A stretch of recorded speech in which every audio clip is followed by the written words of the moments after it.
بسم الله الرحمن الرحيم. الحمد لله رب العالمين، والصلاة والسلام على نبينا محمد وعلى آله وصحبه أجمعين.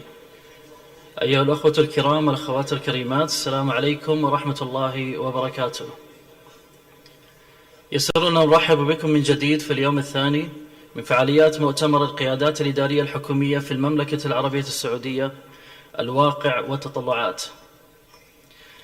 ستركز هذه الجلسة على موضوع From good leadership to good governance. يسرني أن أتفضل معالي الدكتور عبد الرحمن بن عبد الله الشقاوي برئاسة هذه الجلسة، وأود أن أستأذن معالي في استعراض مقتطفات من سيرته الذاتية. معالي الدكتور عبد الرحمن الشقاوي حاصل على درجة الدكتوراه من جامعة بيتسبرغ في مدينة بنسلفانيا بالولايات المتحدة الأمريكية. يعمل حاليا هو الرئيس التنفيذي والمؤسس لمركز الشقاوي للاستشارات الإدارية والتدريب، وعمل مديرا عاما لمعهد الإدارة العامة من عام 1420 حتى عام 1434 هجري. حصل على العديد من الجوائز والميداليات، من أبرزها جائزة الشرق الأوسط للشخصيات المتميزة، وكذلك جائزة الخريج المتميز من كلية الشؤون العامة بجامعة بيتسبرغ في عام 2011 ميلادي. قام برئاسة وكان عضو في العديد من اللجان المحلية والخارجية، له العديد من البحوث والمؤلفات في مجال الإدارة العامة. فليتفضل معالي الدكتور برئاسة هذه الجلسة.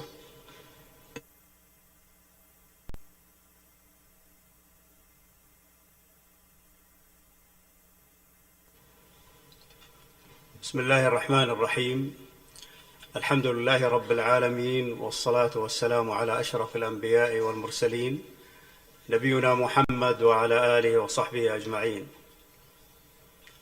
أصحاب الفضيلة والمعالي والسعادة، أيها الإخوة المشاركون، أيتها الأخوات المشاركات، السلام عليكم ورحمة الله وبركاته. يسرنا أن نرحب بكم أجمل ترحيب، وأسعد الله صباحكم بكل خير. واسمحوا لي أن أتوجه بخالص الشكر والتقدير لمعالي أخي الدكتور أحمد بن عبد الله الشعيبي، مدير عام معهد الإدارة العامة، على تشريفي برئاسة هذه الجلسة، وأود تهنئته بتنظيم هذا المؤتمر القيادات الإدارية الحكومية في المملكة العربية السعودية، الواقع والتطلعات. هذا المؤتمر المتميز بموضوعه وفعالياته. ويطيب لي الترحيب بعلم من أعلام الإدارة، المتحدث الرئيس في هذه الجلسة سعادة البروفيسور جيرت بوكارت، رئيس المعهد الدولي للعلوم الإدارية، والذي سوف يقدم كلمته الرئيسة بعد قليل. كلمته سوف تكون From good leadership to good governance. وقد حاولت أن أرصد بعض النقاط الرئيسة المهمة في هذه الكلمة، ولم أيضا أرغب في أن أستبق الأحداث في سرد الكثير من هذه النقاط. من أبرز النقاط المطروحة في هذه الجلسة الزيادة المضطردة في إسناد مؤسسات القطاع الحكومي للبرامج والمشروعات والخدمات الحكومية للقطاع الخاص. توطين مفاهيم وأساليب الإدارة والقوانين والنظم المحاسبية ونظم الجودة والميزانية في القطاع الخاص، توطينها في القطاع الحكومي.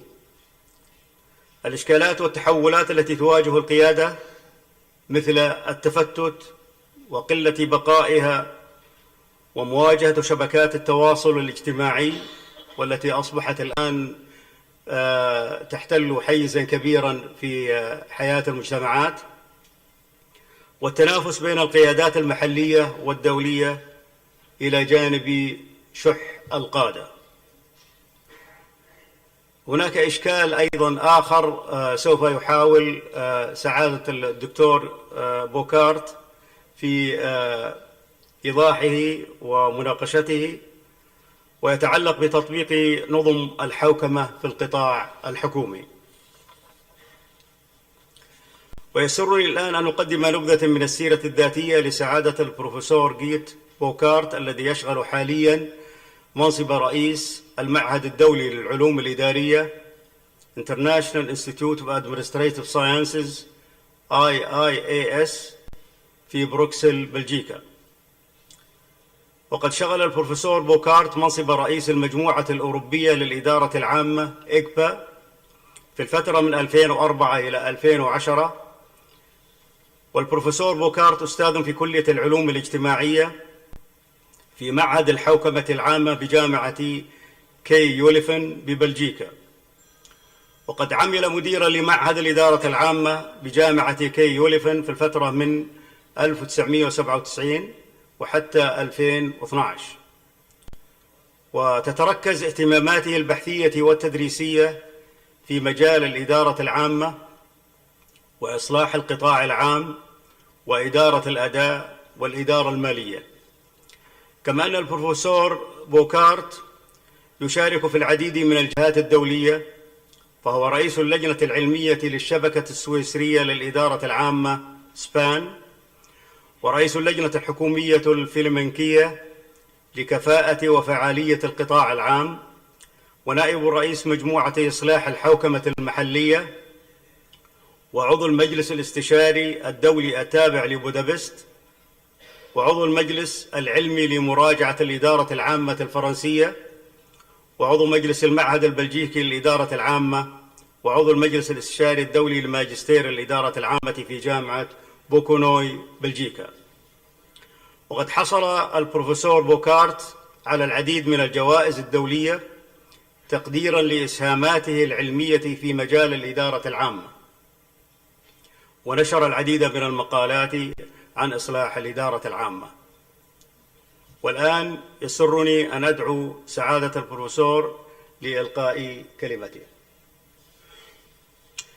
واسمحوا لي، حيث أن الوقت المخصص لهذه الجلسة هو فقط 40 دقيقة، يمكن قضى منها 5 دقائق، إذا تم الاتفاق مع البروفيسور بوكارت على الحديث لمدة 15 دقيقة، ثم نفتح المجال للأسئلة والمداخلات.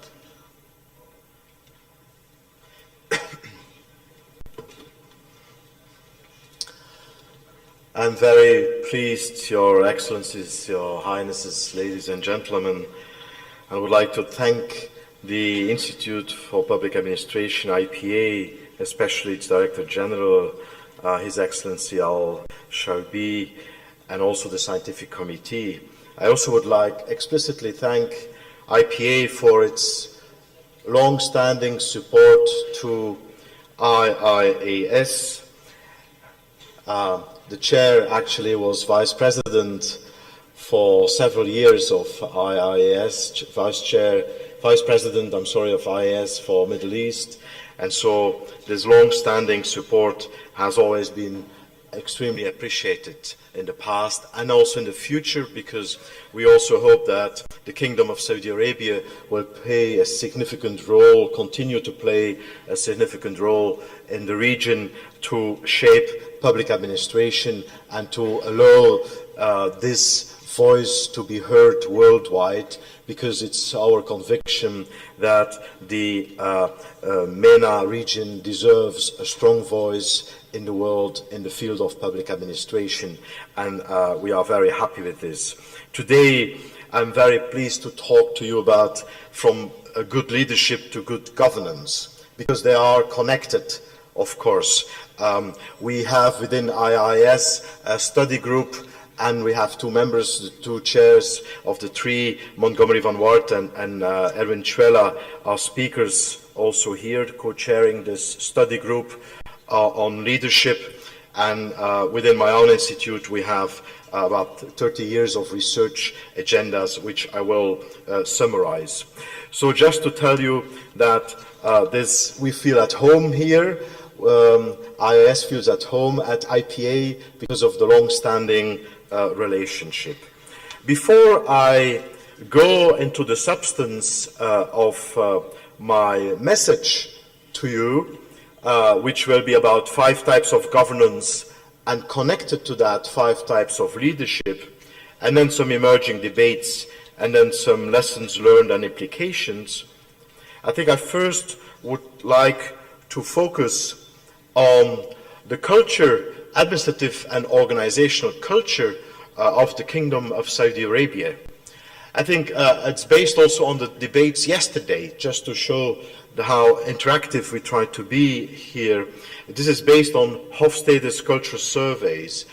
And what I would like to emphasize here is clearly that the identity, the cultural identity of the Kingdom of Saudi Arabia is actually important, since concepts as governance and concepts as leadership and concepts as reform do not always travel well.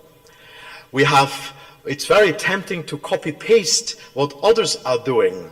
And I think my message is to say, do take your own culture into account, your own identity into account. And so if we summarize using Hofstede's classification, the identity, the cultural organizational identity of the Kingdom of Saudi Arabia, we should say, if we talk about power distance, that it is very high. That means power distance that you accept hierarchy.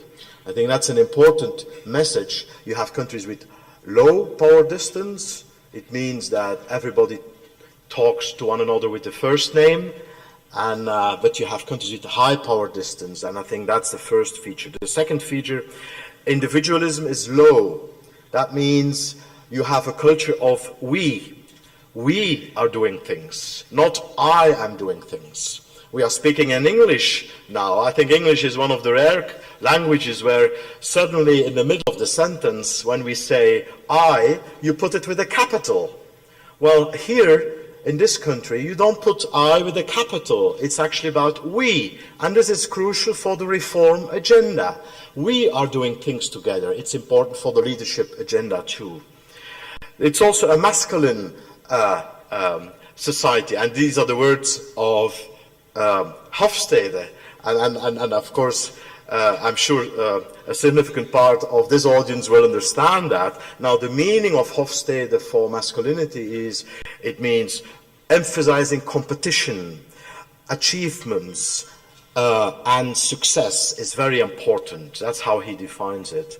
And I think your focus on performance and results actually shows that you have a high score on that. And the last one, uncertainty avoidance. Actually, you have a relatively high score on uncertainty avoidance. What does that mean? Well, that means rigid codes and beliefs, rules and legislations which are important, and security. This is important, of course, for leadership if you want to reform, because reform means uncertainty. And if you have a culture of uncertainty avoidance, you have to take it into account. You just cannot ignore that.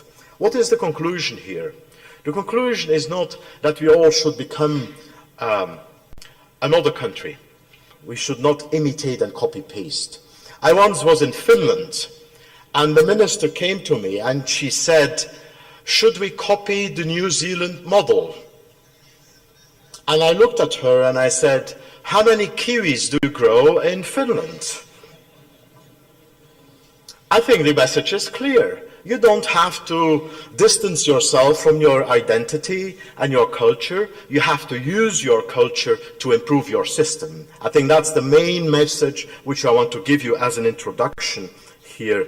So that means that you have to invest also in research to understand your own culture and how the mechanisms work. And so I'm very pleased to learn that the investments in public administration and in the faculties around the country actually are very functional and can support and feed the reform agenda here in this country.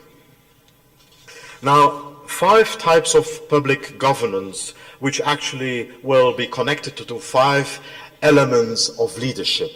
And I will summarize them and then go through these 5 types of governance, because immediately each governance type needs a leadership type. There is corporate governance, that's at the level of a single organization. It is important that we have good governance for single organizations, ministries, agencies, schools, hospitals, police stations. They need solid governance. That's necessary but not sufficient. We actually have to go one level above that, holding governance. That means this is the umbrella thinking, this is the consolidation. I will come back to that. It's about the togetherness of organizations. The difference perhaps between private and public is that in the private sector you can focus on one single organization. In the public sector you always have to focus on a cluster of organizations to deliver services, to develop policies. And we have to move forward to public service governance, because it's not just about the public sector.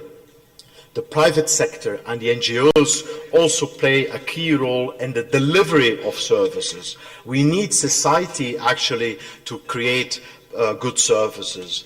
And if society is not following and leading and taking care and has ownership of its public sector, we have to worry about that. So public service governance is important. And the next stage is about the values, the ethics here, all because that's the value framework of the institutions is crucial. And the fifth level is systemic, it's the macro level. I will come back to that. And of course, we are academics, so we make nice schemes. You probably can't read it very carefully, but I hope it impresses you. It's actually to say, this is your map. You need a GPS for leadership and reform, and the GPS, the positioning system is clear. Actually, at the end of it, I will ask you, looks like a chain. What is the weakest part of a chain here? Because the strength of the chain is determined by the weakest part of the chain. And so the question will be, well, how are we doing? How are you doing? First, corporate governance. This is about a single organization. I think that's crucial. That's what we know very well. That's what we know from the private sector. Good corporate governance. And so the question is, to what extent can we use the corporate governance ideas, and what does it mean for leadership here? And I heard His Royal Highness yesterday saying, and I think it's a brilliant idea also to submerge and to create an osmosis between private and public.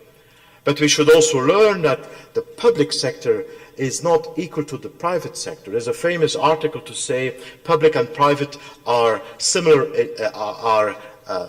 in all unimportant things. So we have to, that's a bit of an exaggeration, but we have to be careful to say that they are just equal. If private sector managers go to the public sector, they're most of the times very frustrated, and they're not always successful. So we have to be careful for that. So the question is, how does private and public, does it travel well? And I think it's conditional. Sometimes it works and sometimes it doesn't. And for leadership, it's very important. We have to take that into account, that general management is not always applicable, and we have to translate it really to the public sector. So from a leadership point of view, it is crucial to know the characteristics of this public sector, and the legal aspect is there. I think from a recommendations point of view, it is important for the leadership to circulate elites, not just public sector going to the private sector, but also private sector managers and leaders going to the public sector. Because we can learn from one another. The private sector can learn from the public sector too. I think that's an element we sometimes ignore, and where increasingly there is an emphasis within, for example, the OECD to share these ideas. We could say this is necessary, but it's not sufficient. Because we can imagine to only have strong leaders in our agencies and ministries as single organizations. And this is necessary but not sufficient, because we have to have this global idea of the public sector. This is the holding idea. It's consolidating several organizations. And when I'll tell you, the sum of all the schools does not make a good educational system. The sum of the hospitals does not necessarily make a good health system. The sum of the police stations is not necessarily a good security system. This is beyond. This is about how coordination works, how they collaborate, how they coordinate. And I think that's a crucial element. And the leadership of the holding of the policy fields is essential. So in the public sector, we need leadership not just at the level of single organizations, but also at the level of these policy fields for health, for education, for security. And that implies immediately, of course, elements of leadership in chain management. If you look at the food chain is a very long chain with production and some inspections and distribution, etc. And so it's a kind of mixture of private and public. But ultimately, the public sector is responsible for food safety, for example. So that's an important element. We have blurred borders increasingly, data sets. We have databases where public and private get together. And again, we need leadership over these. This is beyond organizations. This is at a higher level, the holding level, as I call it here. This is necessary, but this is not sufficient. We have to go increasingly to public service governance. What we are aware, at least in the Western world and within the OECD, is that the public sector is not sufficient to deliver public services. Increasingly, the public sector needs the private sector and NGOs to secure investments, to secure a functioning policy, to secure the delivery of services. And this is about capacity building. So the success of the public sector will also depend on the leadership in the private sector and the leadership in the NGOs, the non-governmental organizations, and the way they collaborate and coordinate their activities. And so it's important to have capacity here because the chain is as strong as its weakest part. And that results also in an element of open government. Open government means that there are interfaces with society on this, designing policies, on deciding policies, on co-production and co-delivery, and on co-evaluation. And this creates ownership in a society. The worst thing that can happen for a public sector is that only the public sector feels responsible for the public sector. The whole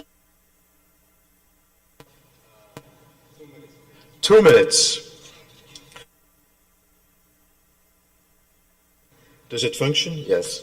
Is responsible for this. And that brings us to these values. I think leadership in the field of ethics, integrity becomes important.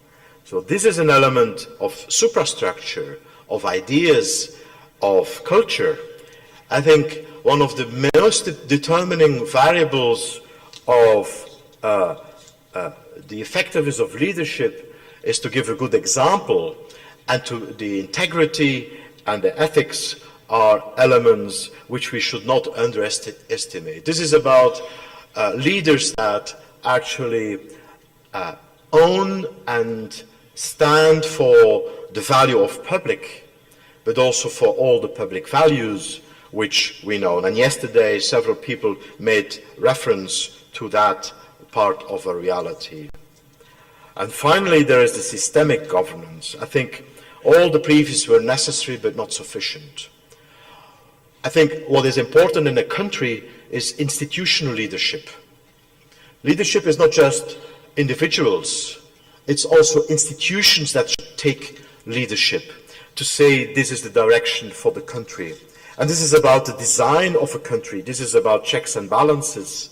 Yesterday, the discussion about centralization and decentralization emerged. I think that's an important element here too. And the legal frameworks are actually crucial here. The challenges are multiple. We have social media, we have fragmentation of leadership increasingly. Leaders, the life cycle of leaders is shortened. We have different levels of leadership, local, national, global. We have sometimes situations in crisis of absence of leadership in the reality, what we observe. And so we have different types which need to interact. And of course, the followers, if you have leaders, you need followers. We have a kind of changed type of profile here too. All of that happens in many places in the world, and I think we all have to take that into account. So to conclude, I want to mention one more key word here. It was mentioned yesterday too, trust and distrust. I talked about corporate governance and its leadership within single organizations. I talked about the holding governance. It's in a policy field. Leaders and high impact agencies that are responsible, take responsibility and be accountable for a policy field. I talked about public service leadership, which is a societal dimension here, where the public sector needs to have an interface with this society and talk with them. I talked about the value level here, the integrity of leadership, which is crucial. And finally, I talked about the systemic governance, which is the macro level, the institutional leadership in a country is crucial. I think, for example, IPA is part of this institutional leadership to create leaders and to show the way, especially in the reform strategy. It is important to have benchmark organizations which are above any suspicion and where society has trust in these organizations. I think it's crucial. The trust issue in reform is essential. I wish the Kingdom of Saudi Arabia and all your organizations good luck, because I hear many optimistic stories here about a positive project of leadership and reform, and I'm sure you will be successful. Thank you very much.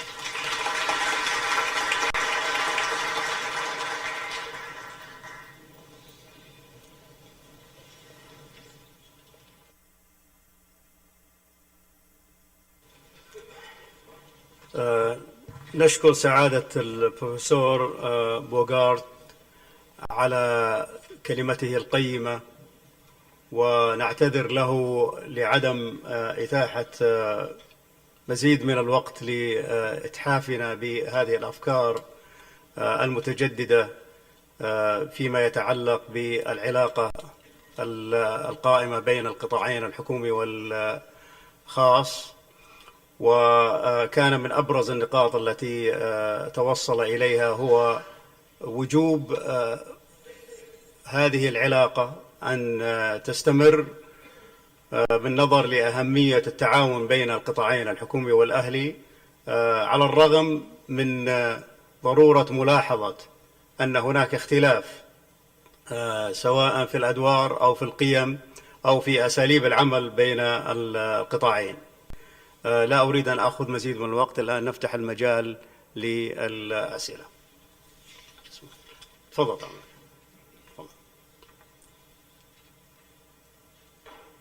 الرحمن الرحيم. اللواء شامي محمد الظاهري، قائد كلية القيادة والأركان للقوات المسلحة سابقا. At the outset, I would like to thank you, Dr. Abdulrahman Al-Shigawi, and I would like to thank also Professor Bockhart for excellent presentation. And I would like to allude to the saying he mentioned about the private and the government organization are similar in unimportant factors. As you know, Professor, the government of Saudi Arabia are the provider for the private and the civilian organization. So what about, since the government, the provider, as well as the supervisor and the governance of the both organization. What about the other saying, all organizations are public? Thank you and good day.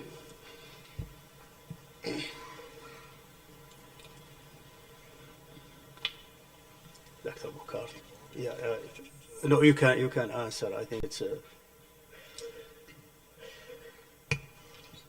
Thank you very much. I think that's a very fair point to make, and actually I agree with you. All organizations are public. That means they are part of a society, and this society should have ownership of all its organizations, and there should be a kind of complementarity between the private sector, the public sector, and the NGOs.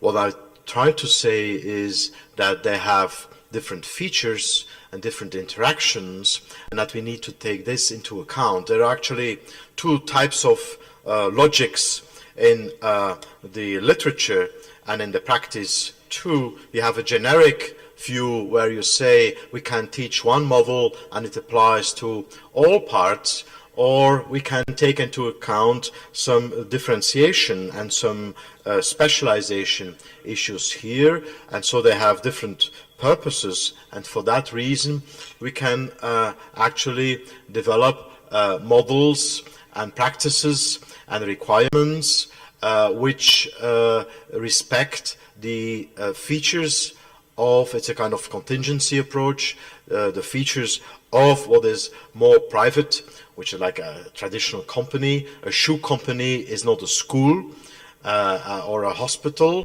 and a police station is not a museum.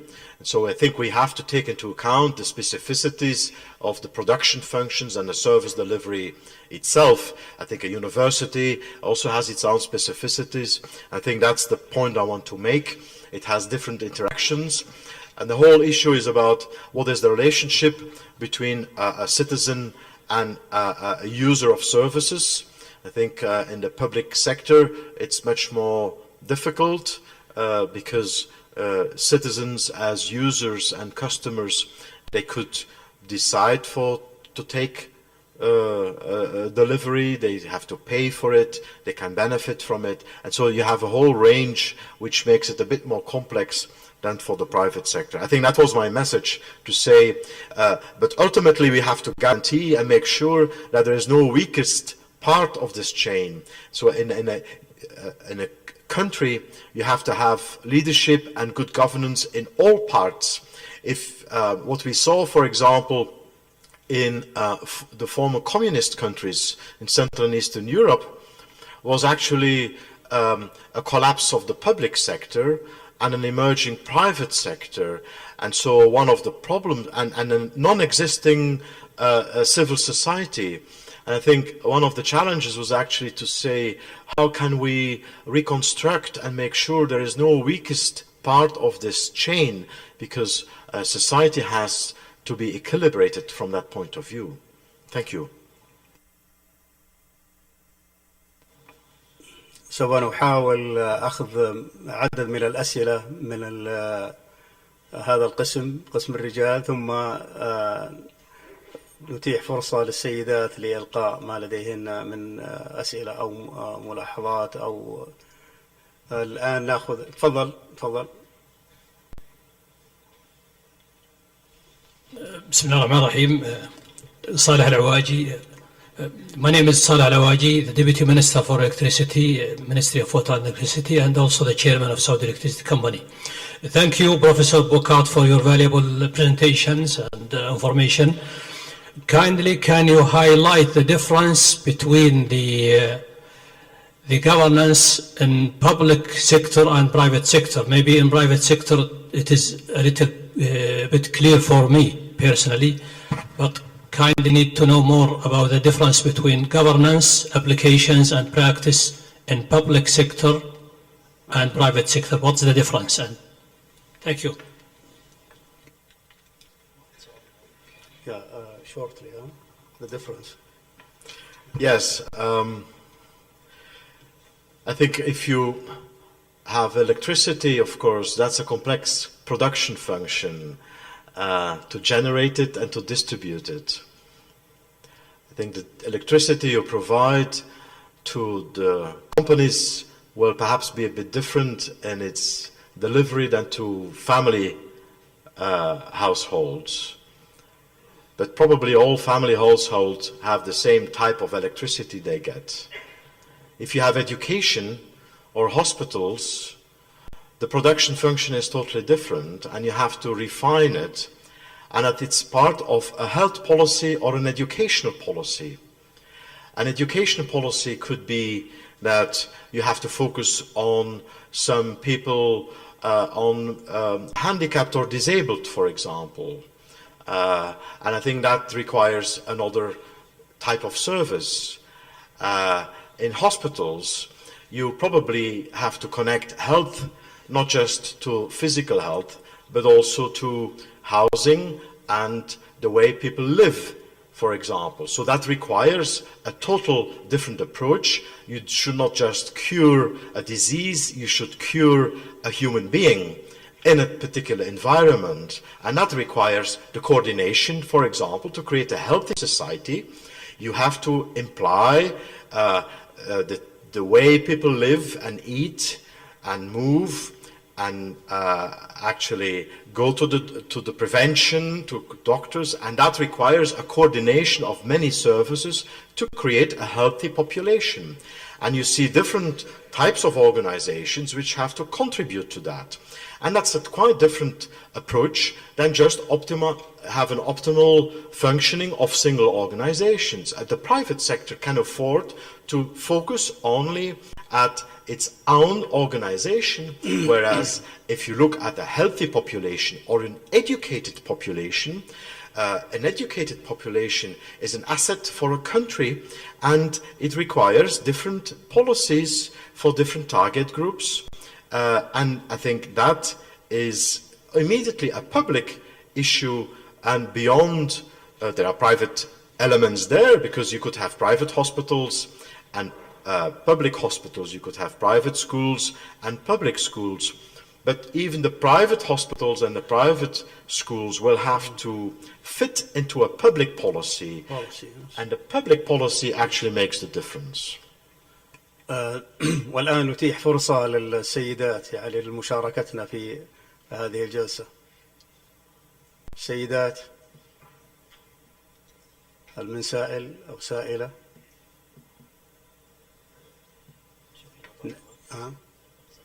إذا نأجل. تفضل. دكتور، سعيدين برؤيتك في بيتك يا دكتور عبد الرحمن. My name is Yahya Abbas, working at IBA. My question for Professor Bokat, we really want to know the best practice of the governance in public sector, because we are at this time in the process of applying the governance in Saudi public sector and entities. And the Public Governance Institute, are they taking charge of, for example, consultation for government agency? Can we benefit from the institute in partnership in the consultation sector? Thank you very much. Did you get it? I think like many universities and also IPA actually too, it is research, it's teaching, and it's consultation, it's giving advice. And I think the differences between universities and think tanks or centers of thinking and generating ideas are to what extent things are research driven, and to what extent they take over models from other countries or not. I think you heard my message to say, I call upon everywhere where I go in the world to say, do not imitate only one country, but develop capacity in your own country for research-driven teaching and consultation. And so, yes, it is possible to provide ideas, not to imitate them, but to use them as a kind of inspiration and a benchmark, but more for bench learning. So my proposal is always to say we should share and dialogue about ideas and models and practices to bench learn, not to imitate. And I think many organizations are available to share their ideas for the bench learning purpose.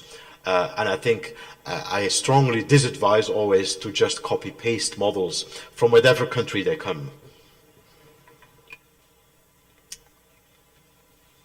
تفضل. بسم الله الرحمن الرحيم. أشكر المحاضر على هذه المحاضرة القيمة. طبعا السؤال في الحوكمة، ما هي أبرز معوقات تطبيق الحوكمة في القطاع الحكومي؟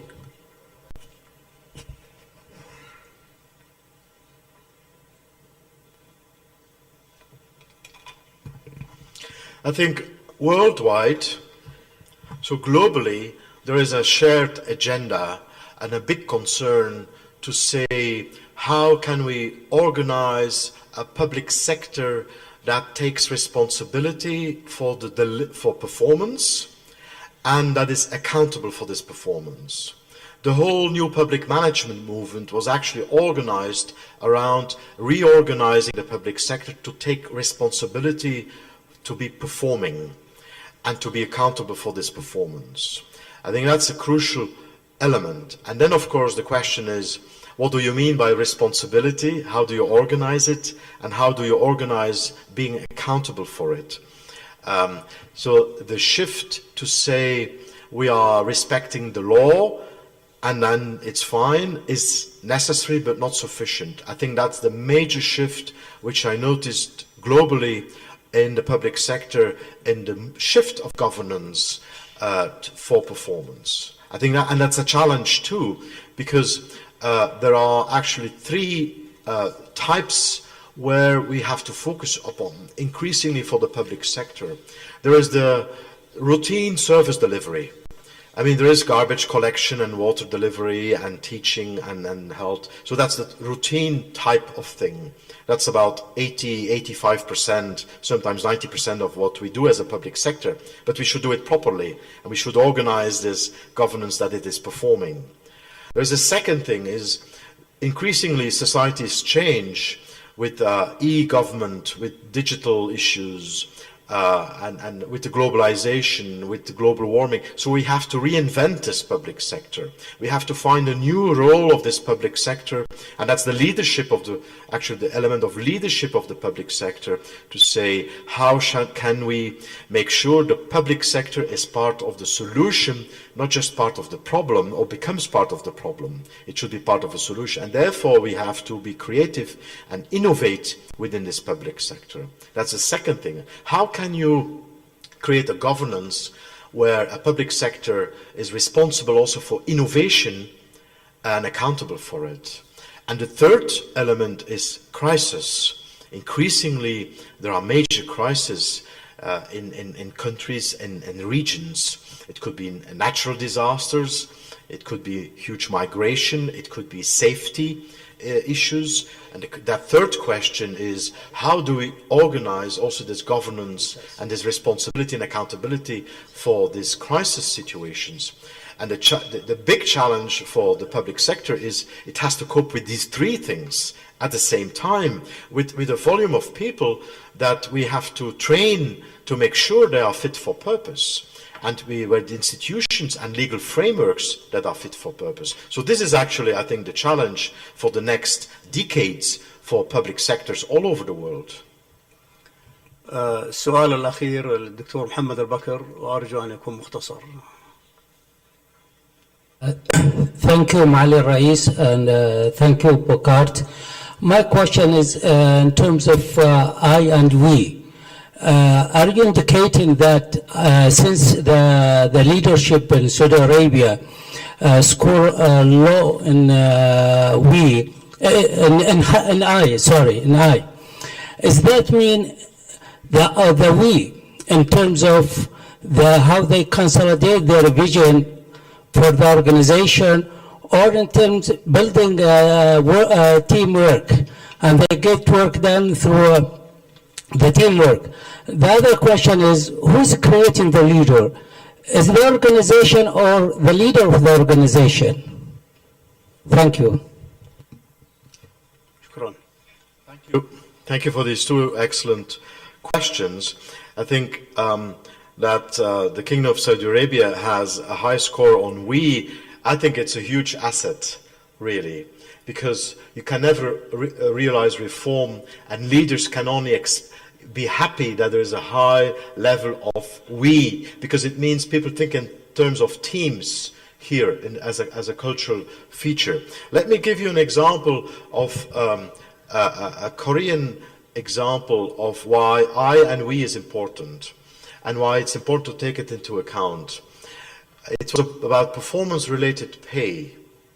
Performance-related pay as a kind of element to stimulate people, to motivate people. Leadership said we should have to stimulate our workforce. And you should know that that country has a high level of we.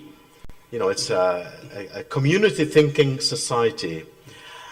And they made the mistake to organize their performance-related pay system around I. So they gave individuals a bonus rather than teams.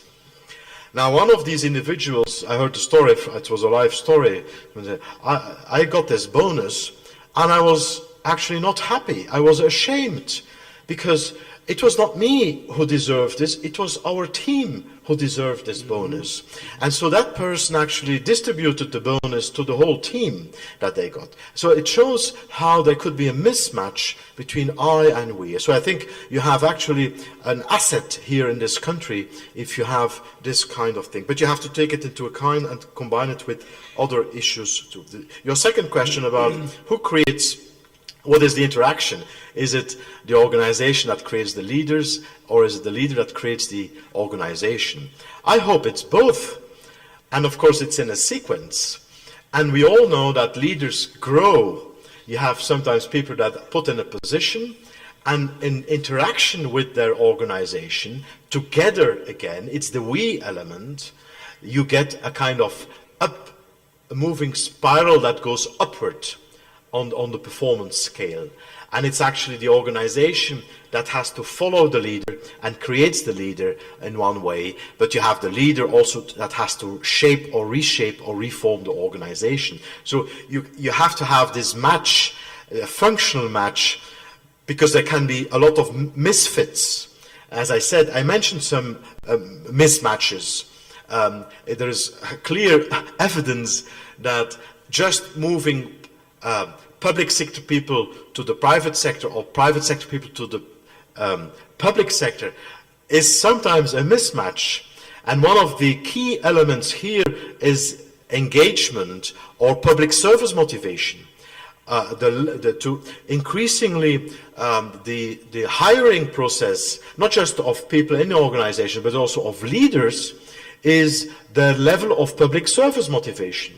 So not just the public sector, but public service. To what extent do they want to contribute to the general interest of a society and contribute through their own organization to a society, to the well-being and the welfare of a society? I think that becomes a crucial element for public sector leaders. And the organization, of course, has to have these values incorporated too. So you're not just working for yourself, you're working for the shared objectives of and missions of an organization, which is part of a public sector which contributes to society. And that's the message we have to deliver to create strong leaders and strong organizations, and that's the way we can make sure the public sector always remains part of the solution and is not the weakest part in a societal chain. Thank you.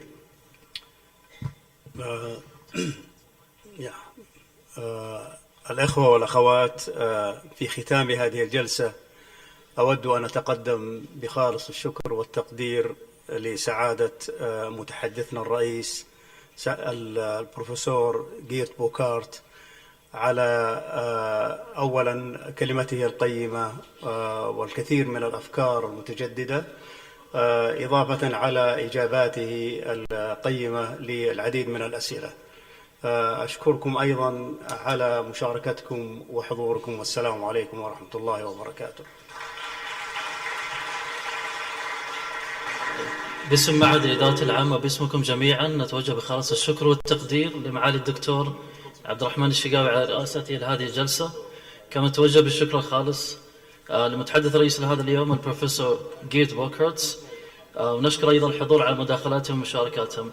نود الإشارة أنه سيكون بإذن الله تعالى استراحة لمدة 10 دقائق، ونعود بعد إن شاء الله الجلسة التالية بعنوان وتطوير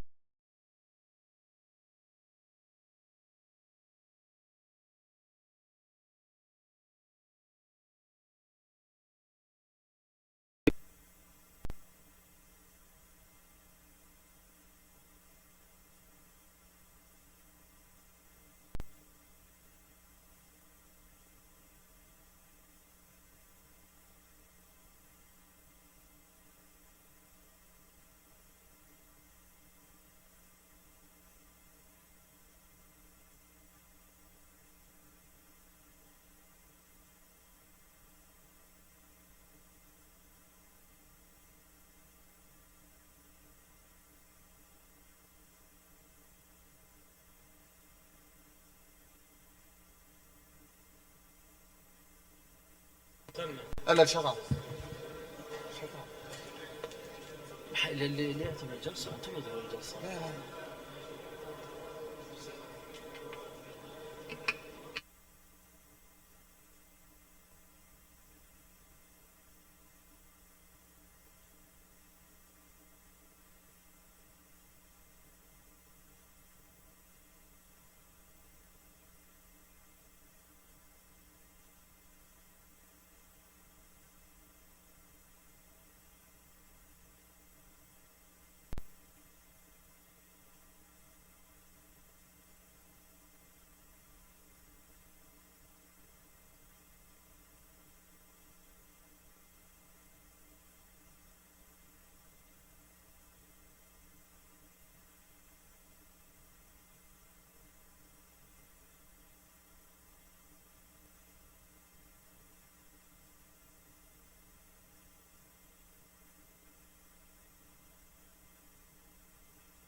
بسم الله الرحمن الرحيم.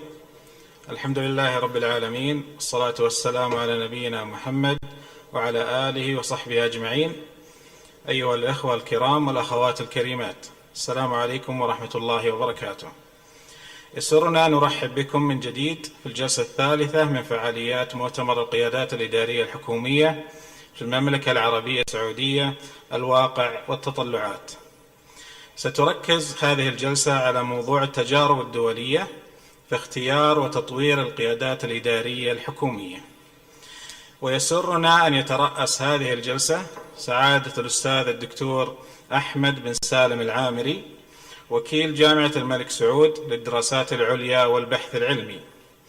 والأستاذ الدكتور أحمد حاصل على الدكتوراه في الإدارة العامة من جامعة ولاية نيويورك في ألباني في الولايات المتحدة الأمريكية، وهو عضو في العديد من المجالس والجمعيات واللجان العلمية المتخصصة، وقام بتأليف العديد من الكتب والبحوث العلمية المحكمة المنشورة في مجلات متخصصة، كما قام بتقديم العديد من المحاضرات وورش العمل والبرامج وأوراق العمل في مؤتمرات وندوات داخل المملكة وخارجها، كما قام بالإشراف ومناقشة العديد من رسائل الماجستير والدكتوراه في الإدارة العامة، وله العديد من المشاركات في خدمة المجتمع. أيها الإخوة والأخوات، يطيب لي أن أطلب من سعادة الأستاذ الدكتور أحمد العامري أن يتفضل مشكورا برئاسة هذه الجلسة. تفضل دكتور. بسم الله الرحمن الرحيم. الحمد لله والصلاة والسلام على رسول الله.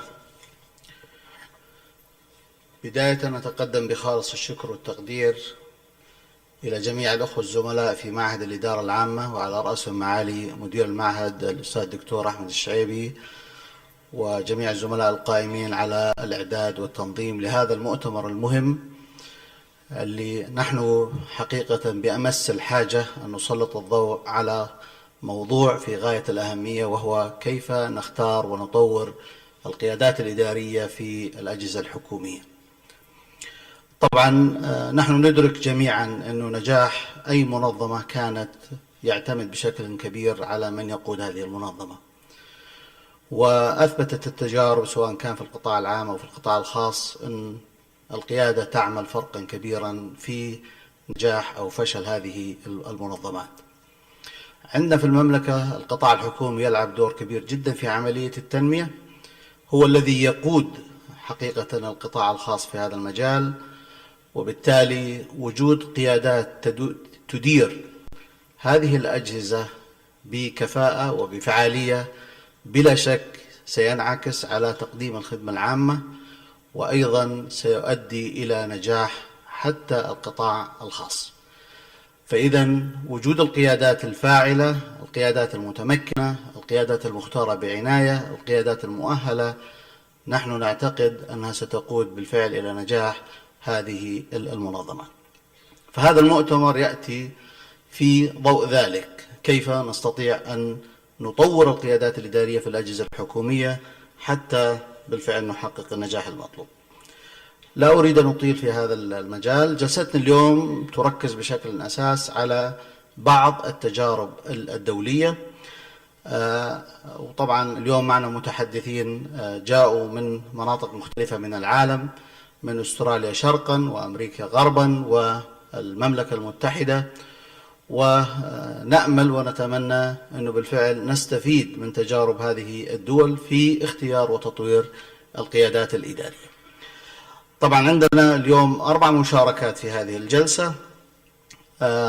يعذرون الزملاء الأفاضل بأنه ستكون مدة المشاركة بحدود 10 دقائق حتى أيضا نفتح المجال للمداخلات والمناقشات بعد ذلك. طبعا احنا في الجلسة القادمة سطوا علينا وأخذوا منا بعض دقائق، فعاد يعذرون الزملاء، نحتاج إلى أن نقلص قليلا من الوقت ونستفيد من وقتنا. فأتمنى من الزملاء الكرام المتحدثين الأفاضل أن يقتصروا طبعا تقديمهم في حدود 10 دقائق. المشاركة الأولى طبعا سيقدم لنا السيد بيتر إلين. عنوان المشاركة: تحديات وتطوير القيادات الإدارية المستقبلية، تجربة أستراليا ونيوزيلندا. نعطي فكرة سريعة عن متحدثنا. Sayyid Peter Allen is the Deputy Dean of the Australian and New Zealand School of Government. He joined, this school in 2009 after more than 20 years in the Victorian Public Service, most recently under Secretary in the Department of Human Services. Early responsibility includes Secretary of the Victorian Department of Education and Department of Tourism, Sport and Commonwealth Games and senior positions. Mr. Allen is a National Fellow of the Institute of Public Administration, Australia, and a Fellow of the Victorian Institute of Public Administration. طبعا باسمي وباسمكم جميعا طبعا نشكر السيد ألين على مشاركته ونتيح له المجال لتقديم مشاركته.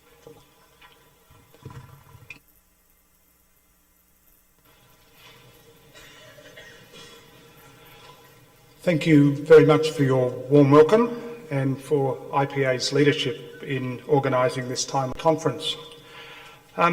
My contribution this morning builds on 3 perspectives. First, that the effectiveness and efficiency of any nation's public service drives a measurable impact on the overall performance of the nation. Second, that public service workforces are commonly undergoing significant change, largely in response to economic and social pressures, and the pressures for further change is likely to increase rather than diminish. And finally, that understanding current organisation and leadership capabilities and investing in identified areas for improvement should impact significantly on public sector performances in the years ahead. Underpinning my presentation is the argument that governments, in the same way as private sector companies, can only benefit from recognising the impact of effective leadership, the payback from investing in developing future leaders, and both make and measure that investment. I plan to evidence my comments with recent experience in Australia and New Zealand, including the decision the 2 nations made more than a decade ago to establish the Australian and New Zealand School of Government, an organisation set up to support the development of emerging public sector leaders. By way of context, Australia and New Zealand are Westminster-style democracies where public service leaders are responsible for providing advice to elected politicians, designing and delivering programs of the elected government, and ensuring their agencies operate efficiently and effectively. Across Australia and New Zealand, as public sectors, we have a workforce of just over 1.2 million officials engaged at national and state government levels, with just over 1% in designated senior executive services or recognised leadership positions. Between 1999 and 2013, all levels of the Australian public service grew faster than the Australian population as a whole. This reflected as much as anything the continuing expansion of government roles and responsibilities during the period. That said, over recent years, savings required by government are driving a downward trend in the size of our public services. In terms of the focus of my presentation today, leadership development, on the overhead executive levels 1 and 2 and the senior executive service in the Australian public service, these positions grew at almost 6 times the rate of the total Australian population growth between 1999 and 2014. During this period, many talented people entered the public service at comparatively senior levels, with little or no experience of working for government, and as a consequence with limited opportunities to develop the capabilities through the historic learning on the job or apprenticeship model. Reform has also created requirements for a changing role of professional skills, a changing range of professional skills. Lateral recruitment at all levels has become common as pressures to deliver results has increased. However, capability gaps remain and arguably hold back further efficiency gains. Looking ahead, there'll be further waves of public sector reform with new policies, the need for new management techniques and developments in digital technology transforming the accessibility and convenience of service delivery. Delivery of this reform at a cost and quality expected by citizens will require a continuing focus on lifting public service performance, with an almost unavoidable requirement to invest in further development of both current and future leaders.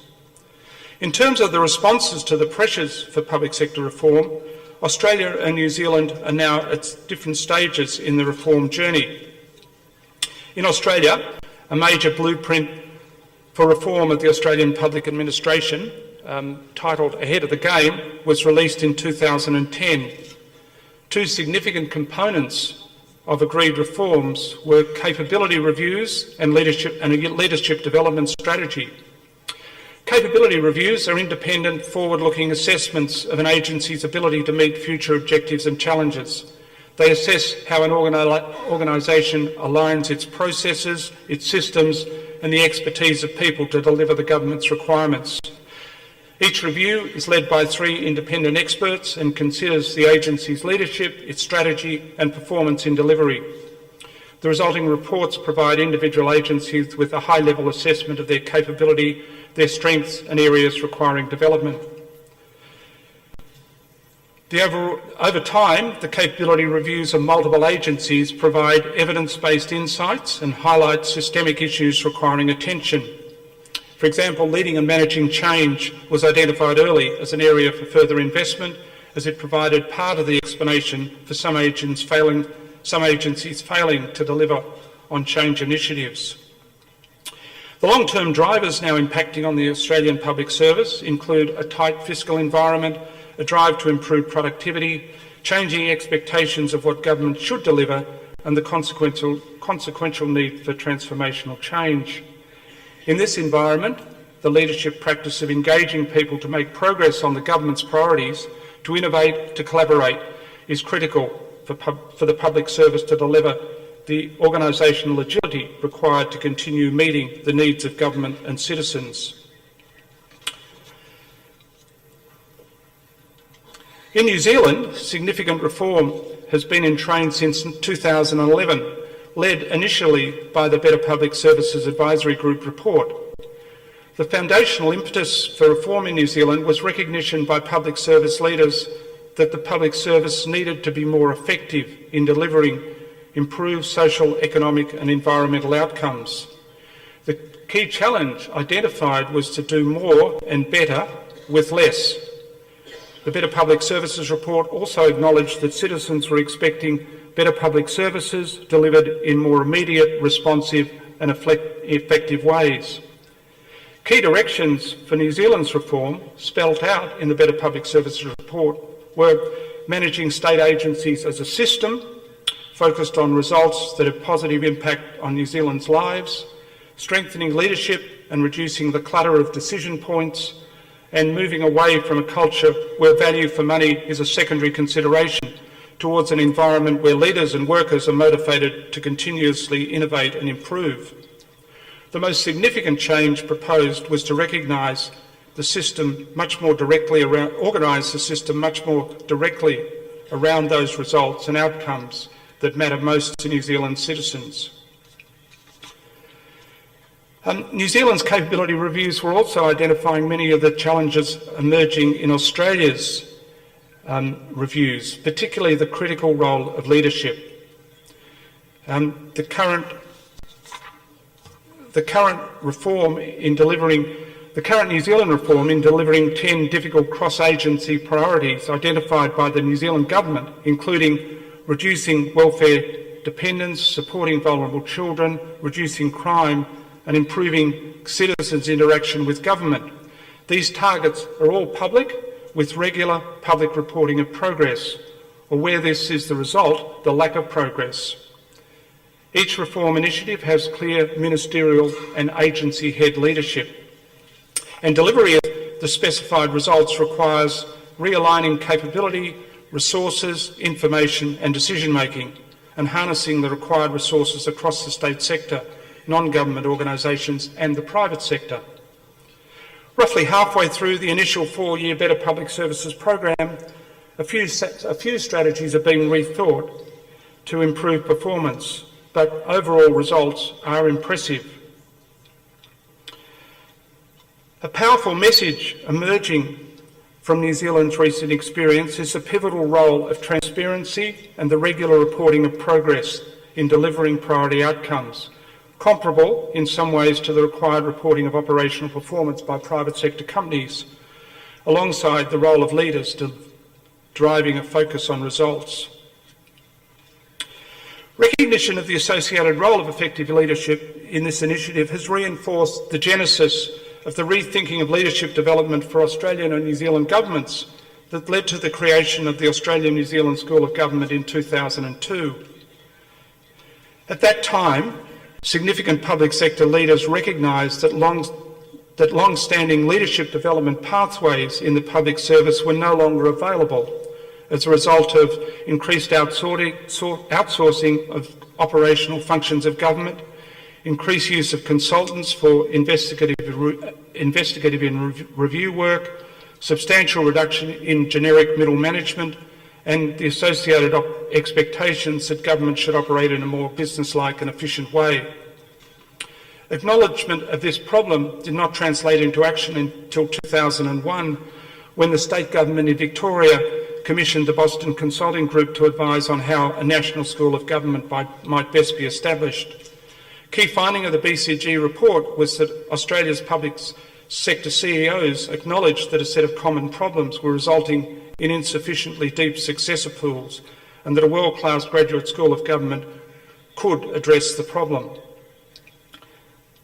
Informed by the results of widespread consultation and the business case developed by BCG, a small project team elicited support progressively from national governments of Australia and New Zealand and the state governments across Australia. ANZOG is now established as a not-for-profit corporation owned by the national governments of Australia and New Zealand, all Australian state and territory governments, and 14 Australian and New Zealand universities. Each of the owners contributes in different ways, ranging from their academic staff, teaching into ANZOG programs, to provision of lecture theatres and seminar rooms, to engaging in research and collaborative projects with ANZOG. ANZOG itself is governed by a board comprising senior public service leaders, university vice-chancellors and former public service and political leaders.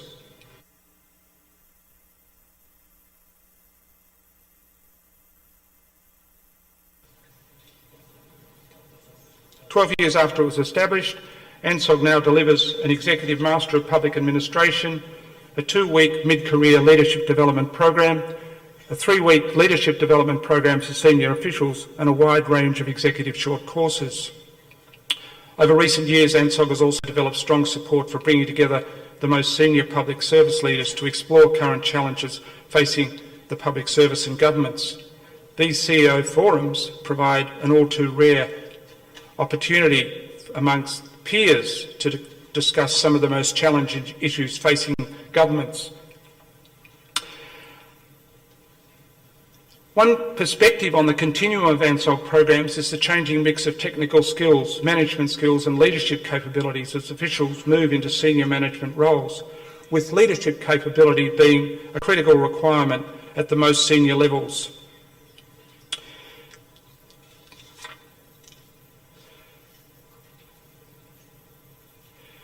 Since it was enrolled its first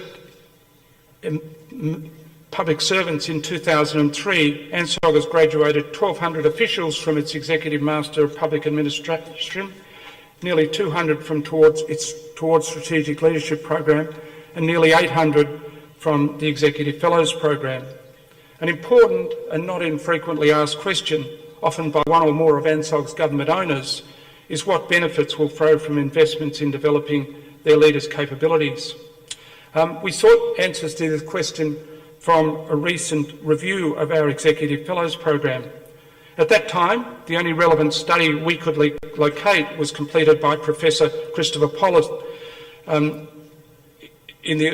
about 10 years ago, and this study was completed in 2010. More recently, one of our speakers today, Professor Van Vert, has published a study which I look forward to seeing what additional light it sheds on this issue. Professor Pollitt's study included leadership development programs from Australia, New Zealand, France, Germany, New Zealand, the Netherlands, United Kingdom and the United States of America. Common trends across the countries included in the review were increased acceptance by government of the value of formal training, encouragement of top officials to develop their capabilities works across organisational boundaries, recognition that training elites should inculcate collective values and ethical sensibilities, and extensive use of case studies, interactive learning and placements.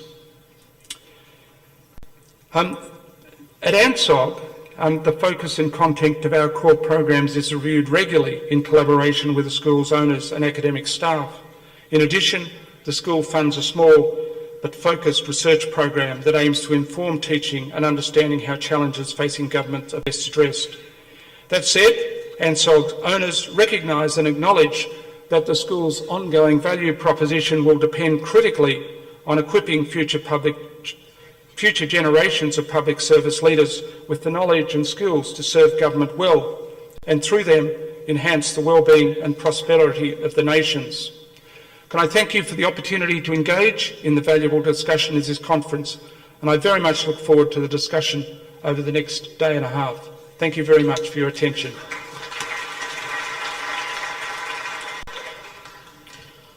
شكرا سيد علم على هذا العرض المميز، وأيضا عرض تجربة استراليا ونيوزيلندا في مجال الإصلاح الإدارة الحكومية.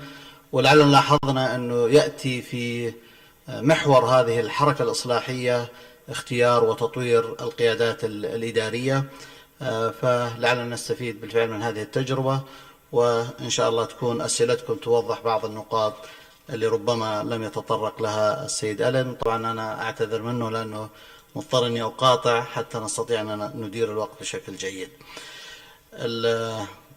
المشاركة التالية ستكون عن إصلاح أنظمة الخدمة المدنية في بريطانيا وتطوير القيادات الإدارية. سيقدمها لنا السيد جاي لودج. Said Guy Lloydage, Associate Director for Politics and Power, the Institute for Public Policy and Research. Mr. Guy writes and commentates on British politics and is the author with Sir Anthony Selden of Brown and Tin, which was an independent and a New Statesman political book of the year. He also advised a number of governments around the world on a range of policy issues. طبعا باسمي واسمكم جميعا نرحب بالسيد لودج و the floor is yours. Well, thank you very much, and let me begin by thanking the Institute for Public Administration for inviting me to speak at this conference. I'd like to thank Dr. Saeed Al-Ghani for his help in bringing me over here, and also to thank Dr. Alamri for chairing this session. My job today is to give you a sense of some of the recent reform measures that have been implemented in the United Kingdom. I hope that by talking through some of these initiatives, it might help inform reform debates underway in Saudi Arabia. But I, of course, echo what Professor Burkhardt was saying in the first session today, that whilst there might be issues of interest in what's going on in the UK, you can't simply imitate what happens there, but you can learn, and if you contextualize things here, no doubt there are things that can be translated. What am I talking about? I'm really talking about how attempts to improve the cadre of senior civil service leaders in the UK have been attempted in recent years, and I'm going to talk in particular about efforts to improve the performance of senior leaders in terms of holding them accountable through different performance management techniques. This has been a big push and a big priority in the United Kingdom. It's worth saying, though, whilst there have been attempts to hold senior civil service leaders more accountable for what they're doing, the flip side of that has been a lot of investment in leadership training and trying to improve the capabilities and competencies of senior leaders so that they are able to deliver. In what I'm going to say, I'm going to talk about a series of reforms. It's going to be quite descriptive, I fear, so I hope it's not too boring for you all. But let me start with the problem as it is. There's been a long-standing concern in the United Kingdom civil service that there hasn't been enough attempt to put in place effective systems for performance management, especially for senior officials. This is reflected unambiguously in the civil service staff surveys, which are published every year. They've consistently shown problems when it comes to performance management. Just looking at this chart here, we can see that just 39% of civil servants agree that poor performance is effectively dealt with in their teams. Just 45% agree that my organisation as a whole is managed well, and a meagre 34% agree that change is managed well in my organisation. The data here shows that these issues are long-standing. There has been little change across a 6-year period whilst these questions have been asked. But, and it is important to stress this, the UK is hardly unique in this respect. All civil service systems struggle with the issue of performance management. It's often hard to judge what comprises good performance in a complex and fluid political environment. Or perhaps more accurately, it is often difficult to isolate and thus assess the role played by individual officials in the delivery of specific government programmes, particularly when a wide range of other organisations will have some bearing on whether a policy is judged to work or not. Distinguishing between political and administrative performance provides another layer of complexity in assessing how well a department has performed. How should we distinguish between what officials are held accountable for and what ministers are held accountable for? There's a long tradition in Westminster systems of trying to agonise over what the respective roles and responsibilities are of ministers on the one hand and civil servants.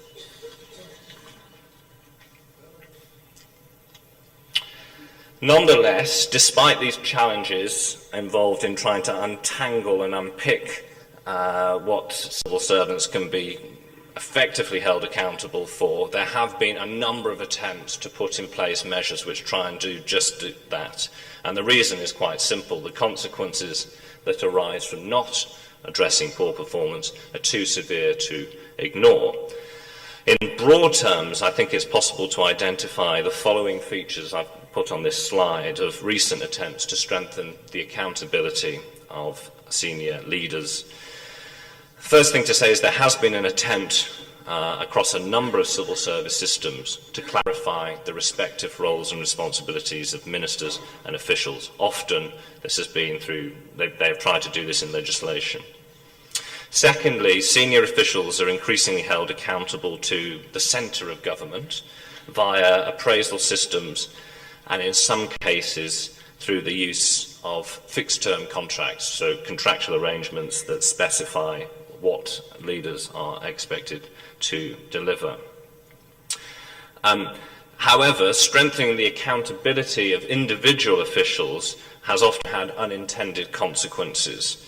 In particular, it can entrench a very sort of departmental mentality with senior officials incentivised to focus on the performance of their department only and not the performance of government as a whole. And partly in response to that, a number of countries have therefore introduced performance management systems that explicitly focus on improving the capacity of the civil service as a whole. Peter, in his talk, just mentioned the capability reviews in Australia. That would be an example of that. In fact, that was modelled on a UK initiative. Next point is that there's also been an attempt to hold officials accountable to legislatures and to the public more generally. That raises a whole set of tricky issues, which I'll touch on shortly.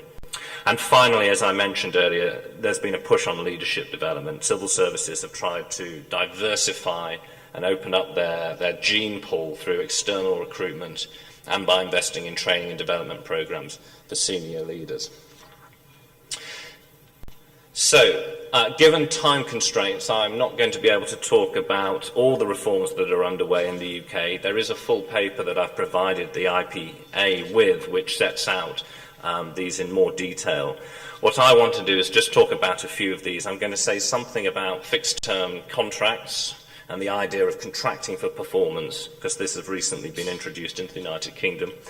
I'm going to say something about permanent secretary objectives. Permanent secretaries are the head officials in departments. I'm also going to mention briefly something about the competency framework and appraisal system that has been put in place to help develop leaders. And I'll also say something about external accountability and the attempts to hold senior officials externally accountable. Quite a lot to get through in the time, so forgive me if I plough on. So the first thing to say is about fixed-term contracts. Is that they're not uncommon in a range of civil service systems. I'm not going to talk in detail to this chart here, but here are a number of Western civil services listed here, and you can see a bunch of them have got fixed-term contracts. Australia have had them for some time. New Zealand, in a way, were the country that really pioneered them in a very sort of determined way, and Sweden as well has a form of them. So the United Kingdom is now joining in that mix. I just want to say a little bit about the New Zealand model, because that is what has influenced the current reform underway in the UK. The basic thing to say is that chief executives who are the head of departments in New Zealand, they are on 5-year fixed-term contracts which can be renewed for an additional 3 years. I think in general the view is that these contracts that have been put in place have led to a sharpened sense of accountability, though that's not to say they didn't have some challenges arising on the back of them. How it works in New Zealand, if a chief executive is not performing, there is a presumption that he or she will be removed from the public service. While it's very rare for a chief executive to be formally sacked, it is common that contracts are not renewed and for poor performing chief executives to resign. one of the problems in New Zealand was that, to begin with, there was far too much attempt. 2 minutes, please. Very excessive levels of detail about what should be in these contracts, and the UK model has tried to learn from that by focusing on very top-line objectives for senior officials. I think, what are the benefits of fixed-term contracts? Well, I think the first one is that it really forces ministers to be clear about the core objectives and expectations for the department. Good government depends on such clarity, and I think if that can emerge from the reform, that's important.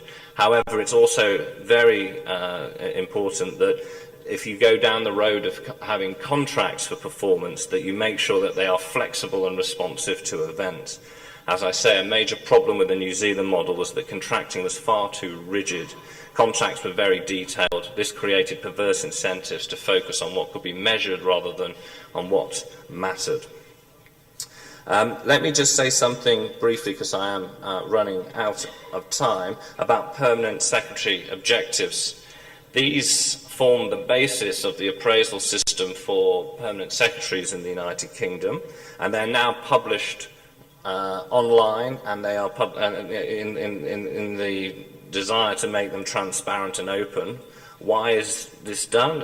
In the words of the Minister in the United Kingdom, everyone can now judge how well the most senior civil servants are doing at getting best value for taxpayers' money and delivering the government's objectives.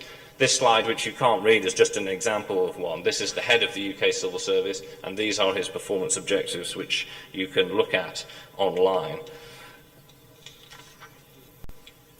Something about these objectives. To begin with, the system has had to evolve, because when they were first published, they were criticised for being far too vague, far too anodyne. Arguably, that's because if you're going to publish objectives and put them into the public domain, that you will inevitably make them more bland. But there were too many of them. There were too many objectives. There were, on average, in the first round, there were 18, which was considered unfeasibly high. So that's now been refined. There are now around 7 or 8 per permanent secretary. Also, it was very unclear how anyone could use these objectives to meaningfully hold officials to account, because there weren't milestones attached to them. It just set out what the objectives were. It didn't say, well, what would happen if they weren't met. So that is now being refined as well, so that Parliament in particular can use them to hold officials accountable. Let me say something about the competency framework. This is an attempt to improve the behaviours and not just the skills of civil servants. The government acknowledged that there are significant gaps in the capability and skills which are needed to be filled if the civil service is to be able to meet future challenges. In April 2013, the government launched the Civil Service Competency Framework. This provides a single set of standards to recruit, appraise, develop and promote staff in order to help identify weaknesses in capability and training needs more effectively.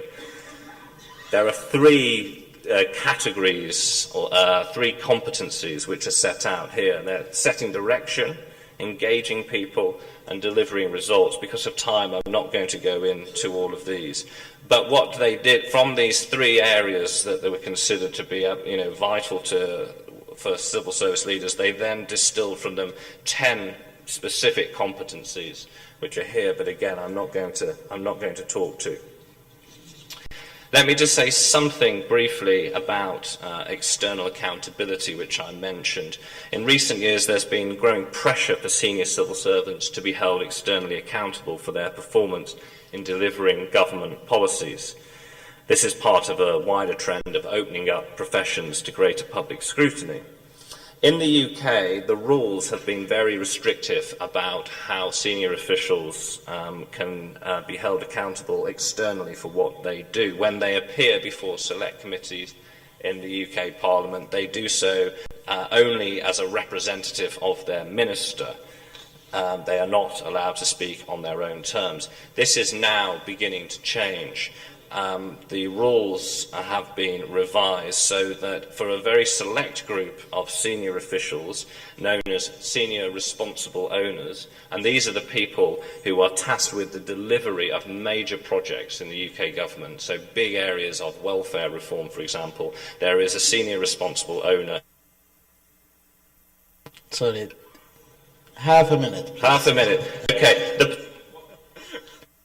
Happen now is that these senior responsible owners who, as I say, oversee major government projects are now going to be held directly accountable to the UK Parliament. They will speak in their own right as the people in charge of these programmes.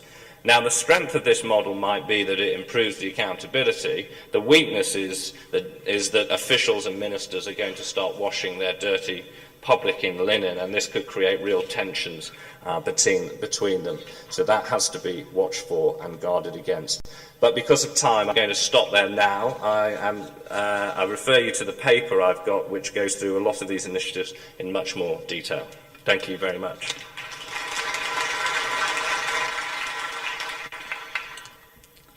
شكرا جزيلا سيد لودج على هذه المشاركة الفاعلة اللي حاول يستعرض لنا حقيقة فيها تجربة المملكة المتحدة فيما يتعلق بإدارة الأداء والمساءلة وتطوير القيادات الإدارية. وطبعا احنا نعتذر منه كثيرا على مقاطعته لضبط الوقت، لكن نتمنى أن تكون مشاركاتكم أيضا الفرصة في طرح أو توضيح بعض النقاط اللي ربما لم يسعفنا الوقت في إبرازها. الورقة التالية والمشاركة التالية ستكون بعنوان تطوير القيادات الإدارية في الحكومة الأمريكية، تجربة مكتب إدارة شؤون الموظفين في الولايات المتحدة الأمريكية. سيقدم هذه الورقة السيدتان نيكول رايت والسيدة ياديرا غوريرو. طبعا سنمنح كلا السيدتين 6 دقائق ونصف يعني لكل واحدة منهن. نبدأ طبعا مع السيدة نيكول رايت. Miss Nicole Wright serves as a lead human resources specialist with the U.S. Office of Personnel Management, specializing in the area of senior executive service policy and operation. Her education includes a Master of Science in Human Resources Management and Development, and a Master of Education in Professional Studies, and a Bachelor of Science in Management. تفضلي سيدة نيكول.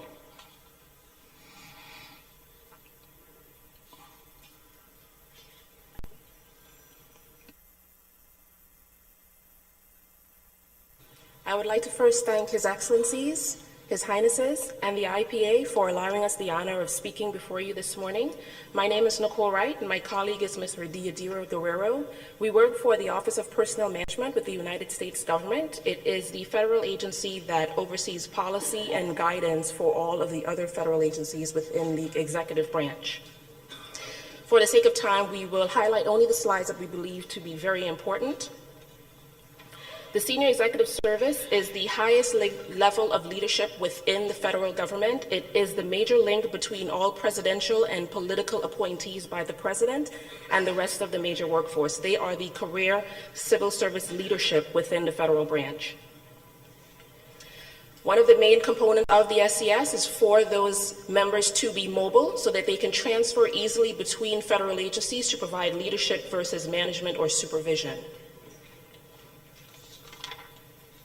All career civil service appointments are through competition, so all appointments to the senior executive services are done by competition. All agencies have to announce their vacant positions for qualifying applicants to compete and be selected for the senior executive service.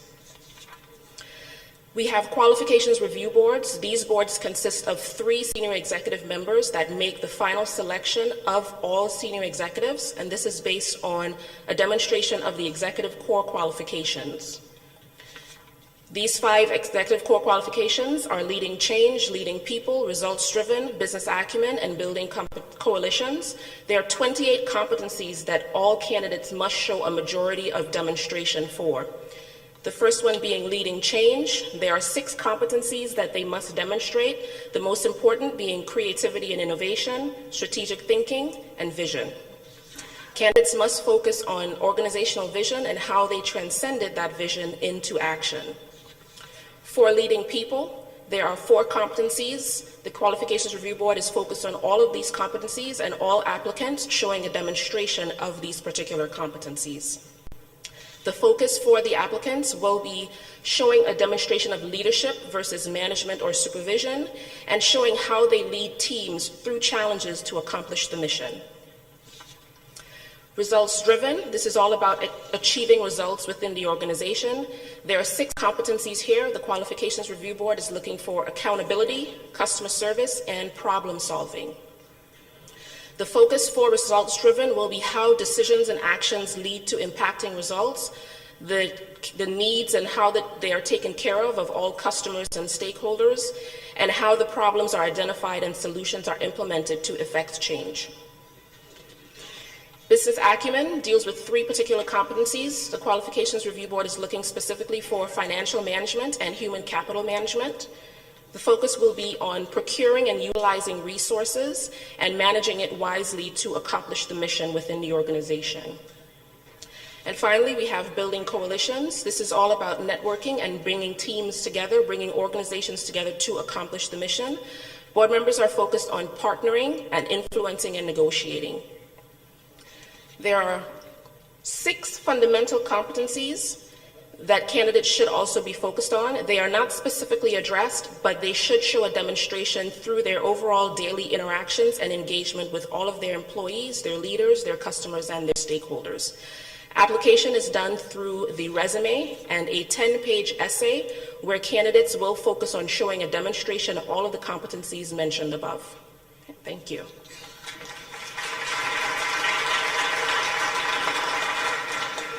شكرا جزيلا. طبعا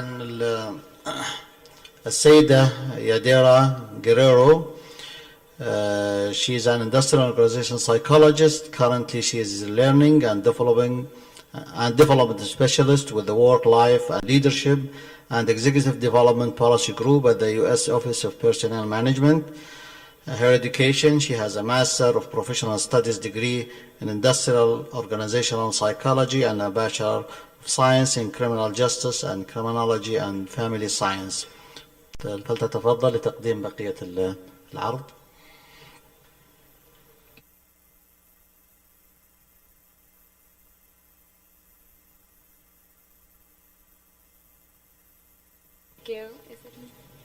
Good morning, and thank you for this opportunity to share our experience with the United States government for executive development and leadership development.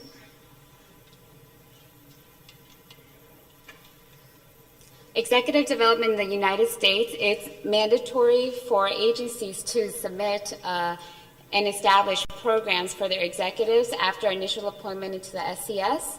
Each executive is required to prepare, implement, and regularly update an executive development plan.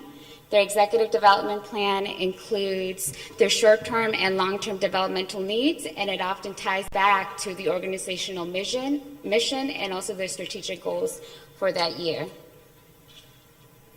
Some of the executive development opportunities available for our senior executives include networking, both with their internal and external stakeholders. So this means a lot of partnering with public sector and private sector, and also even within their own organization, partnering with the various divisions.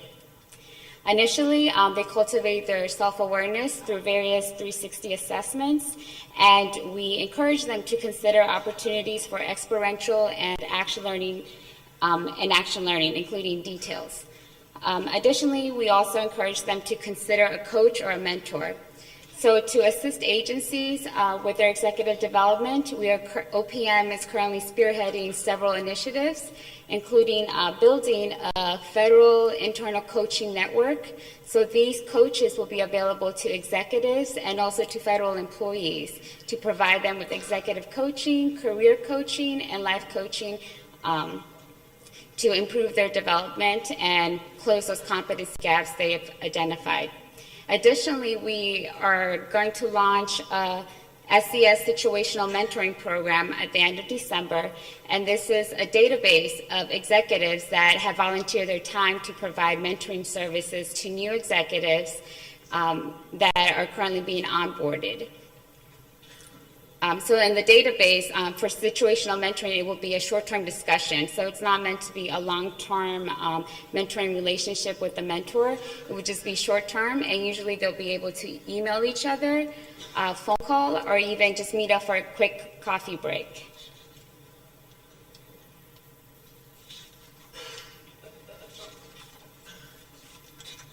So just, I'll be providing you a brief overview of leadership development in the United States. We are encouraging agencies and employees to take a more proactive approach to development. So we are encouraging employees to take ownership of their development and see their role in developing themselves as future leaders.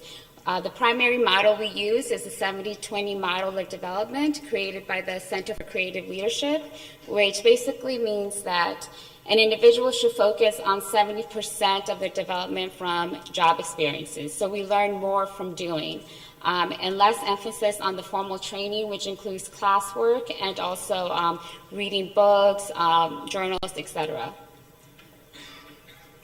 So these are some of the examples of the for the 70-20-10 model. And our primary succession management tool that we use in the U.S. government is the SES Candidate Development Program. So these are all OPM-approved training programs designed to develop the executive qualifications of employees with strong executive potential to qualify them for initial appointment into the SES. So each agency is able to sponsor or administer their own programs, or they're able to partner and run a program together. These programs are typically 12 to 24 months, and they're usually open to all civil servants. And typically, the individuals that are accepted into these programs are those at the GS 15 or GS 14 level. The graduation requirements for the SES Candidate Development Programs includes an individual development plan. They must participate in formal interagency multi-sector training that lasts a minimum of 80 hours. So this enables them to broaden their scope of experience, but also to begin building those networks with internal and external stakeholders. Additionally, they have to participate in a developmental assignment that totals at least 4 months of full-time service outside their current position of record. So they are not able to stay in the current position that they started in the program. They have to seek other developmental opportunities outside the current agency, but another agency within the federal government.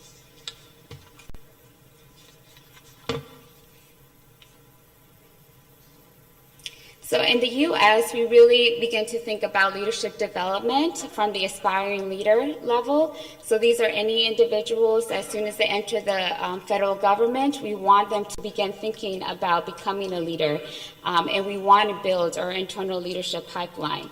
So as a result of that, we've created 2 leadership development training frameworks, including the supervisory one, which you see right now. And here we highlight specific leadership competencies, HR technical knowledge, and also mandatory training that's needed to be successful at each level of leadership. And each of these steps builds on the next step. So as you continue your journey in the government, you have already, we've mapped out the different competencies you should focus on to lead you to that executive position. So this is the supervisory training framework, and this is the federal managerial training framework, which is just a continuation of the supervisory framework, but the focus. 1 minute, please. Preparing them for the senior executive service. Other tools that we've developed for agencies to use include the Leadership Development Matrix, which we partner with George Mason University. This is an evidence-based matrix which highlights the targeted and most critical development interventions that are needed to successfully enhance those leadership competencies that Nicole mentioned earlier. These are the different classes of interventions mentioned in that matrix, and we definitely recommend using a blended approach with more emphasis on the experiential activities. We have also created an executive best practices guide where we partner with several private sector industries Fortune 500 companies and interview them about their leadership development. And we compile this and share this with agencies so they're able to reference back as they're developing their leadership development programs and determine which of these interventions they would like to use within their agency. Key themes and recommendations from the Executive Best Practices Guide. The one I'd like to highlight is that in order for your leadership development program to be successful, you do need to link it to an organizational goal, or as we're currently doing, it's linked to our president's second-term management agenda to build a world-class management team. And because of that, we have been able to successfully promote our tools and provide effective guidance to agencies. And finally, here's a link to all the resources that I've mentioned, and I look forward to continuing the conversation and providing additional feedback to you all. Thank you for this opportunity.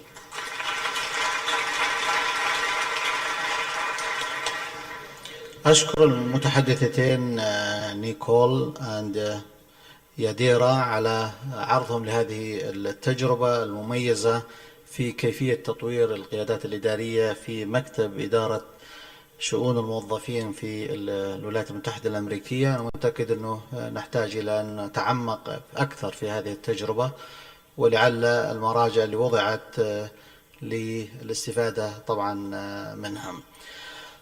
مشاركتنا الأخيرة وليست الأقل أهمية، وإنما وضعت مقصودة لأنها تحاول أن تلخص لنا أهم خلينا نقول النقاط فيما يتعلق في موضوع القيادة الإدارية والتغيير. حتكون المشاركة بعنوان القيادة الإدارية والتغيير، تحقيق الإصلاح والإبداع في القطاع الحكومي. سيقدمها لنا البروفيسور مونتجومري فان وارت. Professor Montgomery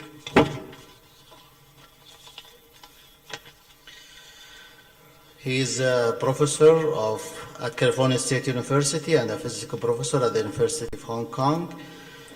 He was formerly the chair of his department and the dean of the College of Business and Public Administration, the chair of the Department of Public Administration at the University of Central Florida, visiting senior researcher at KU Leuven in Belgium, and a physics professor in Rotterdam. His major research areas are in leadership, human resources management, and applied ethics and values. He also does research in change and development, comparative public administration, and management theory.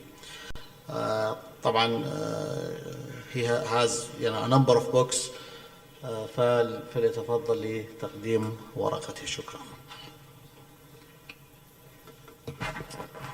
I want to thank the IPA for bringing me halfway around the world, and I want to thank Professor Buchart and my colleagues for saying much of what I needed to say.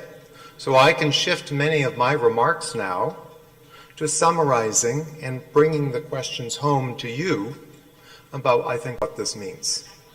So the first thing I would like, oops, turned off that.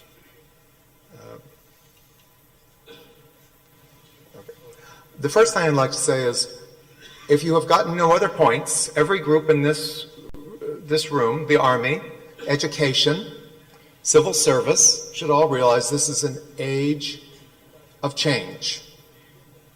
It will come to everyone.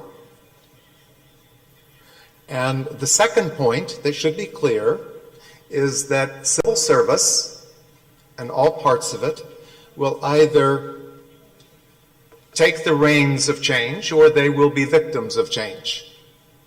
So you have a wonderful and strategic opportunity, as Professor Buchart pointed out, to be in charge of change. One cannot be passive in this age.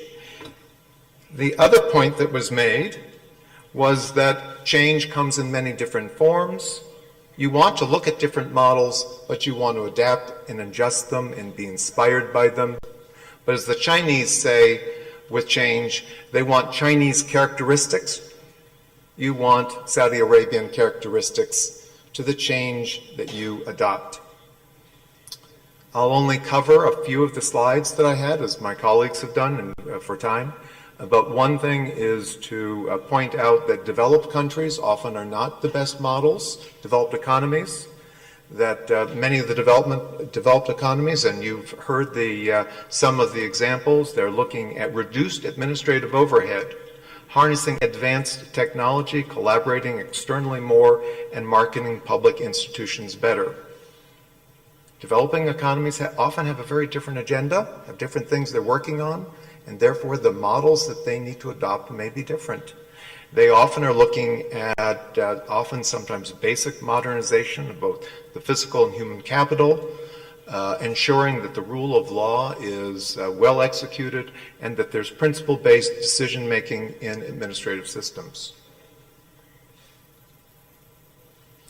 Another point that I think that is important, we often blend the policy and the administrative levels. I'd like to, for the purposes of this discussion and for your colloquium here, to talk to you about an exaggerated difference. I'm going to say that administrative reform is policy-level change to the structures and the processes of the public sector organizations with the objective of getting them to run better. This is by Pollitt and Bocart. Well, following from my good colleague, I would just point out it's implicit in their work, and they also often mention this, although they focus a little bit more on the policy level. Administrative innovation is deliberative change at the administrative level to the processes and operations of the public sector organizations with the objective of getting them to run better. Change does not just occur at the top, does not just occur through policy. It also occurs, as we've heard by Koos yesterday and others, it occurs all parts of the organization if we're going to have a high-performing organization. Innovation is not about breaking the rules.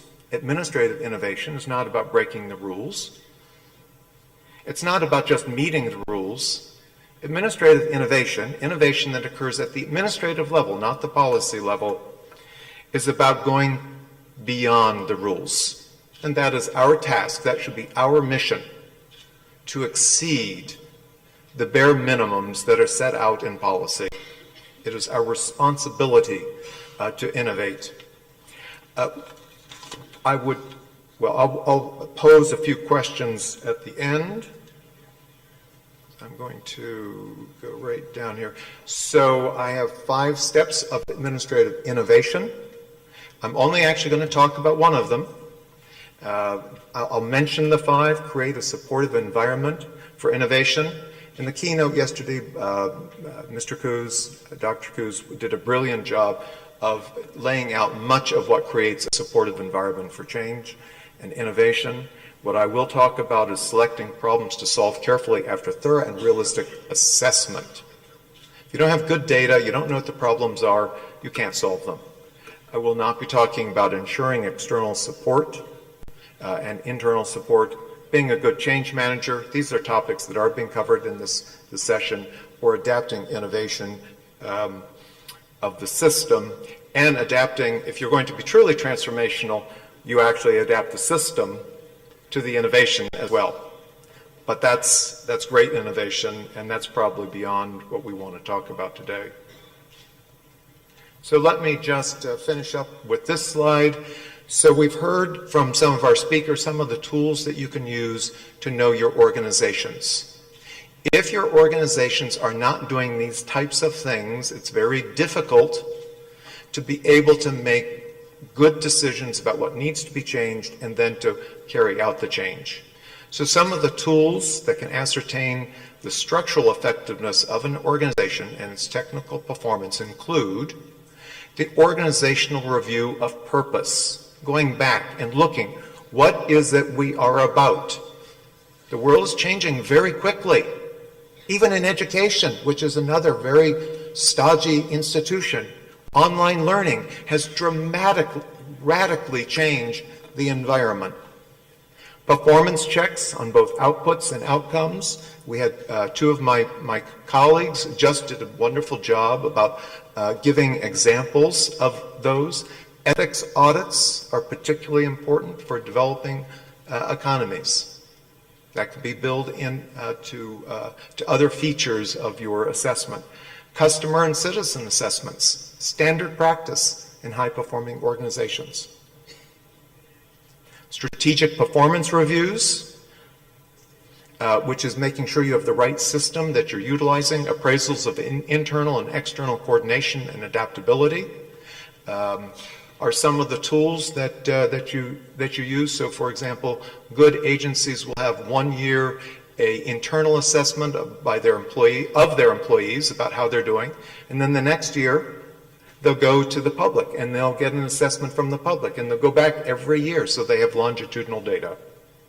The tools used for ascertaining the quality of employee competence include consultations, observation and monitoring. These things take a lot of time, a lot of energy. It's absolutely vital for quality. Employee attitude and culture assessments, and employee focus groups to drill down on particular problems.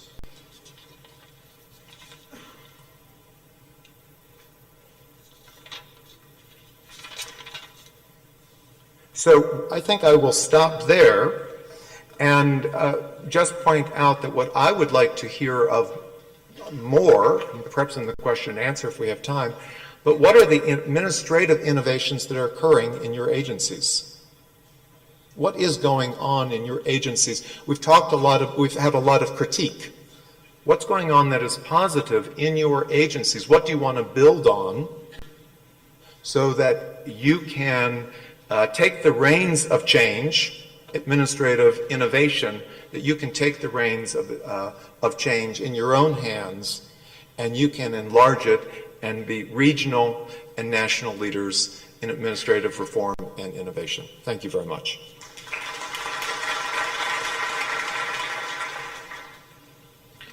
شكرا جزيلا بروفيسور وارت على هذه الورقة وهذه الأفكار، وطبعا اللي ملخصها أنه قادة التغيير أضحوا اليوم يعني في غاية الأهمية في العصر الراهن لجميع منظماتنا، ولعل أحد أهم المهام اليوم للقيادات الإدارية هي التغيير، كيف نحدث هذا التغيير وكيف أيضا نبني منظماتنا على أساس الإبداع الإداري، وما هي المراحل التي ينبغي أن يمر فيها مراحل الإبداع الإداري داخل منظماتنا. لعل طبعا في مداخلاتكم وأسئلتكم ما نستطيع أن نحصل عليه أكثر من متحدثين الأفاضل. طبعا الآن انتهت عندنا الأوراق. أشكر جميع الإخوة والأخوات المتحدثين. سنترك بقية الوقت لكم. ما أتمناه أن تكون أولا المداخلة قصيرة جدا، أو السؤال السائل يعني يعرف باسمه ومنصبه الوظيفي وأيضا الجهة التي يعمل بها، فما أتمنى، وأيضا يحدد سؤاله لمن من المتحدثين حتى لا نضيع في من يجيب على هذا السؤال. طيب خلينا نبدأ مع السيدات، أحيانا تخلونهم آخر شيء. تفضل أختي. I would like to thank all the speakers for doing an absolutely wonderful job, and for the IPA for giving us a chance yesterday to hear the overall local programs and today the international assessments. My question is, and I would actually, for Yadira and Nicole, what happens when you do the training and you do the assessment and you do the application and that person is not up to par? My second question for Mr. Lodge and Mr. Montgomery, if you are assessing change and you're doing innovation, what do you do with the outliers and the slackers and the ones that are not becoming the innovators of change? They have the position, they've had the training, they've had the assessment, they came in, but they did not deliver. What's your let's say, backup plan? Thank you.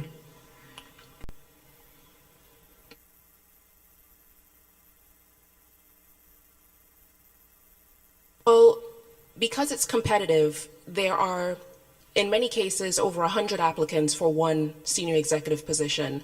So many applicants have to apply over and over for many different positions before they get that call that they have been selected and accepted to the actual agency. So while many individuals take the training, they have the development, they have the skills. They are also competing against about 100 other applicants that have the same skills, have the same competencies, and it usually comes down to how well those candidates do on an interview.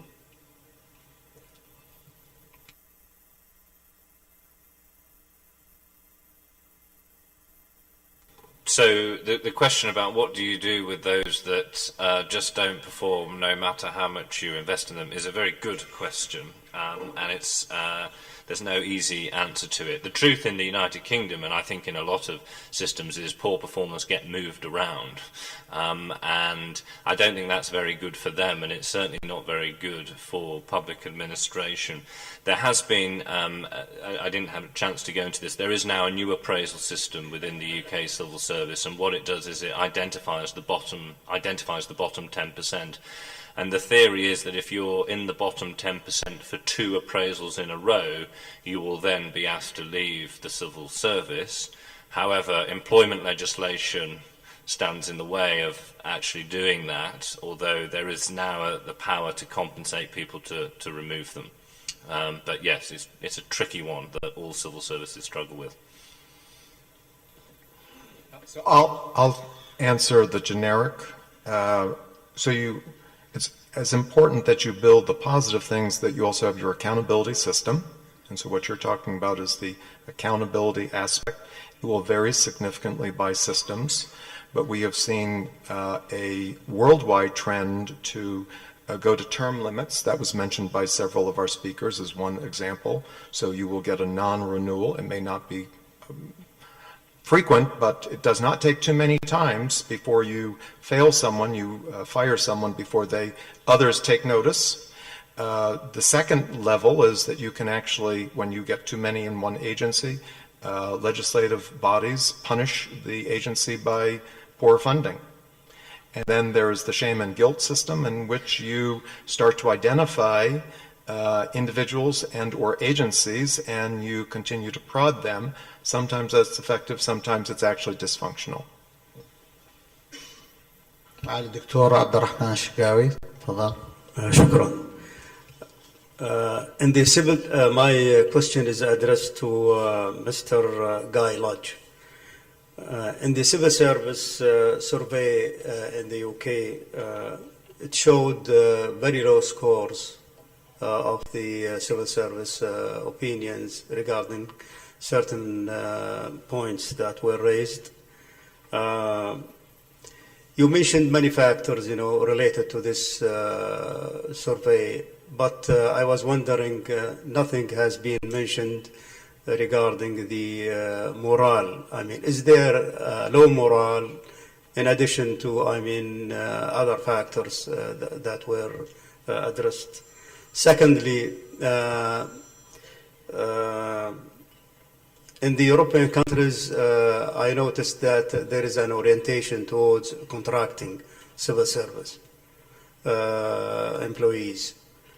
Is this in the UK going to be the trend also? And are we going to see in the future a termination of the tenure civil service? Thank you. Thank you. Interestingly enough, morale has not been affected too adversely by the poor performance culture, which probably tells you something about the British character more than anything. I think part of the issue is that it's the very senior leaders who are considered to not be effective leaders of change, and that comes out in the surveys. Where morale has been very low in the UK civil service, it's been driven not by these issues about weak performance management, but much more to do with the fact that there have been cuts to the size of the civil service. There's been huge scaling backs, and that has been a very difficult thing to manage. In terms of the issue around fixed-term contracts, Yes, that's right. The United Kingdom is now introducing a version of them. They're not quite on the same scale as the New Zealand models because they're essentially fixed-term appointments. And what that means is if you're a permanent secretary and you're deemed not to be performing effectively in your role, you won't be asked to leave the civil service. You'll be then found another post within the system. Some people think, well, that means it's not tough enough, and other people think, well, actually, that's quite sensible. You might not be cut out to be the permanent secretary of the finance ministry, but you might be effective in another part of the system.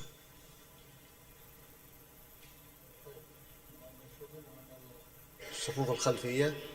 طيب ناخذ سيدة ثم نعود للجهة دي. تفضل أختي. Good morning, everybody. My name is Mahal Garni. I am PhD student in Educational Administration in King Saud University. My question is to Mr. Peter Allen. As we see now, Mr., that all agree that training is an important element to develop leaders, especially shorter programs. My question here is, what kind of these programs or of these shorter programs? This is my first question. My other question is, do you care about the measure of the impact of training, and how do the measure of the impact of training help to choose leaders or even decide that this leader will stay or leave? Thank you very much.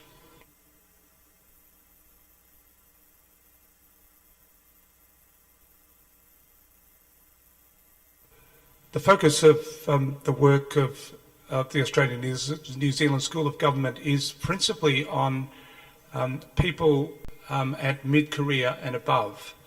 One of the most interesting challenges we have in terms of leadership training is working with people who are moving out of their area of discipline expertise into general management roles, where they arguably know less than the people who report to them about the specific content. And we characterise that as strategic leadership. One of our teachers, Paul de Hart, who works in the Netherlands and with us in Australia, has just written a very engaging book about public leadership which explores these issues in some detail. But I mean, we work on the basis that, the key tasks of leaders are to identify important problems and to solve them. And that involves very often bringing together a team or inheriting a team and defining the tasks, the timelines, the resources that are required, and then ensuring that whatever the performance milestones are towards achievement are met. It's wonderfully simple on one level and incredibly complex on another. And probably the most important lesson our experience over 10 years with several thousand public service leaders in Australia and New Zealand is the opportunities for them to learn from each other. If you can bring together groups of leaders at various stages in their career progress, they have common experiences, common problems, but immense knowledge and perspective, wisdom that they can share. So as you move into more senior, training more senior people, the role is less about teaching and more about facilitating engagement across leaders who are already competent at what they do and want to understand how they can improve their performance with increasingly difficult and challenging problems.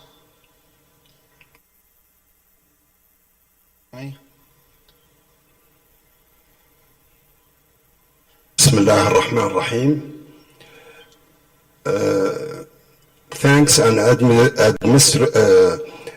admiration to Professor Ahmed Salim Al-Amri. And I have a little question to Miss right. Every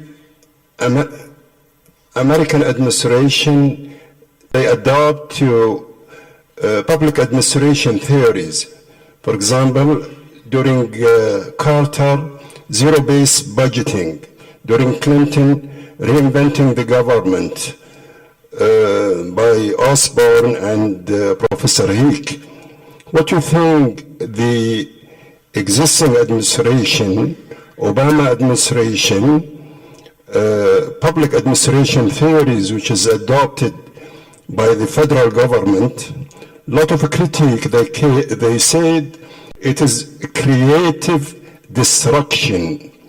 Do you agree with that? Thank you very much. I don't know if I agree with that. That's a very good question. I think every administration has an agenda that they try to push forward. This administration, the Obama administration, is focused on reforming the senior executive service, especially, and also increasing diversity in hiring within the civil service. Their agendas are really focused on identifying talent at an early level and trying to develop that talent, develop those talented individuals to become leaders, not when they are managers and supervisors, but before that, when they are first identified as talented individuals. And from there, working to coach them, develop them, train them, and provide those experiential experiences so that they can become the strong leaders, as well as increasing the diversity of leadership within the federal government. I hope that answers your question.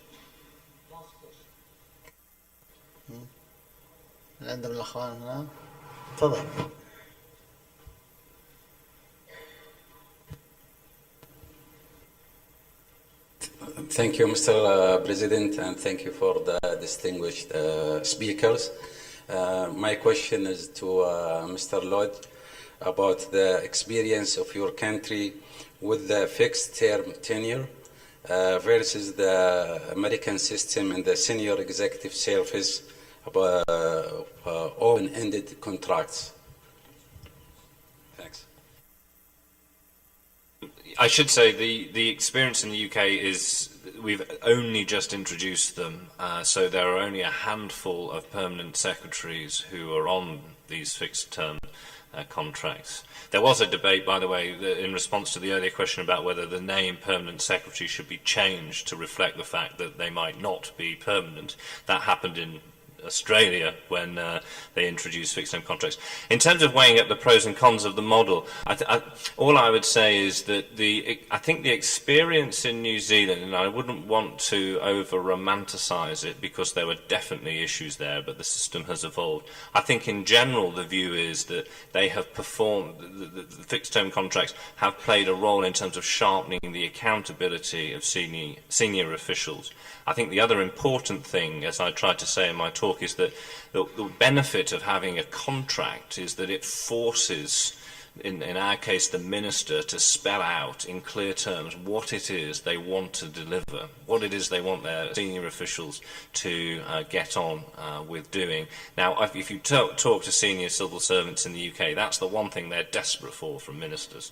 Often ministers chop and change all the time. They wake up on one day and they've got a new priority. They listen to the radio and they've got another new priority. At least having this sort of contract forces them to really focus on what the big issues are they want their department to prioritise. So I think in that sense this is an important development. It's too early to say precisely how effective they'll be. The only thing I would say, though, just as a last point, is the problem with these contracts is if they become too detailed, too cumbersome, too rigid, too inflexible, then they become a problem. So there has to be flexibility. Politics is a very fluid thing. So yes, put in your contract what you want your senior officials to deliver, but there has to be scope to move around a little bit. That's what I would say. طيب لأنه بالفعل الوقت عندنا انتهى ودخلنا تقريبا حدود 5 دقائق على وقت الأخوان في الجلسة القادمة. باسمي واسمكم جميعا أتقدم بخالص الشكر والتقدير إلى جميع المتحدثين والمتحدثات على ما قدموه لنا من تجارب جيدة ومميزة، وتؤكد على أهمية اختيار وتطوير القيادات الإدارية في مختلف دول العالم. وأنا أعتقد أنه نحن في المملكة العربية السعودية وفي جميع قطاعاتنا الحكومية بأمس الحاجة أن نهتم بهذا الأمر، كيف نختار ونطور قياداتنا الإدارية من خلال طبعا دورات تدريبية ويعني عرضهم إلى تجارب مختلفة. أيضا أعتذر من جميع الأخوة والأخوات اللي كان عندهم بعض المداخلات والأسئلة، لأنه بالفعل الوقت لم يسعفنا.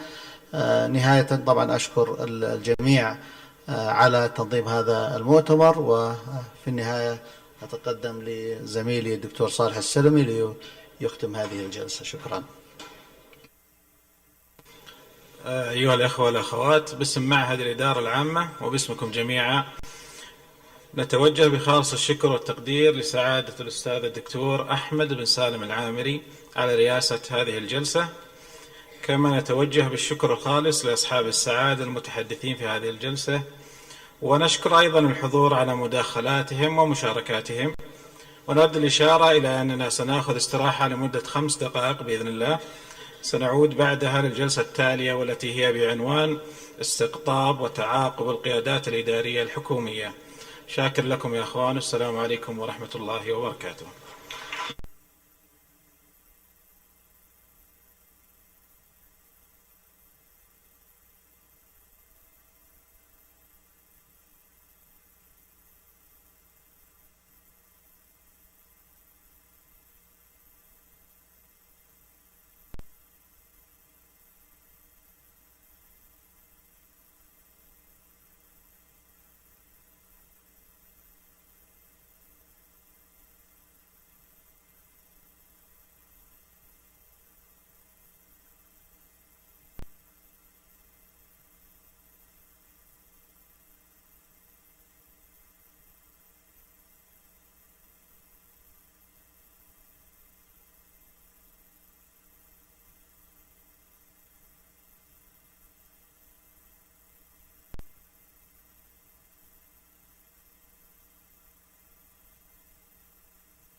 بسم الله الرحمن الرحيم.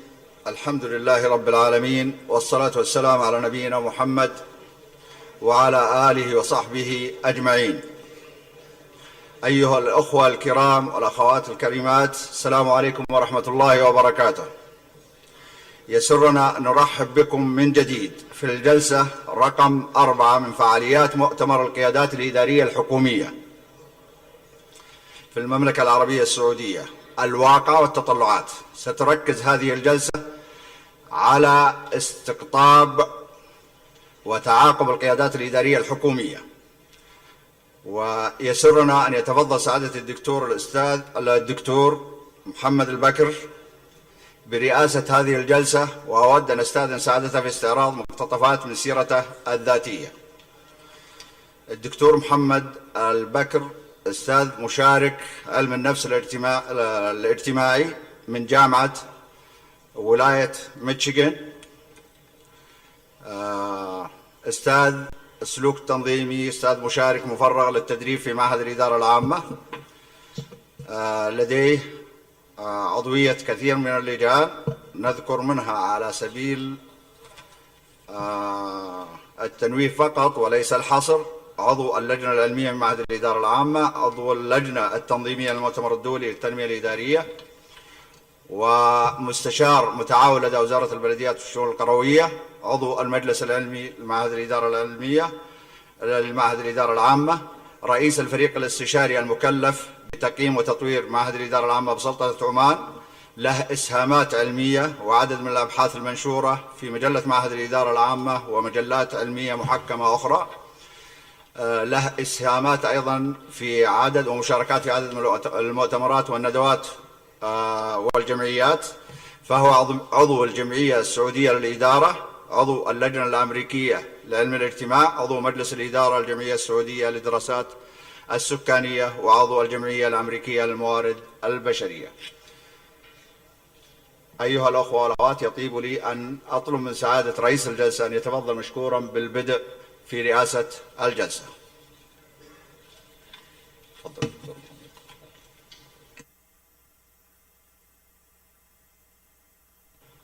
السلام عليكم ورحمة الله وبركاته، والصلاة والسلام على أشرف الأنبياء والمرسلين نبينا محمد وعلى آله وصحبه أجمعين.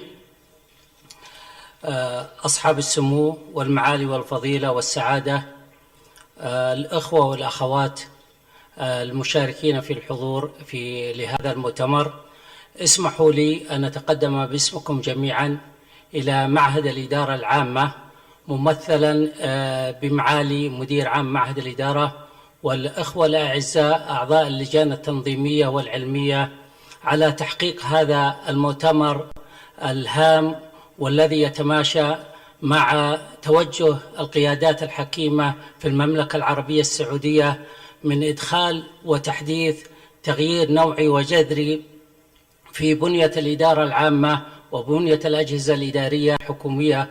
ولعل هذا المؤتمر إحدى الروافد الأساسية العلمية والتطبيقية بنقل تجارب محلية وعالمية لدفع وتعزيز مسيرة التغيير في البنية الإدارية في المملكة العربية السعودية. بذلك أشكر جميع المساهمين في تحقيق هذا الهدف النبيل والنير في تطوير المنظومة الإدارية في المملكة العربية السعودية. الأخوة والأخوات، معنا في هذا اللقاء والجلسة الرابعة العديد من المشاركين في هذا اللقاء في بحوث متنوعة تطبيقية وعملية، عل فيها إن شاء الله إضافة، وعل في أيضا مداخلاتكم إضافة لبلورة رؤى جديدة وتطبيقات جيدة في العمل الإداري. نبتدي مع أخينا وأستاذنا العزيز الأستاذ الدكتور محمد بن ناصر البيشي، والرجل بالتأكيد غني عن التعريف خاصة في مجال الإدارة العامة. الدكتور محمد تخصص إدارة من جامعة بورتلاند الحكومية، عضو هيئة تدريب في المعهد، له العديد من المشاركات الاستشارية في الإدارة العامة للاستشارات واللجنة الوزارية للتنظيم الإداري. له العديد من المؤلفات في الإدارة العامة والتخطيط الاستراتيجي. مستشار لعدد من الأجهزة الحكومية، ممارس للتدريب وتنمية الموارد البشرية لأكثر من 30 عاما. هذا أكثر من 30 عاما يا دكتور، ولكن يمد الله بالصحة والعافية إن شاء الله. 30 شهرا. فنبتدي مع فارسنا وأستاذنا الأستاذ الدكتور محمد البيشي، فأهلا وسهلا. اللهم يا ولي نعمتي وملاذي أنت كربتي لا تكلني على نفسي ولا على غيري طرفة عين. اللهم اجعل هذا الاجتماع وكل اجتماع في طاعتك يا رب العالمين بردا وسلام علينا كما جعلت النار بردا وسلاما على إبراهيم. البحث العلمي سؤال وجواب ومنهجية، كيف وصلت إلى الجواب. وسؤال الأسئلة التي طرحت في هذا البحث 5 أسئلة. ما مدى توفر خصائص القيادة في القادة الإداريين الحاليين من وجهة نظر العينة؟ يعني الواقع الآن، هل الموجودين الآن تتوفر فيهم الخصائص القيادية؟ طيب ما هي الخصائص القيادية التي يراها المبحوثين جديرة ولازمة أن تتوفر في القادة الإداريين؟ طيب كيف وصلوا إلى هذه المناصب؟ ما هي المعايير التي اتبعت من وجهة نظر المبحوثين في وصولهم لهذا المنصب؟ هل كان فيه معوقات لتطبيق الشيء الصحيح لو كان يرون شيء صحيح؟ طيب والحل، يعني ما الآليات، يعني ما الشيء الجديد، يعني ما هي الإضافة؟ طبعا هذا رأي المبحوثين. طبعا في البداية أنا بودي بس أوضح عن القيادة 3 يعني قفشات سريعة جدا. أولا القيادة هي عملية قدرة تأثيرية يستطيع من يملكها أن يؤثر في غيره بحيث يعمل ما يكره. إذا القيادة هي قدرة تجعل الآخرين يعملون ما يكرهون. يعني لو الإنسان ما يرغب ما يحتاج له تأثير.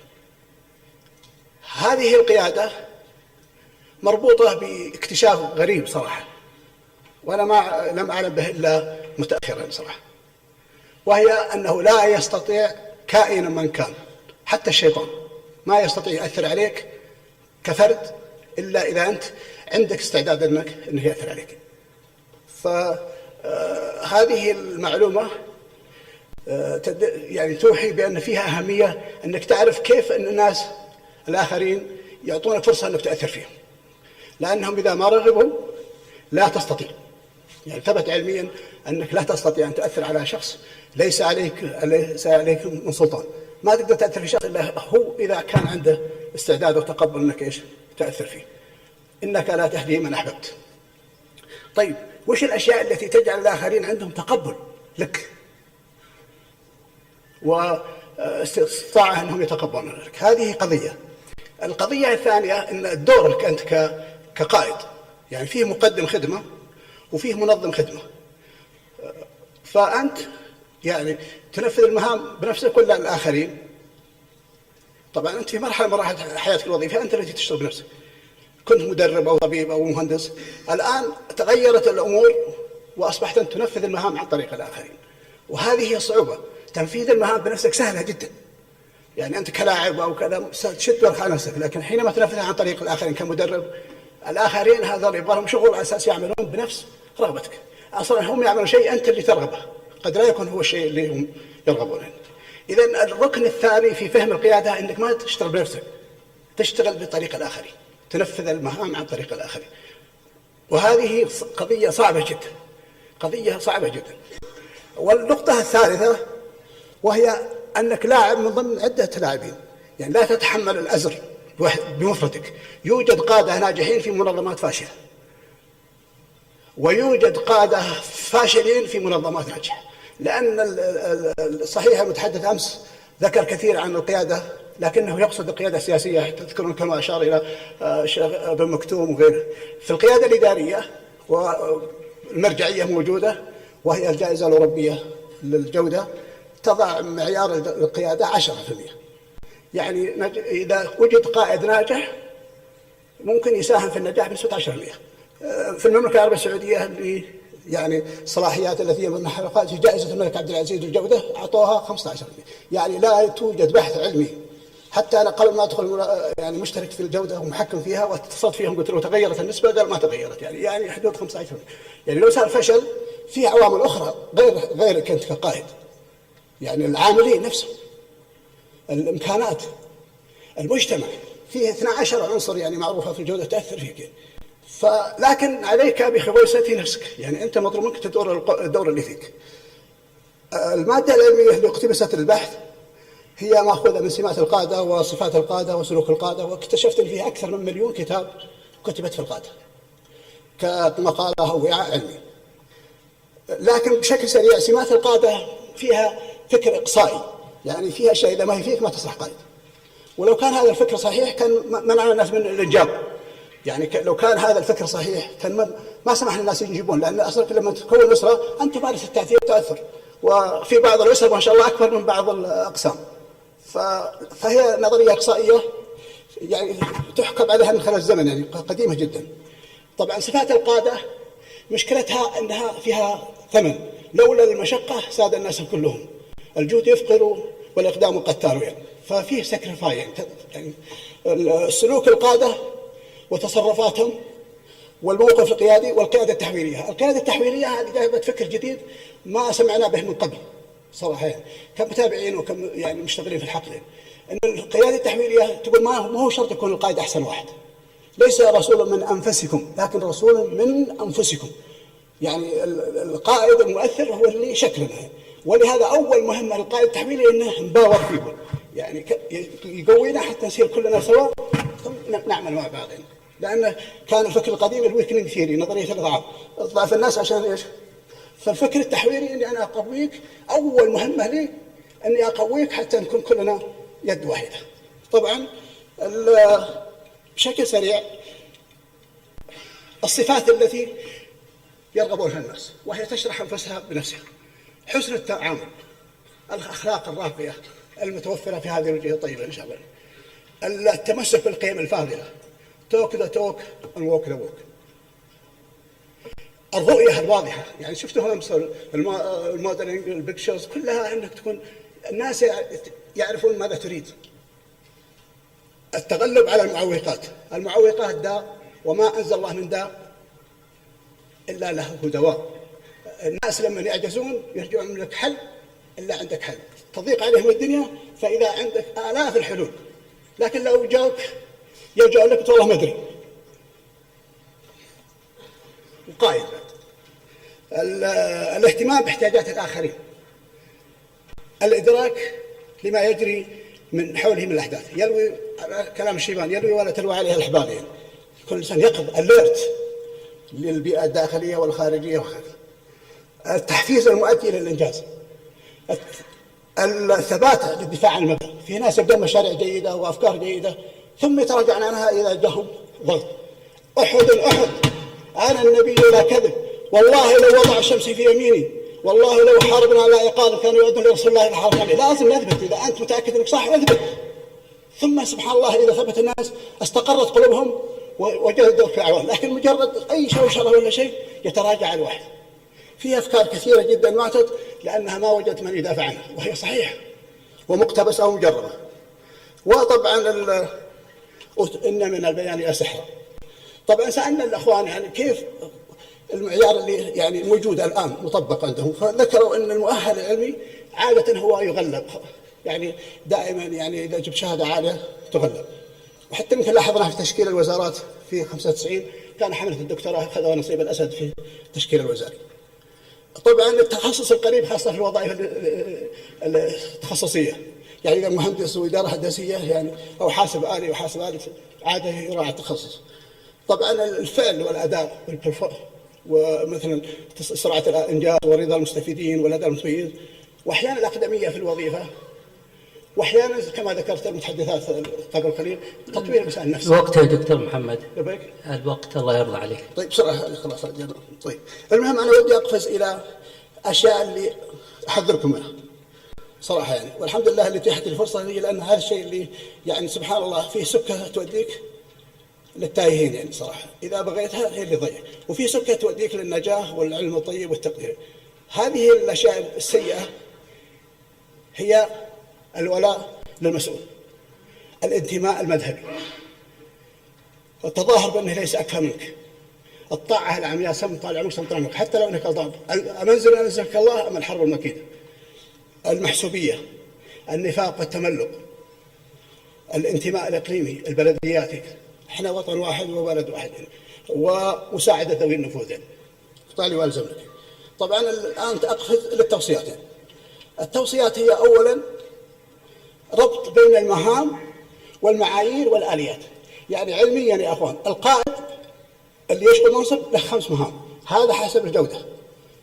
التخطيط الاستراتيجي، ومن مؤشراته الرؤية والرسالة والأهداف ثانيا التنظيم والهيكل، ثالثا الاتصال، ومن مؤشراته الاجتماعات، الاتفاقيات، الكيانات، التغيير، والتغيير من مؤشراته الإزاحة، تشيل شيء، الإيجاد شيء ما كان موجود، التعديل. يعني لا، إذا كنت مسير أعمال فما عندك تغيير، لكن إذا كان في إزاحة وتعديل وهكذا. طبعا الاشتراط توفر خصائص قيادية، تجديد معلومات المؤهل. يعني الشهادات عندنا نعتمد بها، لكن يعني يفقد قيمتها. فأنا أقترح أن يكون في زي ما يجربون الآن في وزارة التربية والتعليم، أن يكون في اختبار دكتور محمد للتعليم. وقت انتهى. شكرا لكم. على كل حال الورقة موجودة في الملف. واسمح لي يا دكتور بس أن أوجه شكر للشخصين العزيزين لهم فضل في هذا البحث، الأستاذ الدكتور عادل السلطان الاهتمام بموضوع القيادة، والأستاذ الدكتور محمد الغيث لأنه كان صاحب فكرة يذكرها الدكتور إنشاء مركز القيادة. وشكرا لك يا دكتور أحمد، الآن في معهد الإدارة مركز لإعداد القيادة. شكرا لكم.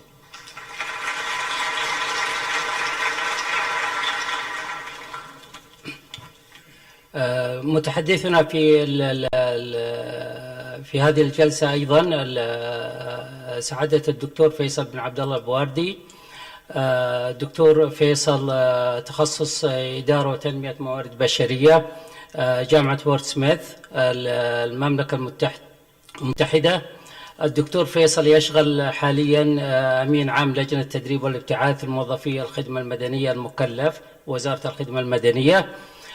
منسق، عمل سابقا منسق قطاع الموارد البشرية بمعهد الإدارة العامة، مدير إدارة البحوث بمعهد الإدارة العامة، أمين وعضو المجلس العلمي بمعهد الإدارة العامة، أمين وعضو اللجنة العلمية المؤتمر القيادات الإدارية أي مؤتمرنا هذا، عضو لجنة البحوث، رئيس المجلس الاستشاري لقسم العلوم الإدارية بكلية المجتمع، عضو فريق بناء استراتيجية معهد الإدارة العامة، وأيضا له العديد من البحوث والمشاركات في المؤتمرات المحلية والدولية فيما يتعلق بإدارة الموارد البشرية. فأهلا وسهلا بالدكتور، ونعمل المحافظة على الوقت لإتاحة الفرصة للزملاء والزميلات في أخذ وقتهم أيضا. شكرا. شكرا لك دكتور. بسم الله الرحمن الرحيم. السلام عليكم ورحمة الله وبركاته. عنوان البحث أو الورقة استراتيجيات خطط تعاقب القيادات، دراسة ميدانية على القيادات الإدارية في الأجهزة الحكومية في المملكة العربية السعودية. طبعا هدف البحث هو كان أولا أبغى أشوف ما هي النماذج اللي تركز على التخطيط لتعاقب القيادات، ما هي المراحل اللي تركز عليها النماذج. للأسف لم أجد نموذج يعتبر مثالي أو يوصى باستخدامه بشكل كامل، ولذلك عملت تحليل ل10 من النماذج المستخدمة في الإطار النظري والمشهورة على مستوى العالم. بعد كذا حاولت أشوف الدراسات اللي عملت لمعرفة ما هي التحديات التي تواجه القطاعات الحكومية إن أمكن، وكذلك التحديات التي تواجه القطاعات بشكل عام. ثم بعد ذلك تم تصميم الاستبانة وتحكيمها وفقا لمعايير معينة. عفوا، لن آخذ فيها كثير المنهجية لأنها موجودة في الدراسة، وأعتقد ما يهم الحاضرين هو كيف نستخدم خطط التعاقب في القيادات في المنظمات الحكومية، ما هي التحديات اللي تواجهنا، وما هي التوصيات اللي يمكن بعدها أن نقوم بعملية التخطيط بشكل ناجح.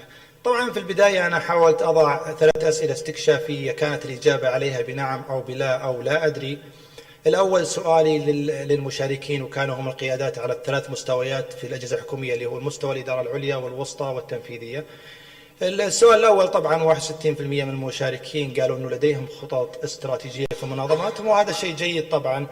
السؤال الثاني لاحظنا أنه 50% يقولون أنهم شاركوا في بناء الخطط الاستراتيجية للمنظمات، وهذا طبعا فيه إشكالية، لأنه كثير من نماذج التخطيط تعاقب القيادات الاستراتيجية يؤكد على أنه أهمية مشاركة القيادات الإدارية. فإذا كانت النسبة 50% فمعناتها 50 لم يشاركوا، كيف نضمن أنهم يحققون الخطط الاستراتيجية لمنظماتهم؟ بطرح السؤال الثالث لاحظنا النسبة نزلت، اللي هو هل خططكم الاستراتيجية تتضمن خطط لبناء القيادات الإدارية؟ ولاحظنا أيضا أنه النسبة متدنية بعض الشيء. الآن نجي على الجزء الثاني اللي هو الواقع. ما هو واقعنا في الأجهزة الحكومية على تخطيط تعاقب القيادات؟ السؤال الأول طبعا طرح كان في نسبة 45% يقولون أنه يوجد لدينا توثيق للمهارات المطلوبة للوظائف القيادية المهمة. اللي أتكلم عليها القيادية المهمة اللي هي الكور بزنس، الوظائف اللي بسببها أنشئ الجهاز، ولم أتكلم على الوظائف المساندة. السؤال الثاني تلاحظون أنه 58% يقولون أنه نعرف الوظائف القيادية التي ستشغل، وبالتالي هناك وعي بأن هناك وظائف ستشغل، فسيذهب اللي يكونون ماسكين هذه الوظائف وستذهب معهم القدرات والإنفاق على هذه القيادات. فكيف نحولها للصف الثاني، أو كيف نوجد صف ثاني على الأقل قادر أن يكون أفضل من الجيل السابق؟ لاحظوا النسبة بدأت تقل في السؤال الثالث. 24% يقولون لديهم عمليات مكتوبة لتحديد العاملين الذين لديهم رغبة وقدرة. هو تخطيط تعاقب القيادات هو ايش فكرته؟ فكرته أني أول شيء أعطي لكل الموظفين اللي عندي، أقول لهم عندي وظيفة في 15 في 14 ستشغل بعد 15 سنة، 10 سنوات، 5 سنوات. من يريد أن يتقدم لهذه الوظيفة؟ ومن يرى أن لديه موظفين متمكنين يمكن أن يرشحوا لهذه الوظيفة، اللي يسمونها هم البول التالنت أو التالنت بول. لاحظ السؤال اللي بعده 23% يقولون في عمليات مكتوبة للتعرف على القدرات والمهارات الحالية الموجودة لدى العاملين الذين لديهم رغبة لشغل، اللي هم البوتنشل هاي بوتنشل. أنا عندي مجموعة دخلتهم في موضوع معين أبغى أخليهم يكونون قيادات في المستقبل، لازم أختبر هذه القيادات. كيف أختبرهم؟ هل عندهم قدرات شخصية، قدرات معرفية؟ كل هذه الأمور يجب أن أتأكد منها. نلاحظ أيضا النسبة متدنية في السؤال اللي بعد، اللي هو 27% يقولون نعم لديهم عمليات مكتوبة لتحديد القدرات والمهارات المستقبلية المطلوبة للشغل وظائف قيادية في المستقبل. الوظائف التي ستعمل على تحقيق الاستراتيجية يجب أني أعرف وش متطلباتها حتى أني أعمل الجسر بين القدرات الشخصية ومتطلبات الوظيفة. الوظيفة أنا مفترض أنها مرتبطة بالاستراتيجية، وبالتالي تحليلي عارف وش متطلبات الاستراتيجية. فهذه تعتبر نقطة مهمة، لأني وجدت أنه الإجابات كانت ضعيفة جدا عليها. اللي حيرني اللي هو السؤال الأخير، 17% يقولون يوجد آلية لمعالجة أسباب عدم اكتساب القدرات والمعارف والمهارات المطلوبة للمرشحين. أنا عندي ناس، يمكن أمس كثير من الأخوان طرحوا مشكلة البرامج التدريبية، التأهيل، إيش مشكلتها؟ هذه هي الجزئية. لا نريد أن نعرف هل برامجنا جيدة ولا لا، لكن نريد أن نعرف لماذا لم تكن ناجحة. أنا أرسلت واحد للتدريب، لماذا لم يتحسن أداءه؟ هل هو المشكلة في المدرب، في الوسائل المستخدمة، في الآليات، في أسلوب التدريب؟ كل هذه الأمور يجب أن نكون واعين لها. لو انتقلنا إلى الجزء الآخر وهو التحديات اللي تواجه المنظمات في تطبيق تخطيط التعاقب للقيادات، نلاحظ أنه طبعا هنا مرتبة حسب الوسط الحسابي. الرقم الأخير هو على الوسط الحسابي. القيادات توافق على أنه المشكلة الأكبر اللي تواجههم هي ضعف نظام تقويم الأداء الوظيفي المستخدم في بناء قيادات المستقبل. يليه في الأهمية ويعتبر معوق عالي عدم مناسبة نظام الحوافز المادية، ويبدو لهذه الجميع يدرك هذه العملية. المعوق الثالث كان ربط نظام الترقية مع الأقدمية والمؤهل وليس قدرات القيادات، وهذا حصل على متوسط 4، بما يعني أنه عالي جدا. 70% يرون عدم توفر آلية مكتوبة لتطوير العاملين. نحن دائما نتكلم عن خطط التدريب. خطط التدريب هذه الجزئية واضحة أنه هناك عندنا مشكلة فيها. المعوق الخامس يقولون أنه ضعف دور إدارة الموارد البشرية، وهذه فعلا موجودة في الدراسات اللي وجدتها، كانت في مستواها عالي لأنها هنا كانت منخفضة بعض الشيء. 68 يقول ندرة المتخصصين في المنظمة للقيام، وهذا صحيح. معظم النماذج اللي طلعت في الإطار النظري يقول يجب أن تعتمد على متخصصين، وإن لم يكن عندك فعليك أنك تستعين بمتخصصين وقدرات من خارج المنظمة. الغريب في الدراسة أنه ضعف اهتمام القيادات جاء في المرتبة الأخيرة، رغم أنه في الدراسات السابقة كان في الغالب يكون في المراتب الثلاث الأولى من حيث المشكلات اللي تواجههم. التوصيات أنا نظرا للوقت لن أعيد توصيات تم ذكرها في الدراسات السابقة، لكن يهمني التوصية الثالثة أحب أكد عليها. كثير من القيادات يعتقد أنه التخطيط التعاقب هو مسؤولية إدارة الموارد البشرية. إدارة الموارد البشرية هي مقدم خدمة، وأنت مستفيد من الخدمة، وبالتالي عليك أنك أنت تتدخل في هذه الخطط وتلوم، لأنك أنت المسؤول عن تحقيق الاستراتيجيات. فإذا لم تطالب إدارة الموارد البشرية بدورها الفعال ستواجه مشكلة وستلام على عدم تحقيقك للاستراتيجيات.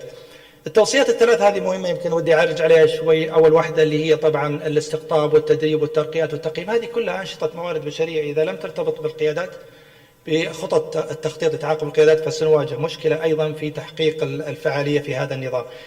التوصية السادسة هي عمل التدريب على خطط التعاقب ومراحلها ونماذجها وسبل نجاحها. احنا دائما نركز على التدريب بشكله التثقيفي ولا نركز على عملية اكتساب المهارات والقدرات في هذه البرامج.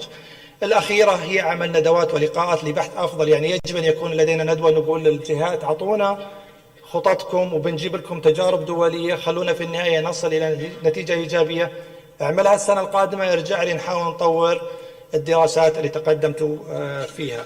شكرا لاستماعكم. شكرا دكتور فيصل على التزامك بالوقت وإيثارك على نفسك للأخوة والأخوات الآخرين. شكرا. معنا الآن المشاركة في هذه الجلسة الأستاذة دلال بنت ناصر الحارثي في ورقة عمل أو بحث في تخطيط تعاقب القيادات الإدارية الحكومية في المملكة العربية السعودية. الأستاذة دلال حاصل على ماجستير من جامعة الملك سعود في الإدارة العامة. الوظيفة الحالية في وزارة الخدمة المدنية.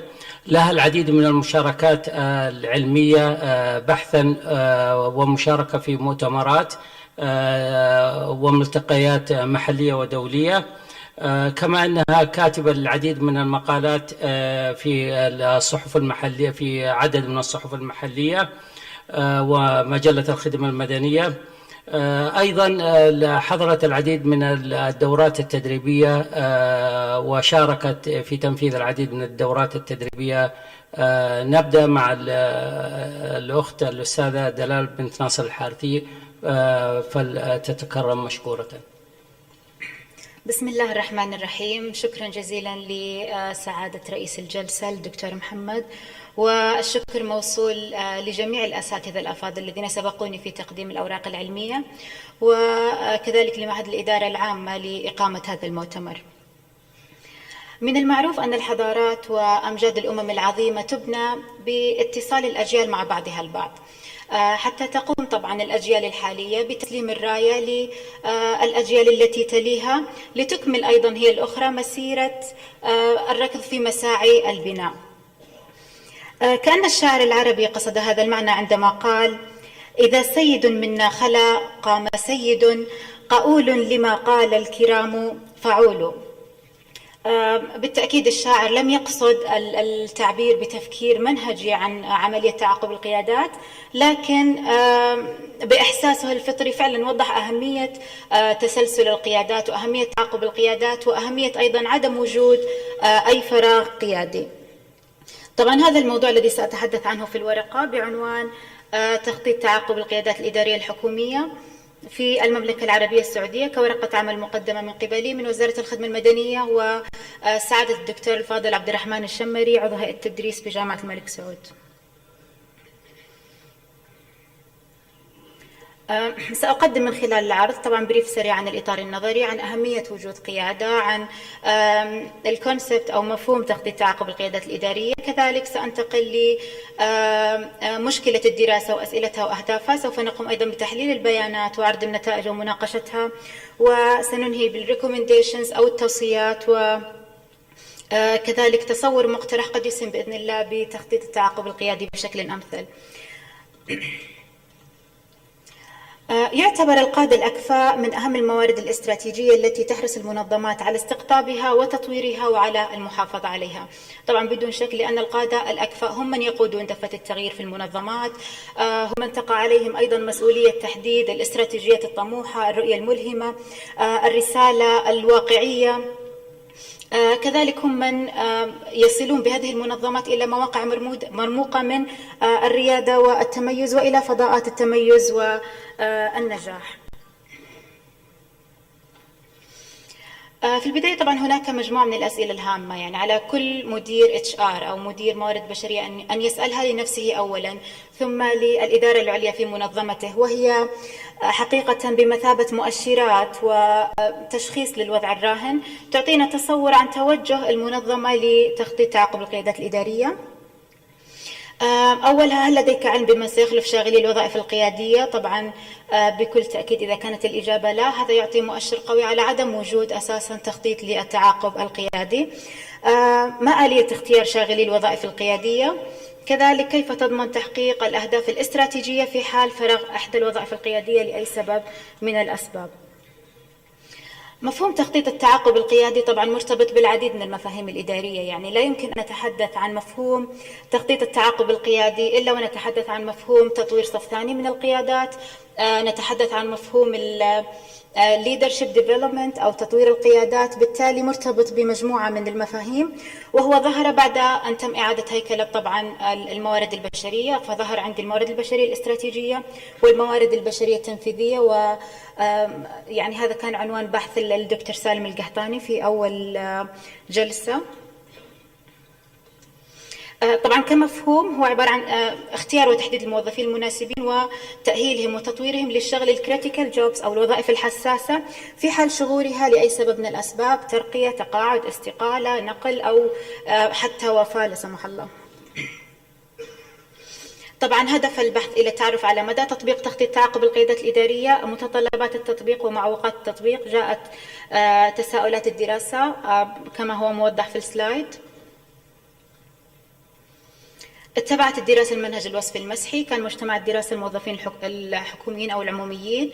عينت الدراسة بلغت 500 موظف عام، وأداة الدراسة الكويستشنير أو الاستبانة. كانت تقريبا هذه العينات أو بعض العينات الممثلة لعينة الدراسة ما بين تقريبا 62 منظمة ما بين جامعات ووزارات وأمانات وهكذا. البيانات الديموغرافية لن أطيل فيها، هي موجودة أو موضحة على السلايد وبالإمكان الرجوع إليها أيضا.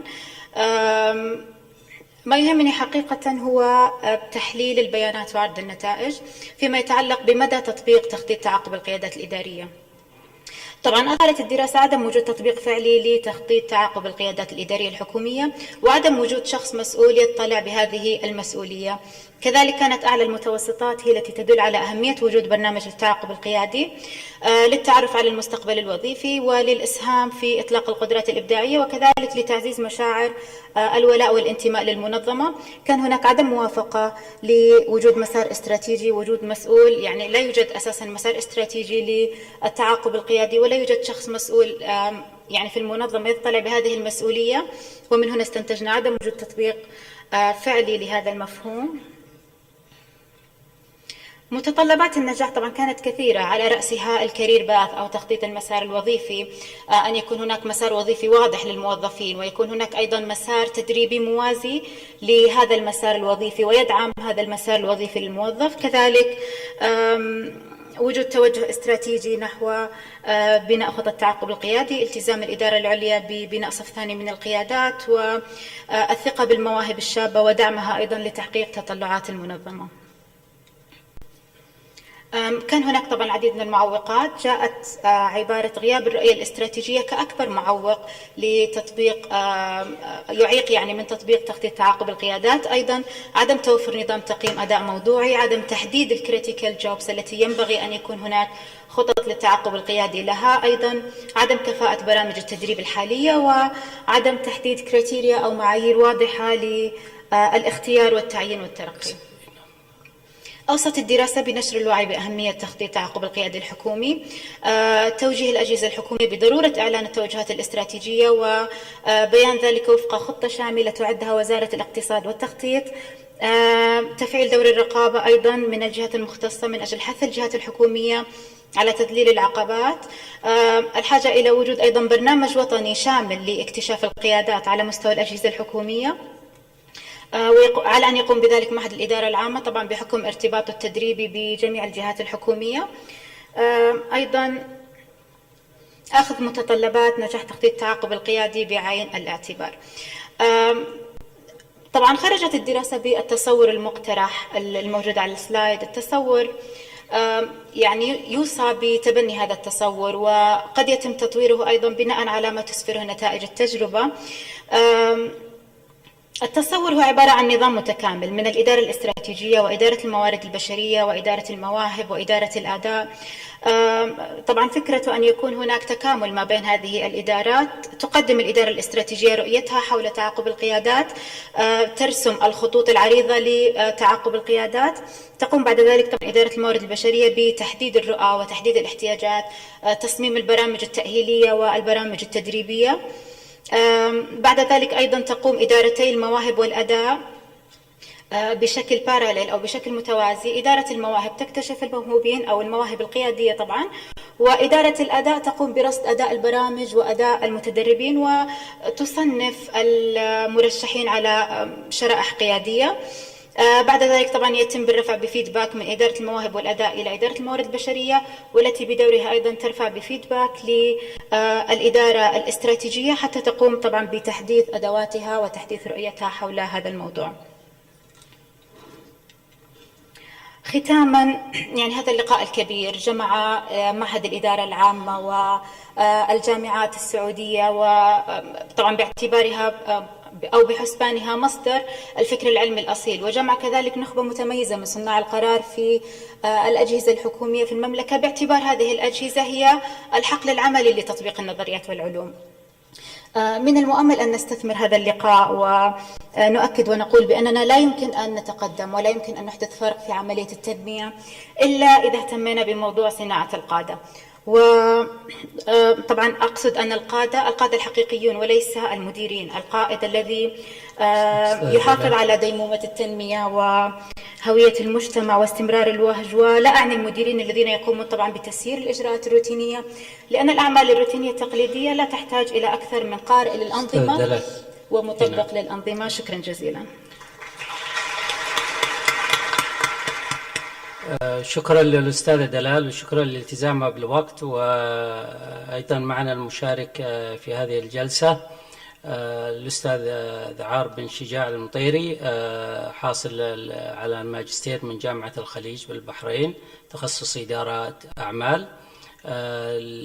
وظيفته الحالية مدير إدارة تطوير القوى العاملة بالهيئة الملكية بالجبيل. أهم الخبرات العلمية والعملية، شغل العديد من الوظائف القيادية، منها مدير إدارة التميز التنظيمي. نشر له عددا من البحوث العلمية، عضو جمعية إدارة الموارد البشرية أشرم والجمعية العربية لإدارة الموارد البشرية أشرم. يهتم بالبحوث وإدارة الموارد البشرية، وعل بمساهمة ومشاركة زميل الأستاذ ذعار بن شجاع المطيري إجابة على أحد الأخوة المشاركين أمس في أنه يريد أن يرى نماذج تطبيقية، فلعله في هذه المساهمة يساهم في نموذج تطبيقي على الهيئة الملكية الجبيل وينبع، فينقلنا إلى التطبيق العملي في تطبيق القيادات. أهلا وسهلا أستاذ. شكرا يا دكتور. بسم الله والصلاة والسلام على رسول الله. السلام عليكم ورحمة الله وبركاته. عنوان البحث هو تحديات تطبيق خطط التعاقب الوظيفي في المنظمات السعودية، دراسة حالة الهيئات والمؤسسات الحكومية. كما هو معلوم أن بناء القيادات يعتبر من التحديات التي تواجه المنظمات الحكومية للاطلاع في مسؤولياتها المتزايدة حاليا لتحقيق التنمية. وقد تبنت المنظمات العديد من المناهج العلمية لبناء كوادر الصف الثاني من القيادات، مثل تخطيط التعاقب الوظيفي. إذا جاءت هذه الدراسة للتعريف بمفهوم تخطيط التعاقب الوظيفي وبشكل رئيسي تحديد التحديات التي تواجه الهيئات والمؤسسات الحكومية في تطبيق هذا المفهوم. تخطيط التعاقب الوظيفي يعد من المفاهيم الحديثة في مجال إدارة الموارد البشرية. كانت بداية ظهور مصطلح تخطيط التعاقب الوظيفي في الشركات العائلية لمعالجة مسألة توريث ملكيتها. أيضا أظهرت الدراسات السابقة أن هذا المفهوم توسع ليشمل أيضا الشركات التي تخطط لتغيير الرؤساء التنفيذيين. أما اليوم فهو يعتبر من أفضل ممارسات لإعداد القيادات والموظفين شاغلي الوظائف الهامة. يمكن تعريف تخطيط التعاقب الوظيفي بأنه عملية ديناميكية مستمرة تتضمن مجموعة من الأنشطة والممارسات الساعية إلى تحديد الكفاءات القيادية وتطويرها وتجهيزها للمناصب القيادية والهامة بهدف بناء صف ثاني من القيادات في المنظمة، أو كما يقال هو وضع الشخص المناسب في المكان المناسب وفي الوقت المناسب. أظهرت الدراسات السابقة أن هناك العديد من الفوائد لتبني مفهوم تخطيط التعاقب الوظيفي، منها أنه يعتبر أحد ممارسات التنمية المستدامة ويسهم في تحقيق استراتيجية المنظمة للتركيز على الجدارات المستقبلية وعلى الأمد البعيد. كذلك هو يعتبر أداة لإعداد كوادر الصف الثاني ويضمن استمرارية رأس المال المعرفي وتجنب الفجوة في المعرفة، وبذلك هو أداة للتعلم التنظيمي.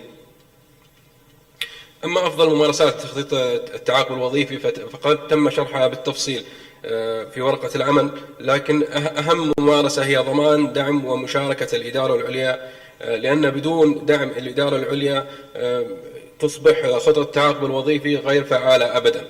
فهذه أجمعت عليها الدراسات السابقة، أيضا ذكرها سعادة الدكتور فيصل.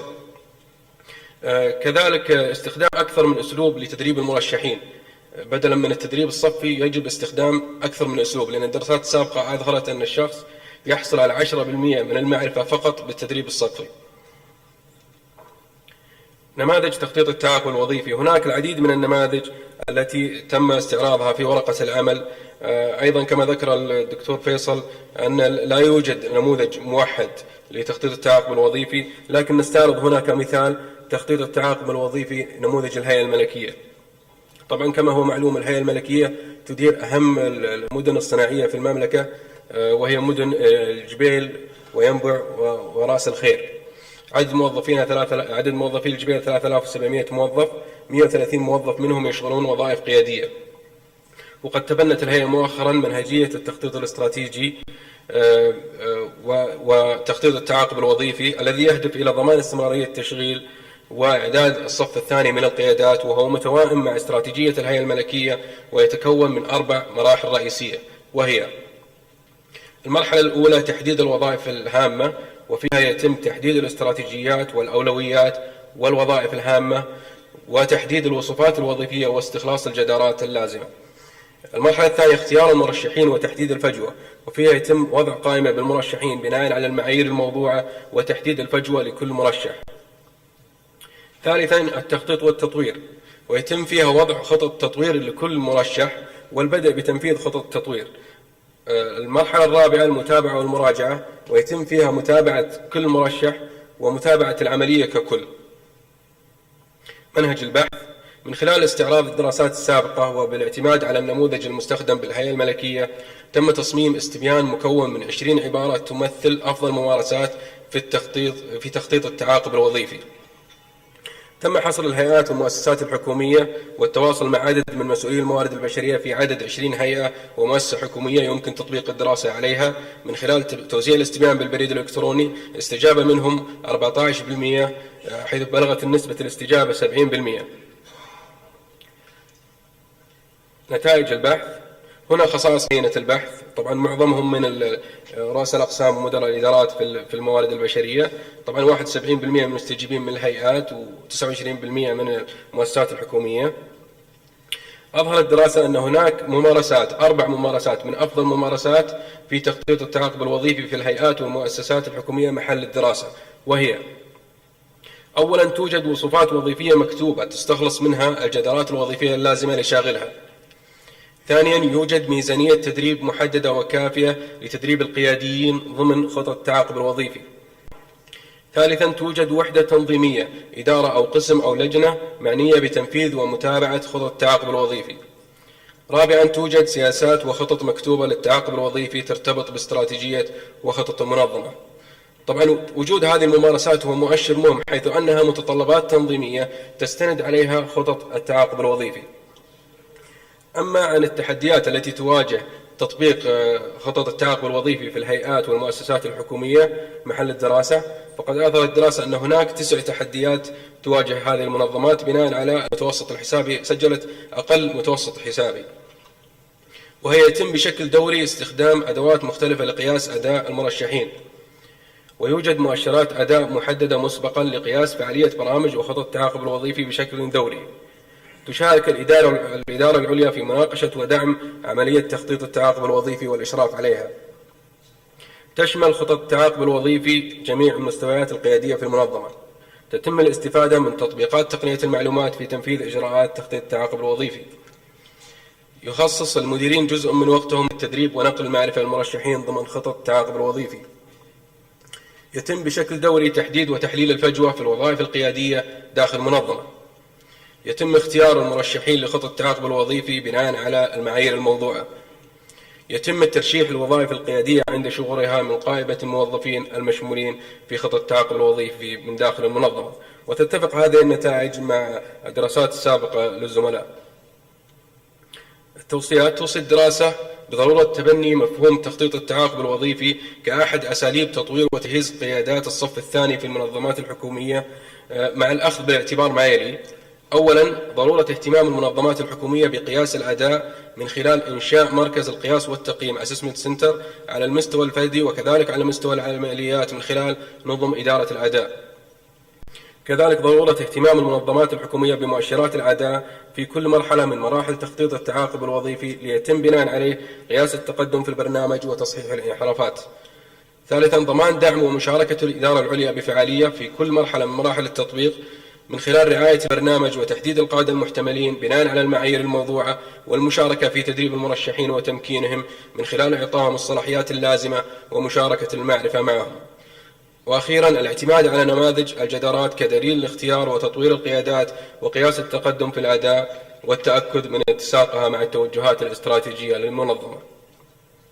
ونظرا لندرة الدراسات في هذا المجال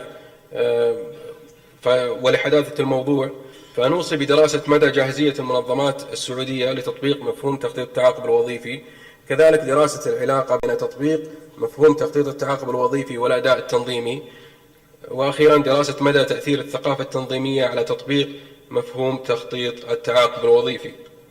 وفي الختام أشكر لكم حسن استماعكم، والسلام عليكم ورحمة الله وبركاته.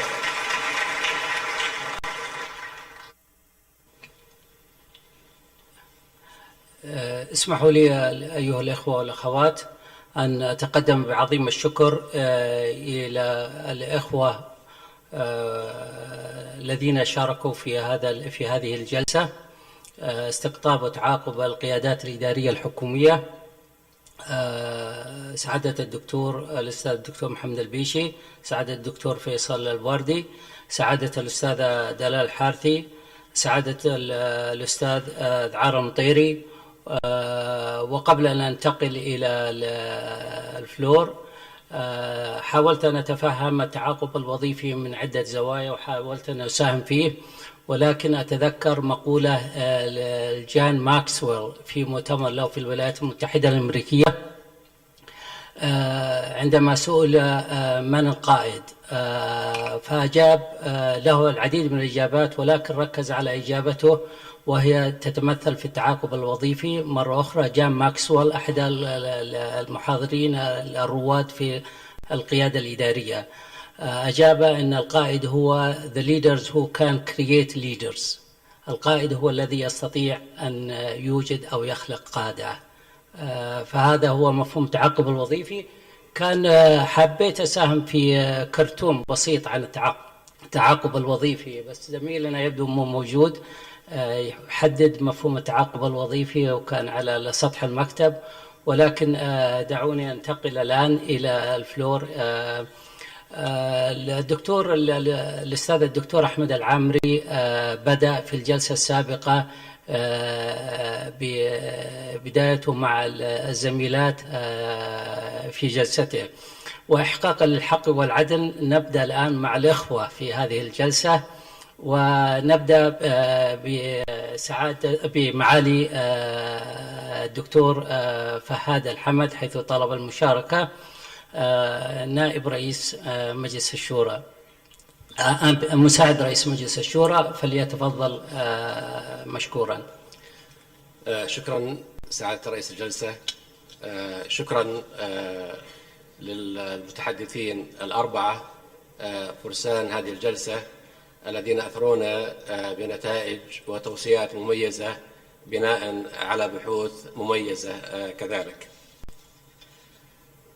سعادة الرئيس، نتائج هذه الدراسات والبحوث تؤكد مع كل الأسف على وجود قصور واضح في الاستقطاب والإعداد القادة الإداريين في الأجهزة الحكومية. هذا هو ما انتهت إليه الدراسة والبحث الذي قدمه الدكتور محمد البيشي، فقد انتهى إلى عدم وجود معايير موضوعية لاختيار القادة، وإلى عدم وجود مركز لإعداد القادة الإداريين حتى الآن حسب ما فهمت. أيضا الدراسات الثلاثة الأخرى انتهت إلى عدم وجود استراتيجيات وخطط يعتمد عليها لتعاقب القيادات الإدارية في الأجهزة الحكومية، وهذه مشكلة كبيرة وخطيرة. الدكتور فيصل الباردي انتهى إلى عدم ممارسة التخطيط لتعاقب القيادات من قبل معظم الجهات المشاركة في الدراسة، وذكر عدة أسباب لعل أبرزها وأولها مع الأسف ضعف اهتمام القيادات العليا بموضوع تعاقب القيادات، ثم عدم مناسبة الحوافز المالية، وضعف نظام تقويم الأداء الوظيفي. الأستاذ العارم طيري ذكر 9 تحديات تواجه تطبيق تعاقب القيادات الإدارية، مع أننا في البداية اعتقدنا أن الأمور بخير على الأقل في الهيئات، لكن يبدو أننا في الجهاز الحكومي مؤسسات تقليدية وهيئات لا زلنا نعاني من ذات المشكلة. الأستاذة دلال الحارثي أيضا انتهت إلى عدم وجود تطبيق فعلي للتعاقب القيادي، وذكرت أسباب عدة لعل أبرزها أيضا، وهذا يتفق أيضا مع ما انتهى إليه الدكتور فيصل: غياب الرؤية الاستراتيجية لبناء صف ثاني من القيادات، عدم توفر نظام تقييم أداء موضوعي للتعرف على ذوي المهارات القيادية، وعدم ربط المسار التدريبي بالمسار الوظيفي. وهنا أقول الاستراتيجيات والخطط الخاصة بإعداد واستقطاب وتعاقب القيادات الإدارية لا تنشأ ولا تكون في فراغ، هي تتطلب أطرا نظامية وتنظيمية ملائمة كي توضع ابتداء، ثم حتى يمكن تنفيذها في الواقع الإداري للجهاز الحكومية إن وجدت. ولذا فإن الحاجة تدعو إلى أن يوصي مؤتمركم هذا المميز بإجراء مراجعة شاملة للأنظمة الإدارية وما يتعلق بها من أنظمة مالية، وما يتصل بها من أساليب وإجراءات العمل، لتحديثها بما يؤدي إلى خلق بيئة عمل تكون جاذبة وحاضنة ومحفزة لقيادات إدارية تستطيع إحداث النقلة النوعية التي يتطلع إليها كل من القيادة والمواطن من الأجهزة الحكومية. والسلام عليكم ورحمة الله. شكرا معالي الدكتور فهد، ولعلك شجعتني أن أعرض الكاريكاتير لثواني على الأخوة والأخوات المشاركين.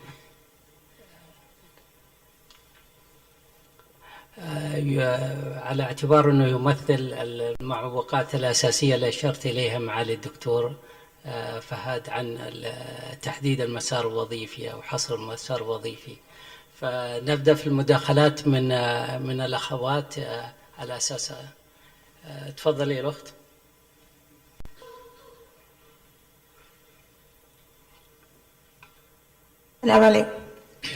السلام عليكم.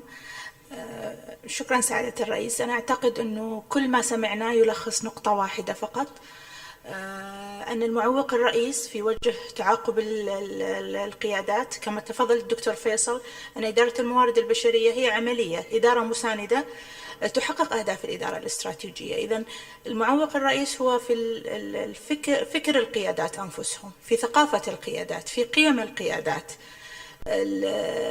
نحتاج إلى إدارة بالقيم. بعض القادة يعتقدون أن المعلومة هي مصدر قوة، وهم كثر جدا للأسف في مؤسساتنا، فيحتفظ بهذه المعلومة ولا يقدمها للآخرين إطلاقا، لأنه إذا تخلى عن المعلومة فهو يتخلى عن مصدر قوته كقائد. احتفاظه بهذه المعلومة يعني عدم نقل المعرفة إلى الآخرين، إلى من حوله، يعني عدم قدرته على تدريب الصف الثاني من القيادات. ليست عدم قدرة وإنما عدم رغبة، لأن تدريبه لآخرين وإخراجه لهم إلى الصف الأول يعني تنافس بالنسبة له، يعني أنه سيقصى من هذا الموقع. مشكلتنا الرئيسية سعادة الرئيس هي فكر، ثقافة، قيم لدى هؤلاء القادة الذي قام هذا المؤتمر كمحور رئيس حولهم. المشكلة منهم والحل يبدأ منهم.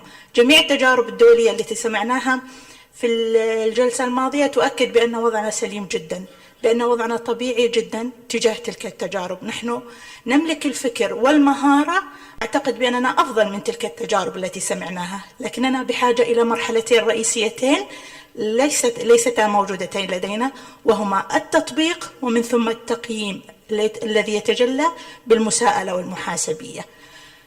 القائد الذي لا يستطيع أن يتخلى عن هذا الفكر التقليدي يجب أن ينحى، يجب أن يحاسب. شكرا. شكرا مساهمة، وعلى هذا إن شاء الله يؤخذ في الاعتبار كما أشرت وأشار معالي الدكتور فهد في التوصيات مستقبلا إن شاء الله بما يدعم مسيرة العمل الإداري في المملكة. تفضلي. نعم. رحيم خالد البراك، وكيل محافظ الأحساء.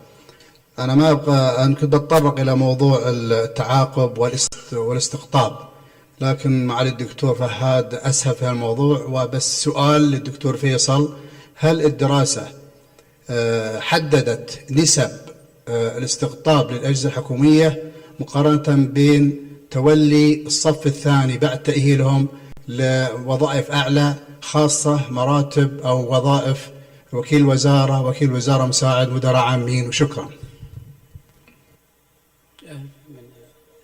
فيما بعد. نعم. تفضل. شكرا سعادة الرئيس. خالد العيد، مدير تطوير القيادي مع الإدارة العامة مملكة البحرين. يعني أنا من خلال حضوري لجلسات أمس واليوم أعتقد أشارككم في بعض الأمور، وهي قضية البليمنج كلتشر. يعني أمس لاحظنا هناك تداخل بين وظيفة القادة الاستراتيجيين والقادة التنفيذيين، كل واحد يقول أن الشخص الآخر يتدخل في عملي، فإحنا محتاجين قضية البليمنج كلتشر هذه نخفف منها. القضية الثانية اسم الوزارة وزارة الخدمة المدنية. احنا إذا أردنا أن نصنع القادة يجب أن يكون كل إنسان فخور بأنه يعمل في الخدمة المدنية، هو خادم للناس. يعني هو لما يعين من قبل المقام السامي هو لخدمة المجتمع وخدمة البلد، فيجب أن نضع في عين الاعتبار أن احنا هذه الوظيفة هي تكليف وليست تشريف. القضية الأخرى بالنسبة للبست براكتسز اللي شفناها في الجلسة السابقة، أنا أعتقد أن المملكة العربية السعودية لا ينقصها شيء، ولكن ينقصها أن تأخذ هذه النماذج وتصنع نموذج سعودي خالص يناسب البيئة السعودية. عجبني الدكتور محمد البيشي في طرحه ربطه جميل جدا مع الإسلام، وأعتقد أن الإسلام هو مرجعنا اللي يمكن أن نستقي منه موضوع القيادة. وشكرا. الأخوات تفضلي. السلام عليكم ورحمة الله وبركاته. عليكم السلام. أنا دكتور إيناس طه، عميدة الدراسات الجامعية بجامعة طيبة. أشكر معهد الإدارة على تحت الفرصة لحضور هذا المؤتمر الهام، وأتمنى أن يكون المؤتمر الأول وتعقبه مؤتمرات يعني 1 و2 و3 إن شاء الله. كما أشكر المتحدثين. الموضوع التخطيط لتعاقب القيادات هو يعني يعتبر الآن أعتقد أنه مصطلح جديد بالنسبة لنا. هناك تعاقب القيادات، ولكن يعني كما سمعنا يحتاج إلى تخطيط. هل ترون أن الوقت الآن حان لبناء قاعدة معلومات أو بيانات بالنسبة للقيادات السابقة؟ عند بناء قاعدة البيانات سوف يدعم وضع نموذج خاص بالقيادات لتقييم الأداء، يبدأ بالصفات الشخصية للقيادي وينتهي بإنجازات القائد خلال فترة تولي القيادة. يكون هذا النموذج يعني نافعا للقادة واستخدامهم لاحقا كمنتورز أو مرشدين للقادة الجدد أو للصف الثاني، وهذا يمنحهم الثقة أو الانتماء للمنظمة وللدولة بأن دورهم لن ينتهي بانتهاء قيادتهم، خاصة المتميزين منهم، وأن دورهم يكون مستمرا لدعم القادة الجدد، وربما يدعم هذا تخطيط تعاقب القيادات. كما لابد من وضع خطط التعاقب كفقرة أساسية في التخطيط الاستراتيجي للمنظمات. وأسعدني أن 40% من القيادات كما جاء في إحدى في المحاضرة كانوا هم بالفعل أفراد في الخطة الاستراتيجية للمنظمة. كما أيضا لابد أن يكون فقرة واضحة للخطة الاستراتيجية، ونحن بحمد الله يعني في طيبة الخطة الاستراتيجية جاء فيها هدف واضح وهو تطوير القيادات وتمكين القيادات. لو سمحت يا أخي. شكرا. السؤال الأخير من عند الزميلي، تفضل الله يحفظه. السلام عليكم ورحمة الله وبركاته. شكرا لسعادة رئيس الجلسة وأيضا لمعهد الإدارة على إقامته لهذا المؤتمر الحيوي المهم. الحقيقة أنا استمتعت كغيري من الحاضرين بما قدمه الباحثين من أبحاث فعلا رصينة وأبحاث علمية مبنية على أصول البحث العلمي، وكانت فعلا أسماء بارزة نعرفها قبل ما نأتي لهذه الجلسة. بس أعرفكم على نفسي، الدكتور محمد عبد الله الناجي، أستاذ في القيادة الإدارية والتخطيط التربوي وعضو في مجلس الشورى. الحقيقة ودي استفسر من الأستاذ الدكتور محمد البيشي. هو كان بحثه عن معايير اختيار القادة، وخلص في نهاية البحث إلى خصائص القادة تتعلق بحسن التعامل والتمسك بالقيم والرؤية إلى آخره من هذه الخصائص. فكان ودي أن أسمع تعليق الدكتور عندما يقارن هذه الخصائص التي توصل إليها في بحثه مع السمات القيادية المعروفة الدارجة التي يعني معروف أن أي قائد ناجح تتوفر فيه هذه السمات المتعلقة بالتكيف وطلاقة اللسان والمبادرة وتحمل المسؤولية والنزاهة وغيرها أو هذه تقريبا معظم السمات التي يجب توفرها في القائد الناجح. وكأني رأيت بأن الدكتور يعني جمع بين السمات وبين الصفات، يعني ويعني لم يذكر المهارات هنا. فيعني قد يكون لدى الدكتور يعني تبرير معين لهذه الجزئية، لأن بعض الخصائص التي تعرض إليها تعتبر جزء منها مهارات وليست سمات قيادية. الحقيقة ما أشار إليه الدكتور فيصل البواردي في بحثه من أن أسباب يعني ضعف تعاقب القيادات الإدارية هو 82% ضعف في التقويم، و82% عدم مناسبة الحوافز، و70% ضعف إدارة تطوير الموارد البشرية. كان بودي لو سمعت من الدكتور ما هي المقترحات لتعديل هذا الجوانب السلبية التي من شأنها أن تعالج النقص في معالجة إنشاء قيادات إدارية فاعلة. أخيرا فقط أود أن أشير بأن إذا أردنا أن نوجد يعني تعريف أو مفهوم للقيادة هو التأثير. من يؤثر فهو القائد، من لا يؤثر فليس قائد. هذه يعني المعلومة يعني موثوق بها، وهذه المعلومة هو أشار إليها أيضا الأستاذ الدكتور محمد في بداية حديثه. الجانب الآخر بأن كأني بدأت أفهم اليوم ويمكن في حديث آخر بأننا نعني بالقيادات هم الذين يحتلون المراكز الإدارية العليا. أنا أعتقد القيادات الإدارية هي موجودة في المستويات العليا في الإدارة وفي المستويات الوسطى ضمن مستويات الدنيا فلذلك من يحتل المركز القيادي ويقود آخرين هو قائد، ونهتم بتطويره. شكرا لكم وآسف على الإطالة. شكرا. ننتقل الآن بشكل سريع جدا إلى سعادة الدكتور فيصل، حيث أننا دخلنا على وقت الجلسة الأخرى إضافة وقت الصلاة. لو تكرمت يا دكتور فيصل. ودكتور محمد إجابة سريعة جدا. نبدأ بالدكتور فيصل. تفضل يا دكتور. بالنسبة للسؤال الأول اللي كان هل حدثت دراسة نسب الاستقطاب في الأجهزة الحكومية؟ الدراسة طبعا ركزت على واقع وأظهرت أن هناك مشكلة، ولا حاجة نحن ننزل الميدان. الآن واضح القيادات يقول لك أنه عندي الإشكاليات هذه وما هو مقترح في الإطار النظري، فمعروف أن النماذج فيها مشكلة، وخصوصا آخر نقطة اللي تتعلق بآلية معالجة المشكلات اللي توجد، وهي كيف يعني نعرف أنه من يذهب للتدريب أنه يعني يتمكن من اكتساب المهارة أو لا. أما إجابة سعادة الأستاذ عضو مجلس الشورى محمد الناجي، دكتور محمد الناجي، عن المقترحات. المقترحات طبعا موجودة في التوصيات وأنا ما ذكرتها كلها، لكن الموضوع ليس بالسهل ولا يوجد باحث يقول هذا موضوع. هو يعتبر من أعقد وأصعب المواضيع، إلا أنه لا مجال لإهماله، لأنه عدم إهماله سيؤدي بالتالي إلى ضعف تحقيق الاستراتيجيات، وبالتالي تظل المنظمات في مشاكلها. كل سنة تقول بعد 5 سنوات سنصلح وترجع لنفس المشكلة، وبالتالي هو يحتاج تغيير جذري ليس من الجهاز إنما من الجهات الرقابية والتشريعية والتنفيذية. كل يجب أن يكون هناك تكامل عالي بينهم. شكرا لكم. دكتور محمد بشكل سريع جدا، يعني مو بسريع فقط، جدا. أولا أنا سعيد يعني صراحة بالحاضرين جميعا صراحة، وأحمد الله اللي تحت وصل رؤيتهم. يعني وقفة تعليقات سريعة بالنسبة لما ذكرته سعادة الدكتور. أنا سعيد بوجودك معنا. هو مفصل في صفحة 15 و16. أنا ذاكر أكثر من 21 من الخصائص اللي دمجتها كلها لما استعرضت السمات والصفات دمجتها، لكن المبحثين صوتوا لأفضل 10 يعني يرونها أنها مناسبة. فإن شاء الله وما شاء الله الأخوان عندهم تدخل السايت وتحضر على أكثر من 60 صفحة البحثين. بالنسبة لي يعني ما ذكره أجمع بين رأيين سريعين الدكتور العيدي ودكتور فهد الله يحفظه. سعيد بوجودك معنا. هو يعني if you keep doing the same thing you will get the same result. يعني أنت إذا ما تغيرت حتحصل على نفس النتيجة. فالسؤال إحنا مبسوطين من اللي إحنا فيه ولا نحتاج إلى الأفضل؟ from good to great. يعني مهم الأسوأ إلى الأفضل، لا، من الحسن إلى الأحسن.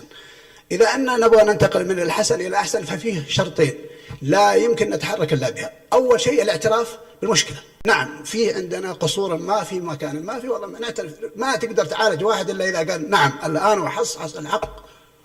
طيب الدكتور والشيء محمد، الثاني هو النية أن نتخلص منه. نبي نعترف ثم مشكلة الوقت. تهيئ وتقبل للتغيير يعني.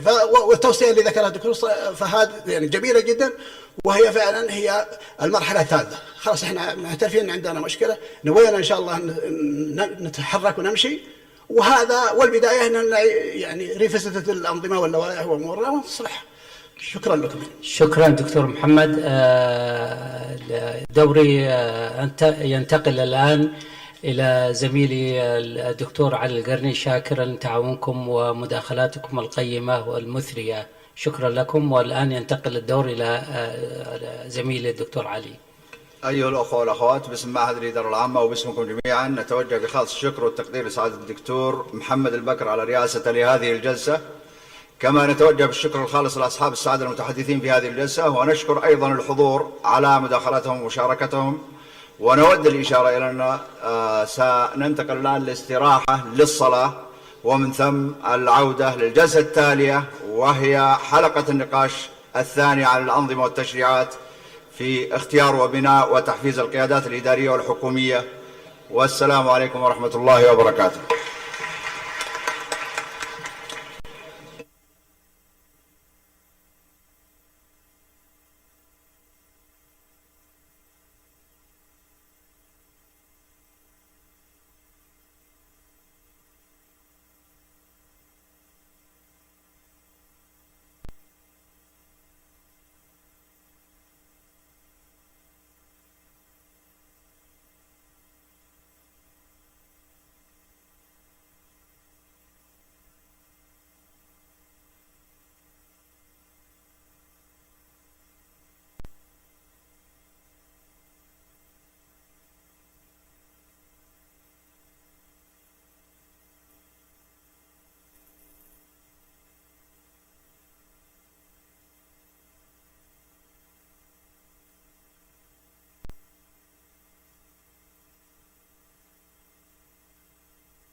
بسم الله الرحمن الرحيم.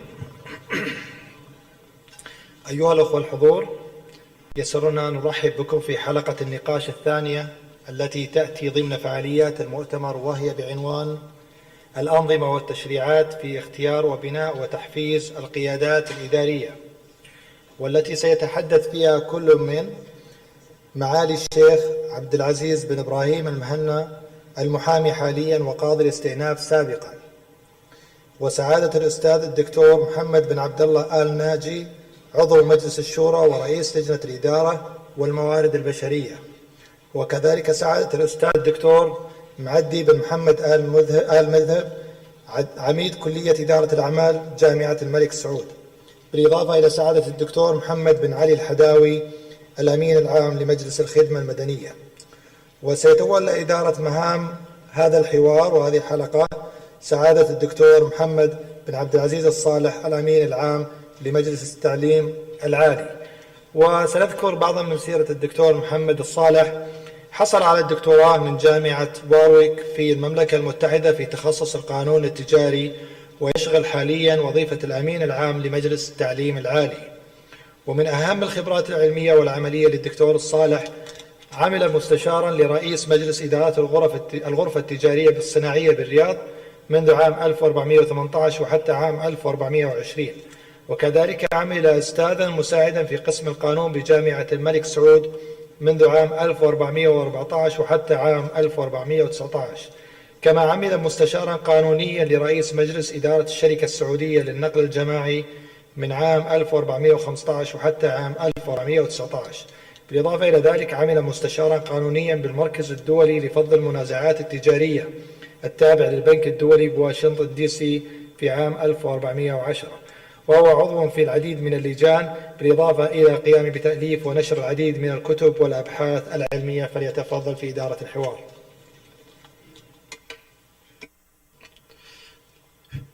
بسم الله الرحمن الرحيم، والصلاة والسلام على أشرف الأنبياء والمرسلين، نبينا محمد وعلى آله وصحبه أجمعين.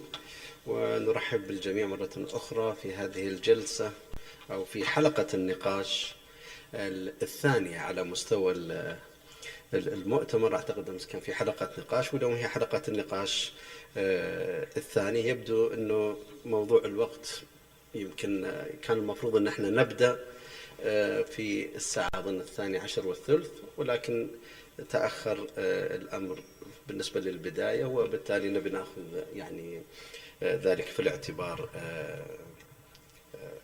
خلال هذه الورشة. بالنسبة للعنوان حلقة النقاش، هي تركز أو يعني أخذ التايتل اللي هو الأنظمة والتشريعات في اختيار وبناء وتحفيز القيادات الإدارية. طبعا الحديث كله يفترض حتى لا يكون في نوع من خلينا نقول التكرار، وانا متاكد معظم الجلسات تروح تجي على نفس المحاور نفس هذا، وبالتالي فيه لابد انه يكون تكرار. لكن انا ودي انه الاخوان في هذه الجلسه نحن يعني نركز على الادوات القانونيه التي يعني تعالج او تنظم كافة المحاور اللي مثل ما ذكرنا يعني تم التطرق لها في الجلسات الماضية. من أهم المحاور اللي راح يتم التركيز، بالمناسبة طبعا هي ليست جلسة، هي حلقة نقاش، وبالتالي لا يوجد هناك أوراق عمل مقدمة. خلينا نقول لا أن يكون هناك مين سبيكرز، بمعنى كل واحد يبي ياخذ الحصة، ولكن يبي يكون الموضوع خلونا نقول ديسكشن أكثر منه يعني إلقاء تقليد على غرار بقية الجلسات الأخرى. أهم المحاور اللي راح يتم التركيز عليها خلال هذه الورشة أو خلال عفوا هذه الحلقة من النقاش هي 5 محاور. المحور الأول وهو معيار اختيار وتعيين القيادات الإدارية الحكومية، والمحور الثاني هو بناء وتطوير القيادات الإدارية الحكومية، تحفيز القيادات الإدارية الحكومية المتميزة، خطط وبرامج تعاقب القيادات الإدارية الحكومية، مدى تمكين أنظمة ولوائح الخدمة المدنية للقيادات الإدارية الحكومية في أداء أدوارها القيادية بنجاح، ورؤى ومقترحات لتطوير هذه الأنظمة. مثل ما ذكرت سوف يتم التطرق إلى أبرز ما تضمنته أنظمة ولوائح الخدمة المدنية في جوانب التحفيز، جوانب التطوير، جوانب اختيار القيادة، جوانب خلينا نقول الاختيار والتطوير والبناء. كل هذه الأمور بنحرص أنه نحاول بقدر الإمكان نحن نركز على الأدوات القانونية التي لها علاقة بهذه. لا أريد أن أكون متشائم، لكن يعني أنا عملت مسح خلينا نقول سريع على عدد من لوائح الخدمة المدنية ذات العلاقة بالمحاور اللي مطروحة. أعتقد أنه يعني we have a long way to go. أعتقد أنه لوائحنا تحتاج بالفعل إلى أمور كثيرة، وأنا أمين عام لمجلس التعليم العالي والحال ينطبق على هذا، لأن يقول هالكلام وأنا أشوف قدامي ما شاء الله عدد ليس بالقليل من منسوبي مؤسسات التعليم العالي أيضا. فمنظومة اللوائح اللي عندنا كلها أنا أعتقد أنها يجب أن تواكب. طبعا اللوائح هي لا تعد سوى ترجمة لما تم اتخاذه من قبل أصحاب القرار في المجالس أو غيرها. اللوائح هي دائما تعكس وتنظم ما يتم إقراره في هذه المحاور. إن أذنتوا لي أستأثر يعني برئاستي لهذه الجلسة، بس أبغى أطرح عدد من الأسئلة اللي ممكن ننطلق منها، الأخوان أيضا قد ينطلقون منها، وهي تتعلق بالأربع جزئيات والأربع محاور اللي عندنا، اللي هو محور التعيين، محور التحفيز، محور تعاقب القيادات، محور التدريب وبناء وتطوير القيادات. من الأسئلة اللي يعني أريد أن أطرحها على عجالة: هل تؤدي الأنظمة الحالية، أنظمة ولوائح الخدمة المدنية، هل تؤدي بالفعل إلى اختيار الأكفأ للمناصب القيادية؟ هل من يتقلد المناصب القيادية حاليا هم الأكفأ؟ أيهما أجدى، أن يتم الاستمرار بالأسلوب الحالي وهو التعيين الدائم، أم من الأفضل أن يتم التفكير الجاد على التعاقد على الوظائف القيادية؟ هذا ما يتعلق بالمحور الأول وهو محور اختيار وتعيين القيادات. فيما يتعلق بالنسبة للمحور الثاني وهو بناء وتطوير القيادات، هل في أنظمتنا ما يصب في اتجاه بناء وتطوير القيادات؟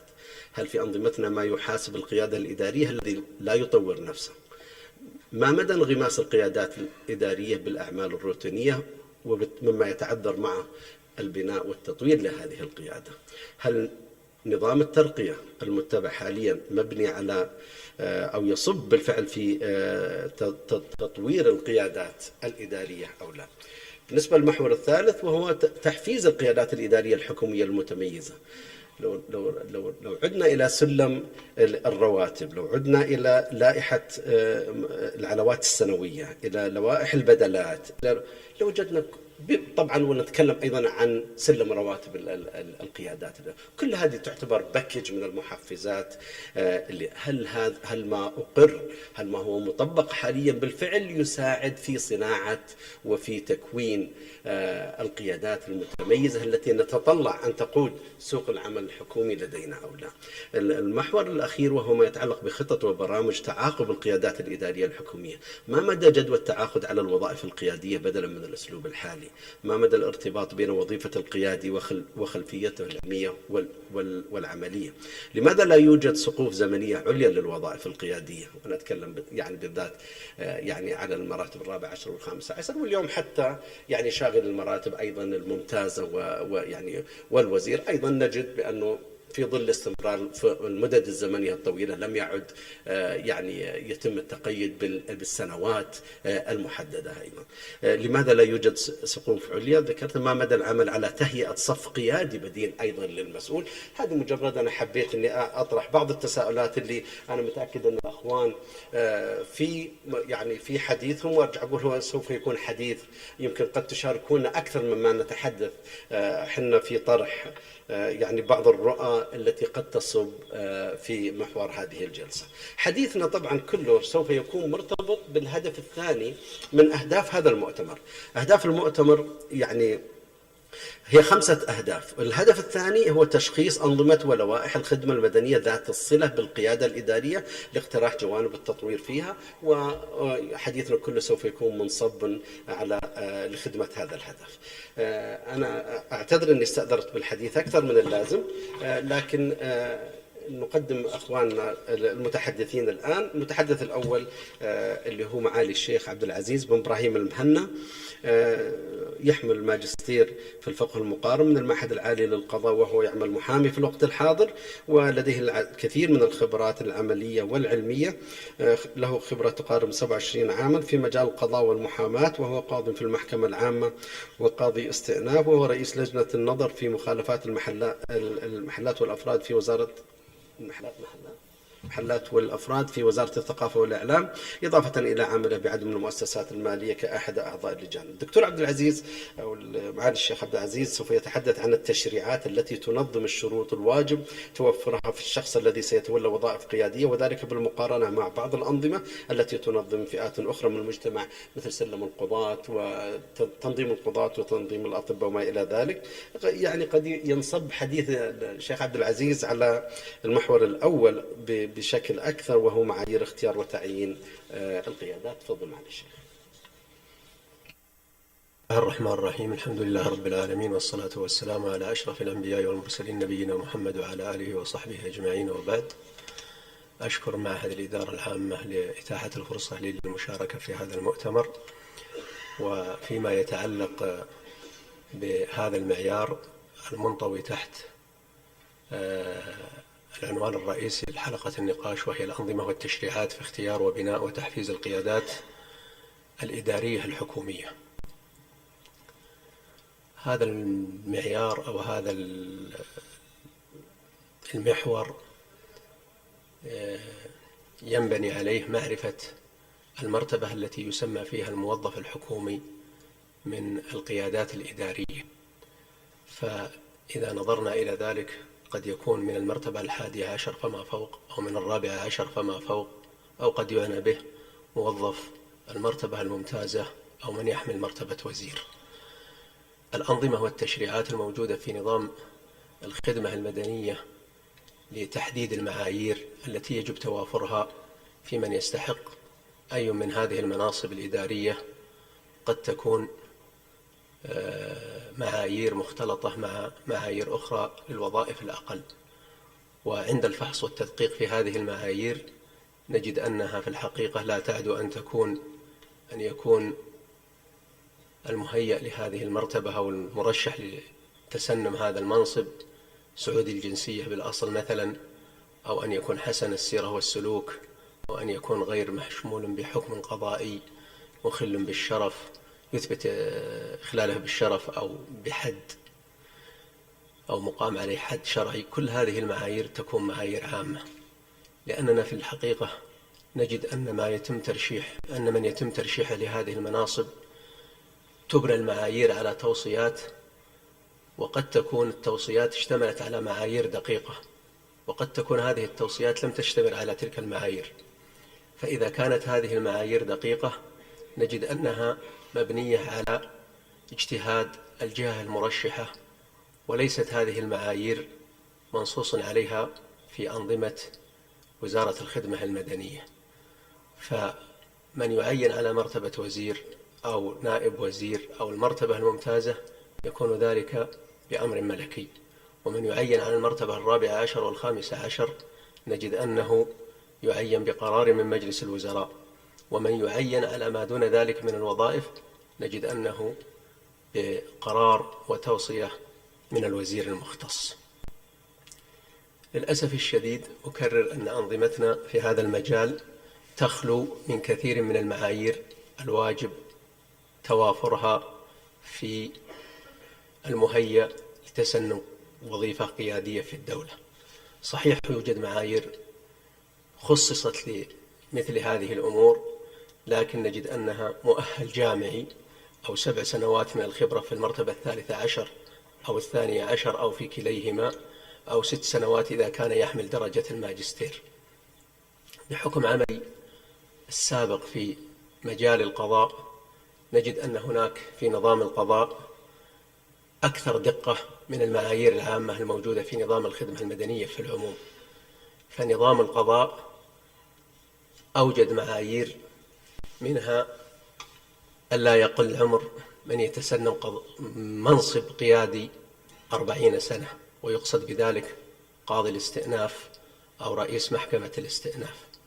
وهذا المعيار رعي فيه أن يكون المتسنم لهذه الوظيفة لديه من الخبرة القضائية ما يهيئه لأن يتسنم هذا المنصب، إضافة إلى المعايير الأخرى، وهي أن يكون حاملا لمؤهل جامعي في كلية الشريعة. هنا نجد تخصيص لإحدى كليات الشريعة في المملكة العربية السعودية.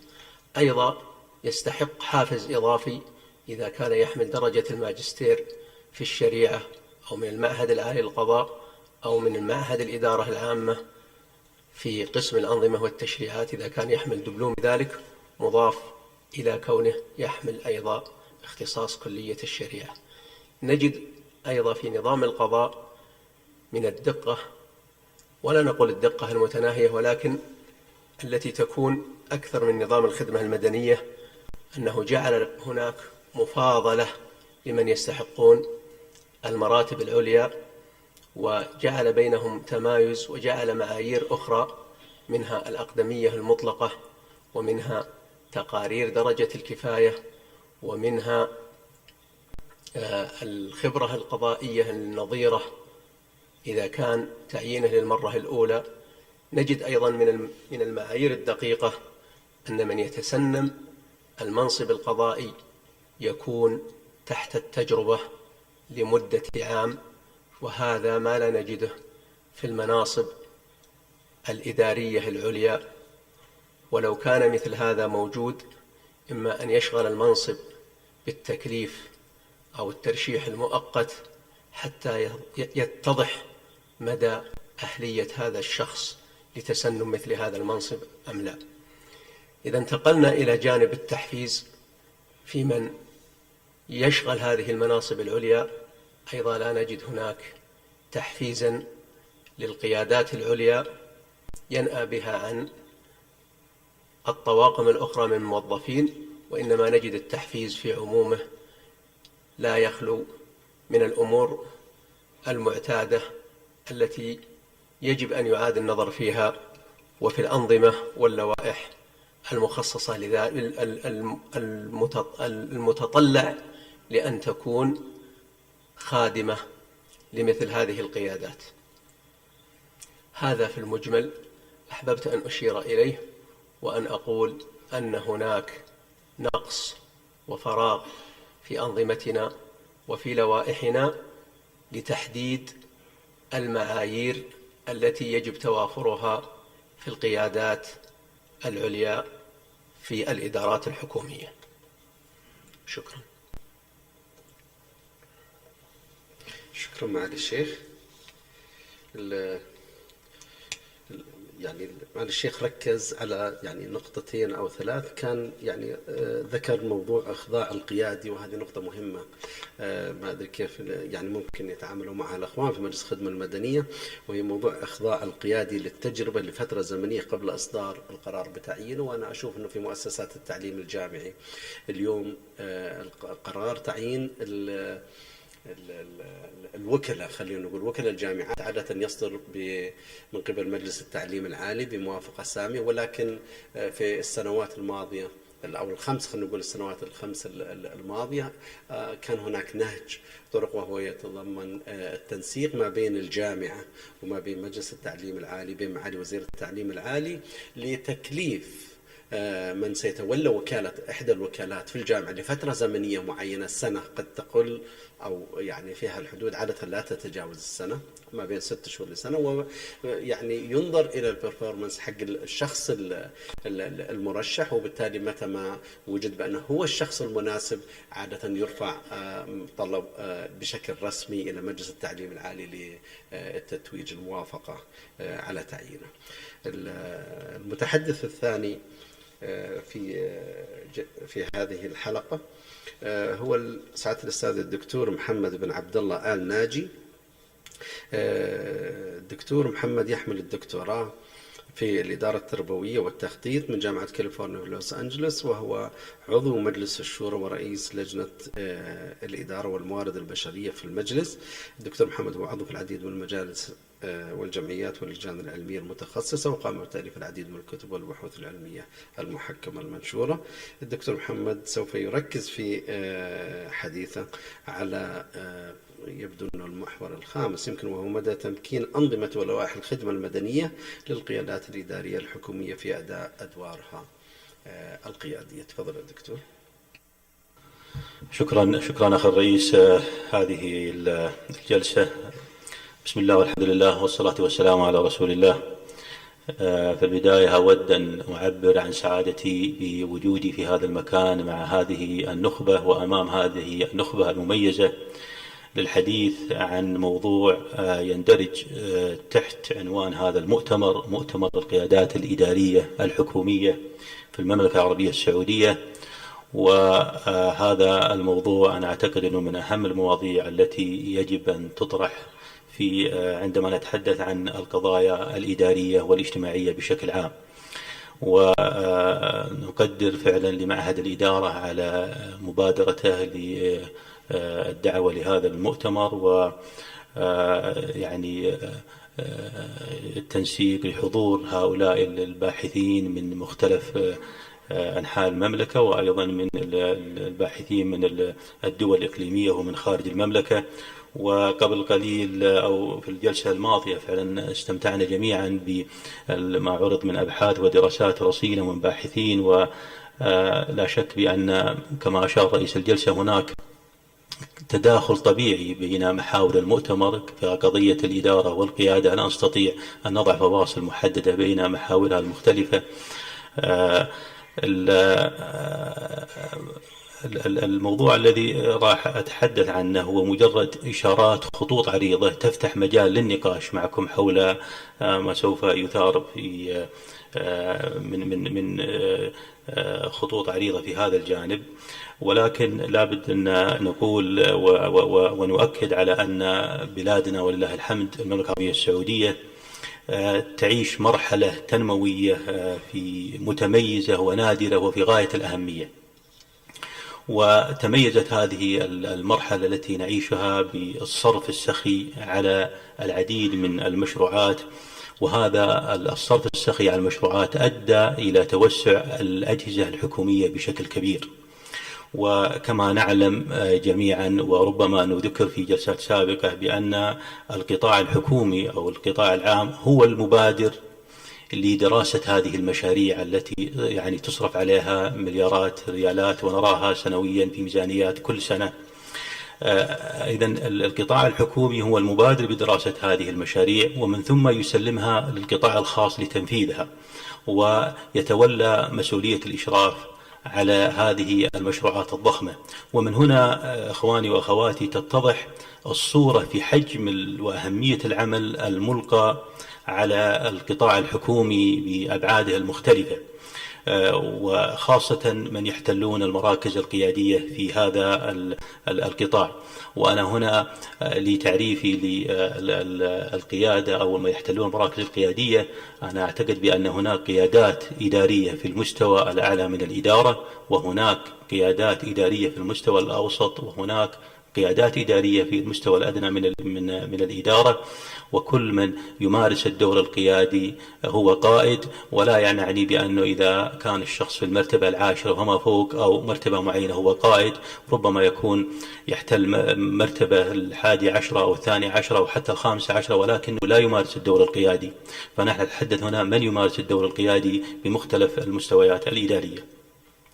إذن نحتاج فعلا إلى النظر في القيادات الإدارية، وخاصة في القطاع الرجال، ولكن أيضا بالنسبة للسيدات، لأن كما نرى ونلاحظ هناك تطور كبير وملحوظ في دخول السيدات في القيادة الإدارية في القطاع العام، وما مجلس الشورى ودخول المرأة في مجلس الشورى إلا يعني مثال واضح على تقمص أو قدرة أخواتنا وبناتنا وأمهاتنا السيدات في القيام بأعمال القيادة الإدارية، وهم فعلا يواجهون مشكلات ليست مشكلات تنظيمية ولكن مشكلات أخرى يحتاجون منا إلى الدعم وإلى المساعدة، يحتاجون من الباحثين ومن المراكز مثل معهد الإدارة إلى بحث المشكلات التي تواجههم وتذليل العقبات والصعوبات التي تواجه هذه القيادات.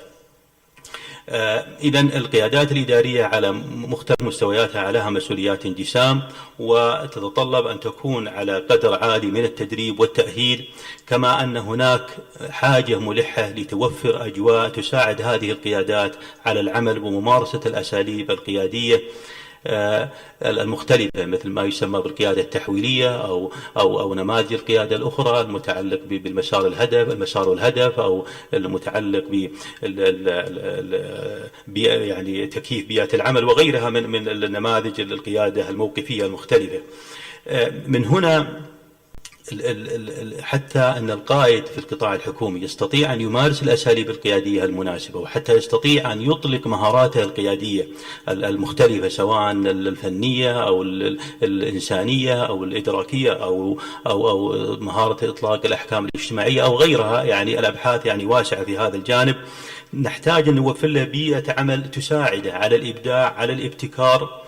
ومن ضمن القضايا التي نحتاج أن نساعد القائد فيها هي ما يتعلق بالأنظمة واللوائح أو أنظمة الخدمة المدنية ولوائح الخدمة المدنية، لأن القائد إذا ما كان هناك أنظمة ولوائح تساعده على أن ينطلق بعمله الفكري بعمله القيادي سوف يتحول إلى إداري.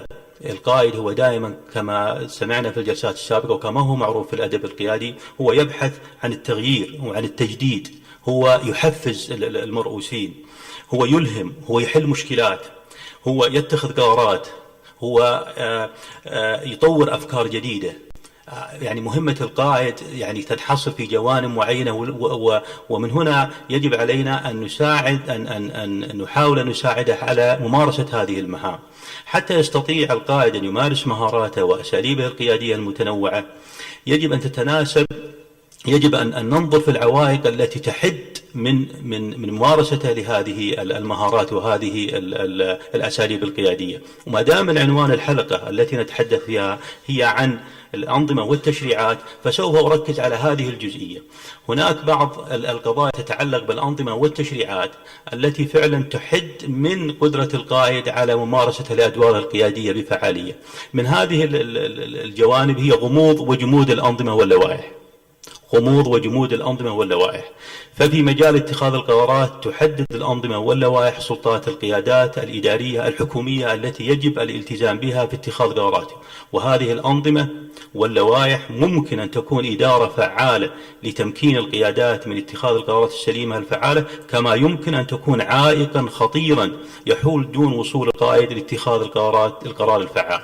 ولدينا أمثلة في أنظمة الخدمة المدنية ولوائح يعني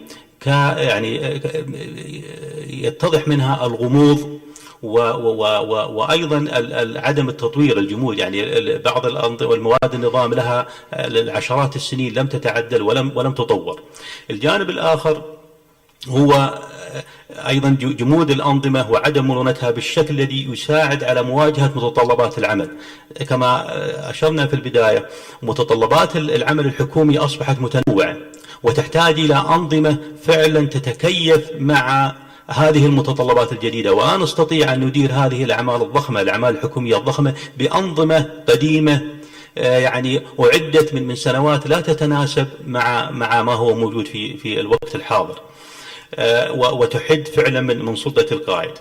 هناك جانب آخر يتعلق بغموض اللوائح مما يؤدي إلى اجتهاد القائد الإداري. أحيانا لما يجد أن اللوائح غير واضحة في قضايا معينة يضطر أنه يجتهد، يضطر أنه وتكون مساحة الاجتهاد أكبر هنا، ومن هنا تؤثر هذا الاجتهاد على عملية اتخاذ القرارات المناسبة. القضية أخرى تتعلق بالأنظمة اللي هي كثرة التعديلات والتفسيرات، مما يجعل متابعتها قضية صعبة جدا. لو واحد منا اطلع على نظام الخدمة المدنية ولوائحه يجد فيه من التعديلات ومن التشعيبات فعلا الشيء الكثير جدا، يصعب أن تتبعها وتعرف كقائد وكإداري. إضافة إلى الجانب المتعلق بالحوافز في هذه الأنظمة، يعني الترقي من مرتبة إلى مرتبة، يعني مكافأة الموظف المبدع من الموظف الآخر، لا يوجد مرونة في النظام مثل يعني لتحفيز الموظفين، ومن هنا يستطيع القائد أن يستخدم هذه الأنظمة لتحفيز موظفينه حتى ينجز الأعمال وحتى يحقق الأهداف التي يرغب أن يصل إليها. لا أريد أن يطول في هذه القضية، أود أن أنتقل إلى نقطة أخرى وهي تتعلق بالبيروقراطية وطول الإجراءات في رئيس الجلسة بيقول لي 3 دقائق، أنا سأختصر وسوف نترك الباقي للنقاش. البيروقراطية وطول الإجراءات تأتي في القائمة الثانية من وجهة نظري التي تحد من قدرة القائد على الإبداع والتطوير، حيث تعاني أجهزتنا الحكومية من مشكلات بيروقراطية تتمثل في اضطراب وتعقيد الإجراءات والتخلي عن المسؤولية.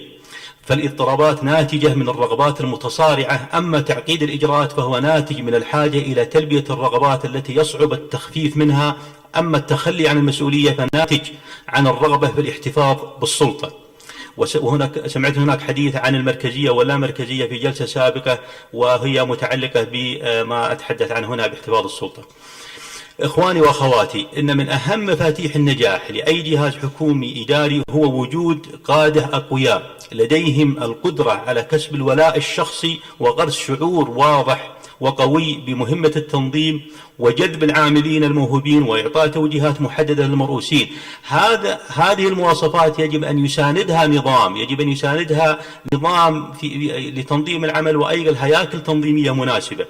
نظام الخدمة المدنية ولوائحها التنفيذية لم تعد كافية للاستجابة للتنوع في القطاعات والأجهزة الحكومية المختلفة، لذا تظهر الحاجة أكثر إلحاحا إلى إيجاد أنظمة وكوادر وظيفية مختلفة. نحتاج إلى كوادر وظيفية مختلفة تلبي احتياجات العمل وتهيئ الفرصة للقادة في ممارسة أدوارهم القيادية بفعالية ونجاح.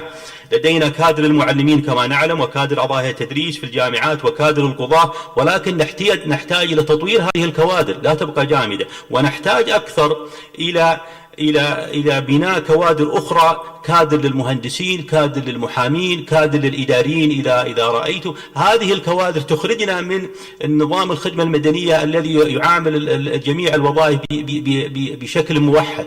من خلال هذه الكوادر يستطيع القادة أن يحفزوا مرؤوسيهم للمزيد من الإنتاج. التعقيد والتنوع التقني والبنيوي الناشئ من متطلبات التنمية الشاملة التي يعيشها مجتمعنا يجب أن يواكبه تطور في الأنظمة ولوائح موظف القطاع الحكومي، بحيث تعالج خصوصيات كل قطاع. ولم يعد كافيا ما لدينا من أنظمة خاصة في النظام الخدمة المدنية العام.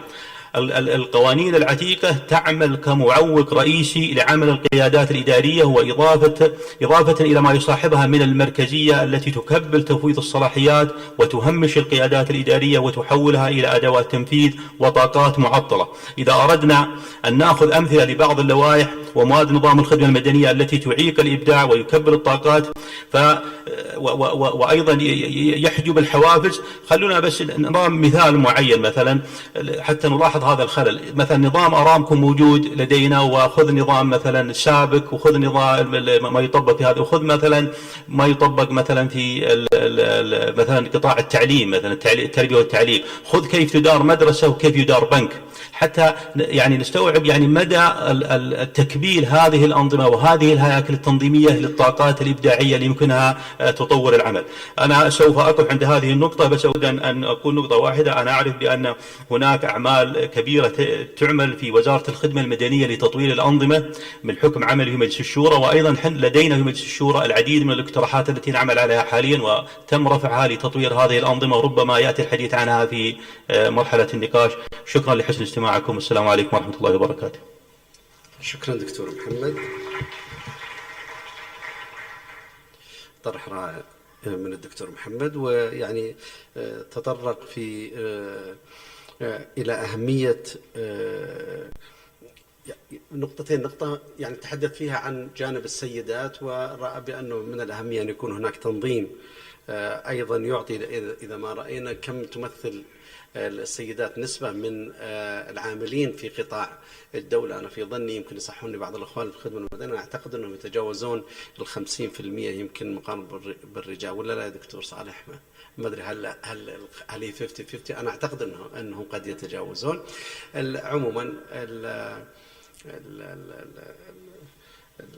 قبل يومين أو ثلاثة، وهذه صورتها أيضا، مكتوب في أظن جريدة الرياض، مكتوب 30% من المناصب القيادية في الإمارات بأيدي نسائية. وأنا أعتقد أنه من الأهمية أيضا مجلس الخدمة المدنية أن يأخذ في الاعتبار بأنه على الأقل كافة الخدمات ذات العلاقة بالسيدات، أنا أعتقد من الأهمية أن يتبوأها سيدات أيضا.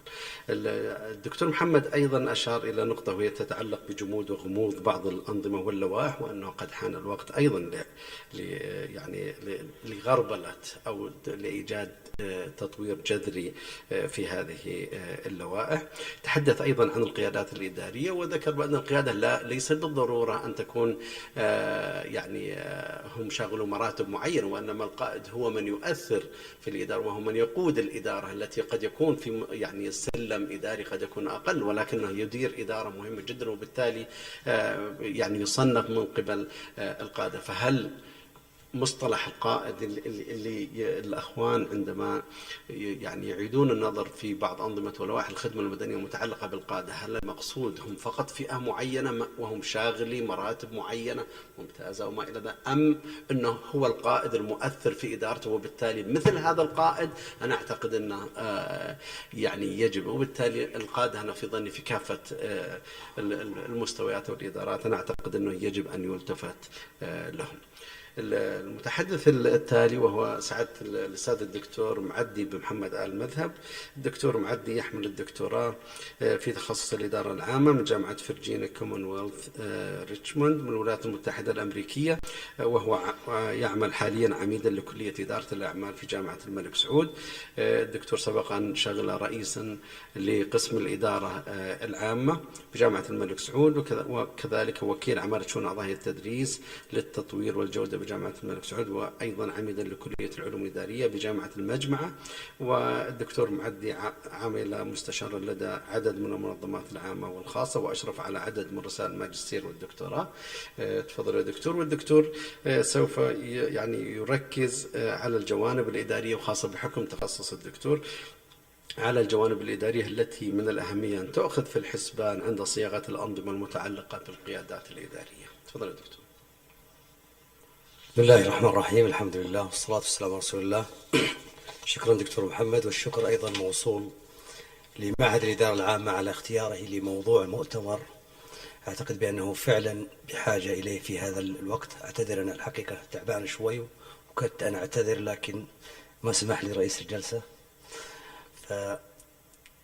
أنا بدي الحقيقة أتحدث عن شيء مختلف تماما عما سمعنا على الأقل في السابق وعلى الأقل اليوم، وهو أن مشكلة المشاكل في أنظمة الخدمة المدنية المتعلقة بالقيادات الإدارية، إذا كان هي موضوعنا اليوم، فهم القانونيون. هم الذين كتبوا القوانين، وهم الذين تحدثوا بالنيابة عن الإداريين، ومن يطبق أيضا هذه الأنظمة غير قانونيين وغير إداريين من تخصصات مختلفة.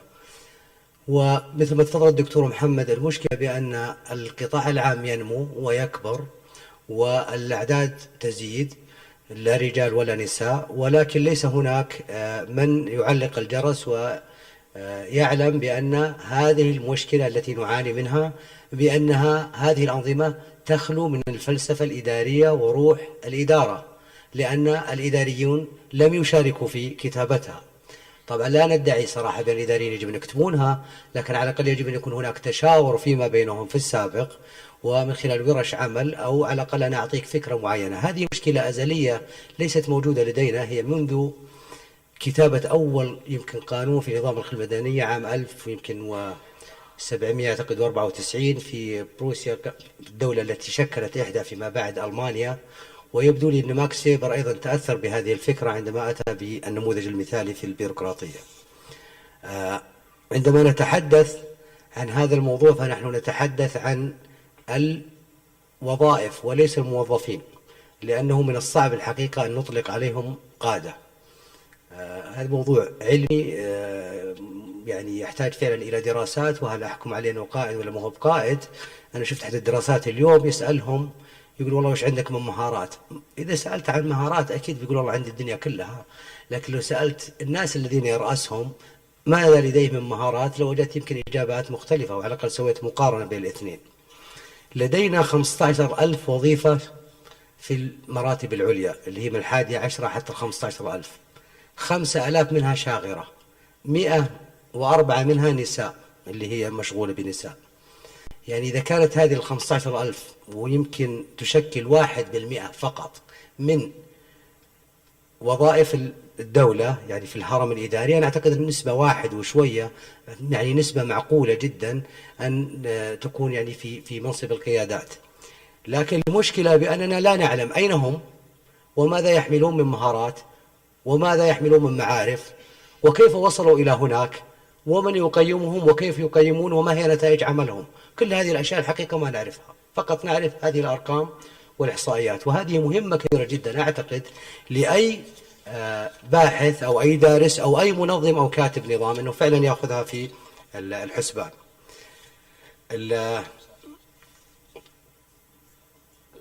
في قاعدة في الإدارة اسمها قاعدة بيتر. البيتر هذا يقول بأننا جميعا في أي هرم إداري سواء على مستوى الدولة أو على مستوى المنظمة نسعى جميعا إلى تلك الزاوية المظلمة التي نعتقد بأنها مضيئة في الهرم. كلنا نريد أن نترقى، بينما نحن نكون أفضل بكثير لو كنا في الأسفل.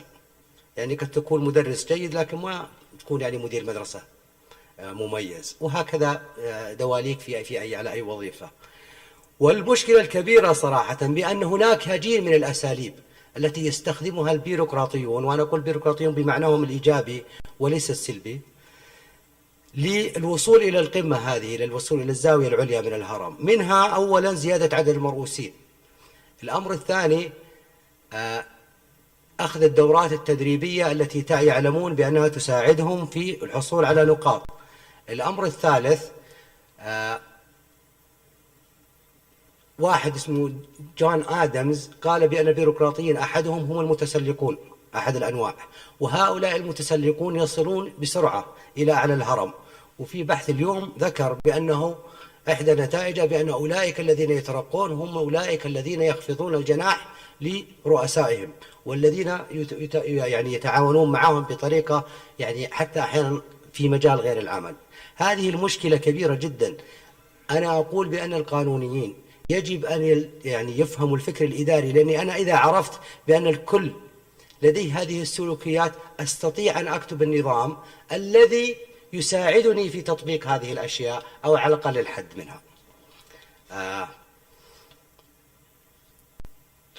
لذلك أنا سأذكر اختصارا للوقت بعض النقاط، لن أكرر ما ذكر من زملائي أو من أبحاث أو دراسات ذكرت أمس أو اليوم، لكن أنا أعتقد بأنه إذا كان هناك 5,000 وظيفة شاغرة الآن في المراتب العليا فعلى الأقل نبدأ بهم، لأنك إذا عندك 15,000 وظيفة فأنت على الأقل لكي تختار يجب أن يكون لديك بول، يعني مجموعة من الناس على الأقل لا يقل عن 75,000 تختار منهم، على الأقل كل 5 تختار منهم واحد، يعني كمرشح فقط.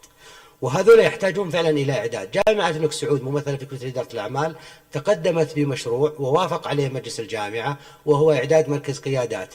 أسمع الأمس واليوم بأن الأمور بدأت لا والله هذا معه عندكم هذا عندنا. أنا أقول ليست إشكالية، إن شاء الله حتى شركة تسويه قطاع خاص. المهم أن يكون هناك إعداد، وليس إعداد أكاديمي بل إعداد تنفيذي، مهارات معينة. إذا أردنا أن ننجح في القطاع العام فيجب أن يدار القطاع العام بعقلية القطاع الخاص، والقطاع الخاص إذا أراد أن يعين قادة في شركة معينة فيبتعث إلى ستانفورد ولا هارفارد ويدرس كيس ستاديز وحالات دراسية، ويعرف في الفاينانس ويعرف في الماركتينج ويعرف في الكوميونيكيشن سكيلز ويعرف في أمور كثيرة جدا، فبالتالي يلم. أما نحن لا أبد، فقط يتعين ونلومه أيضا نحن كمواطنين وكمستفيدين من ثاني يوم بأنه لم ينتج، وهذه أيضا مصيبة أخرى لا يستطيع الحقيقة التعامل معها. الأمر الثاني، أنا أعتقد بأنه لكي تتولى منصب قيادي يجب أن يتضمن النظام اختبارات، وهناك اختبارات يعني قيادية واختبارات نفسية واختبارات سلوكية ومطبقة ولها ثباتها ولها مصداقيتها العلمية، ولا أعتقد بأنها حتى مكلفة، وبالإمكان فعلا أنه فعلا أنها تطبق وعلى الجميع. هذه ستحد أيضا من الواسطات والمناطقية والمحسوبية التي قد يمكن مورست في الماضي بقصد أو بغير قصد، أو اعتقادا بأن القيادة هي محصورة في منطقة معينة أو في مدينة معينة. اللي بعد ذلك هو أيضا إمكانية تصنيف الوظائف، ليس تصنيف بمعنى التصنيف في الخدمة المدنية، إنما أقصد كمجالات. فمثلا مدير بلدية دبي عندهم شروط معينة. إحدى التجارب في أمريكا، في الولايات المتحدة الأمريكية، في الولايات، وجدوا بأن دائما مدراء سكك الحديد ما يهتمون بالنظافة، فكان أحد شروطهم هو أن يكون لديه حس جمالي. وبالتالي عندما وظفوا واحد، عاد والله ما أدري كيف يختبرونه، أكيد عندهم اختبارات معينة أو إذا كان له إسهامات، لكنهم وجدوا بأن الحقيقة الأمور تحسنت بكثير لأنه يثمن هذه القيمة. الأمر الثالث، في شيء يسمونه هاي فلايرز، اللي هم الناس السريعين جدا الذين لا يجب أن يرتبطوا بأقدمية وبسلم هرمي. هذا إنسان موظف ذكي جيد يعمل بسرعة، يجب أن لا تحجمه، يجب أن يكون له فاست تراك، يعني سريع جدا. وبالتالي أنا أعتقد النظام يجب أن يشمل هذا، لأنه إذا حجمته طلع من عندك وفي ناس يستقطبونه، أو بأنه سيتبقرط سبيا ويصبح مثل الذين سبقوه. الأمر الثالث اللي بعد ذلك هو النظام المغلق والنظام المفتوح. نحن نتبع النظام المغلق في الخدمة المدنية. أنا أعتقد أنه أعزز وأؤكد على ما قاله الزملاء السابقين وفي البحوث أيضا، هو أنه يجب أن يكون هناك نظام مفتوح، ويجب أن يكون عن طريق التعاقد. ولكن قبل أن تتعاقد، مو تتعاقد أيضا نعود إلى سكوير نمبر 1، أنه من تعرف، وهذا يقرب لي وهذا مهم وهذا أبوه وهذا خاله. يجب أن تكون على وفق معايير ووفق مهارات ووفق عقود ووفق مؤشرات أداء، ويجب أن تجزل له العطاء. ما في أحد بيجيك بتعاقد يعمل في الخدمة المدنية إلا لشيئين: إما لوجاهة اجتماعية إذا ما أعطيته يعني مرتب جيد، أو لمصالح شخصية سيجنيها فيما بعد، وهذه ما نريد أن نتحاشاها في القطاع العام.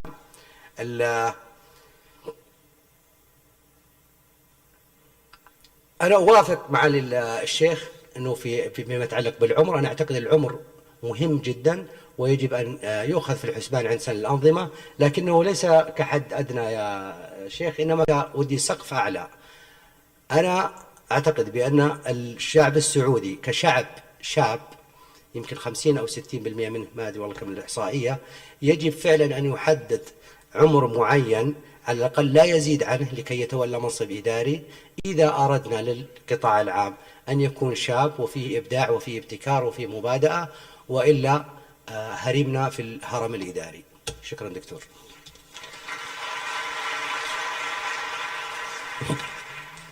شكرا دكتور معدي. ويعني ما ذكره أو ركز بشكل كبير على يعني آلية اختيار القيادي الأكفأ. طبعا يمكن لو رجعنا إلى لوائح الخدمة المدنية المقررة من قبل المجلس، كنت استعرضها البارح، ويعني المادة الخامسة والمادة السادسة والمادة 16 أيضا، المادة الخامسة اللي تتحدث عن شغل وظائف الدواوين، والسادسة المراتب 14 وال15 إنها بقرارات مجلس الوزراء، والثالثة عشر بقرار الوزير، والسادسة عشر من لائحة التعيين أشارت إلى الشروط.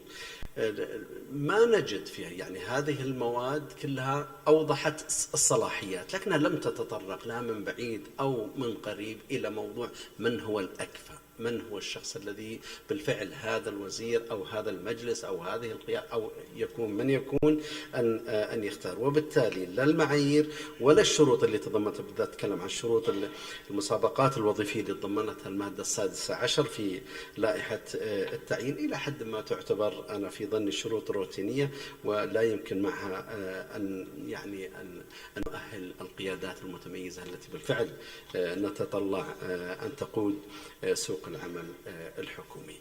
المتحدث التالي هو بالمناسبة قبل ما أتيح الفرصة طالما الحديث عن آلية الاختيار، في جامعة الملك سعود هناك آلية وهي مطبقة في كثير من الجامعات في عملية اختيار القيادات في الكليات.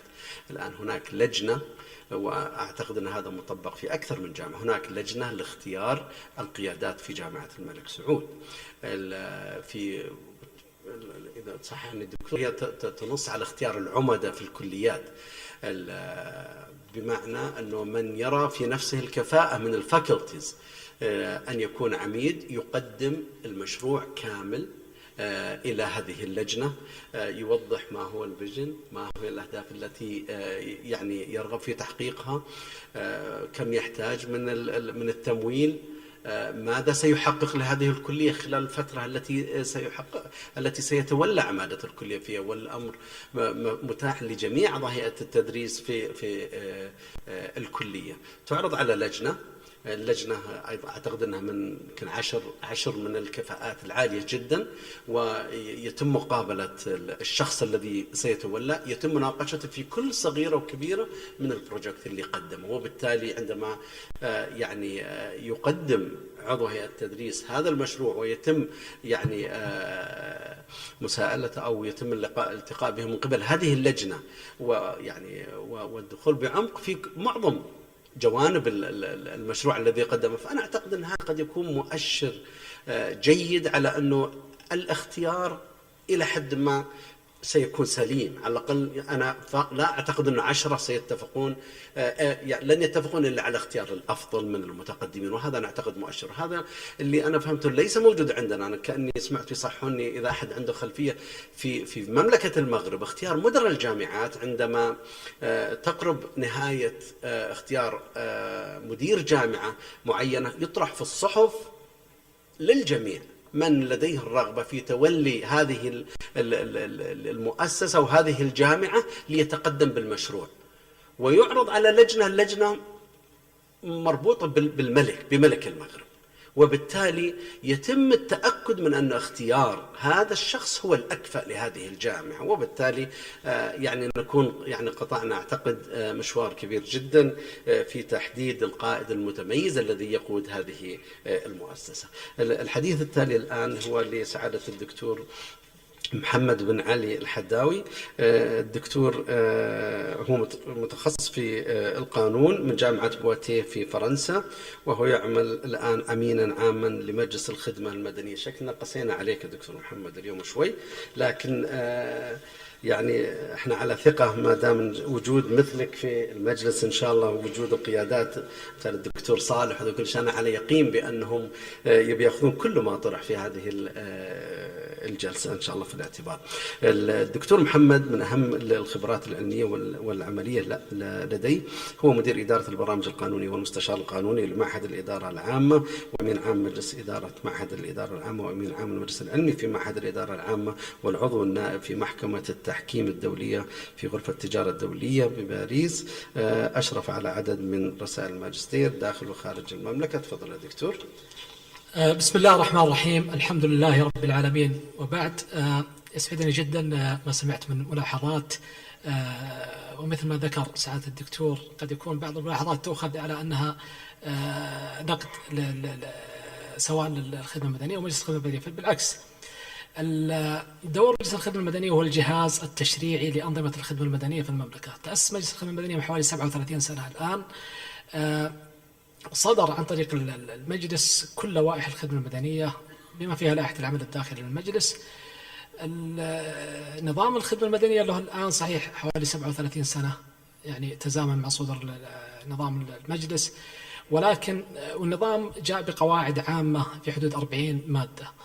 لوائح الخدمة المدنية هي اللي جاءت بالتفصيل، ولوائح الخدمة المدنية يعني سواء لائحة الترقيات أو التعيين أو النقل أو التكليف الإعارة غيرها من اللوائح، لوائح متجددة وتصدر عن طريق مجلس الخدمة المدنية، وهي يعني يعتقد البعض أنها جامدة أو أنها قديمة. الحقيقة أنها إلى آخر جلسة الأسبوع الماضي في جلسة الخدمة المدنية تعدلت لائحة الإجازات وسترى النور قريبا خلال أسبوعين أو ثلاثة إن شاء الله بعد اعتماد من المقام السامي. وهناك كثير من اللوائح المتغيرة مع الوقت. بالنسبة للعلاقة بين القانون الإداريين، صحيح اللوائح تصدر عن طريق الإداريين، ولكن دائما على الأقل في فترة وجودي في السنتين الماضية في مجلس الخدمة المدنية نأخذ في الاعتبار كل ما يرد من الجهات الحكومية الأخرى. عقدنا ورشة عمل في معهد الإدارة العامة وأكثر من ورشة عمل حول تطوير نظام الخدمة المدنية ونظام مجلس الخدمة المدنية. عندنا مشروع قائم الآن داخل المجلس في تطوير النظام بشكل عام، نظام الخدمة المدنية بشكل عام. وأيضا هناك مبادرة عن طريق وزارة الخدمة المدنية وافق عليها المقام السامي وتدرس داخل أروقة المجلس فيما يتعلق بتطوير نظام الخدمة المدنية. يهمنا دائما معرفة الملاحظات والنقد حتى نستفيد منها، ونحن الآن في مرحلة التغيير. يعني كل ما ذكر بالعكس أنا يسعدني الملاحظات، ويهمني معرفة وين جوانب القصور حتى نستفيد منها. يعني لا يهمنا دائما النقد المجرد النقد المطلق، ولكن أين جوانب القصور أو أين جوانب النقد حتى ننطلق منها إذا عرفنا المشكلات ونعالجها. كان ودي أشير بعض النقاط فيما يتعلق معيار السن، يعني أنطلق من حيث انتهى سعادة الدكتور عندما ذكر السقف الأعلى للسن. من أدوار مجلس الخدمة المدنية تمديد الخدمة للموظفين الذين يبلغون سن التقاعد أو التعاقد مع الموظفين. إذا تحدثنا عن سن التقاعد المدني في المملكة ب60 سنة هجرية، أي معادل تقريبا 58 سنة ميلادية. عدد المتقدمين إذا أخذت إحصائية تقريبا في السنة الأخيرة اللي عام 12 سنة الماضية 12 شهر الماضية متقدمين حدود 200 طلب تقدمت للمجلس، تم الموافقة على 170 طلب ورفض 30 طلب. ال 170 طلب هذول أشخاص بلغوا سن التقاعد في المرتبة الرابعة عشر في الغالب أو الخامسة عشر، ومطلوب تمديد الخدمة لهم. دائما كان المبرر في التمديد عدم وجود البديل والندرة. السؤال اللي يهمني في الجانب هذا، لماذا لم يوجد البديل في وقت مبكر؟ يعني دائما نصل إلى السن 60 ولا 65 بالنسبة لهذول الأشخاص، لأن التمديد يجوز المجلس الخدمة المدنية التمديد حتى سن 65، وفئات مثل الأطباء يجوز التمديد حتى 75. وصدر قرار مجلس الخدمة المدنية من حوالي أسبوعين بإجازة التمديد الأطباء حتى سن 75 بالنسبة للاستشاريين. السؤال مطروح، ليش يعني ننتظر حتى نصل إلى سن 60 أو 65 ثم يقدم خطاب أو طلب إلى مجلس الخدمة المدنية أن لا يوجد بديل لهذا الشخص؟ هذا مفهوم القيادة أعتقد أنه مهم لابد أن يعالج. لا أقصد أن الأشخاص كبار السن هذول نستغني عنهم أو نحيهم، لكن ممكن يستفاد منهم كخبراء في المنظمات، يستفاد منهم كخبراء أصحاب خبرة، وجيل الشباب هم من يتقلد المناصب القيادية في هذه الأجهزة. أنا ما ودي أطيل في الحديث، لكن ودني أسمع من الإخوة والأخوات قدر الإمكان حتى يعني وين الاتجاه، وين الإشكاليات حتى نحاول نعالجها. ودنا نستفيد من خبرات الخبراء الموجودين. سمعنا كثير من المحاور سواء جلسة أمس أو اليوم الصباح، كلها مفيدة ودنا نسمع بشكل أكثر. وشكرا.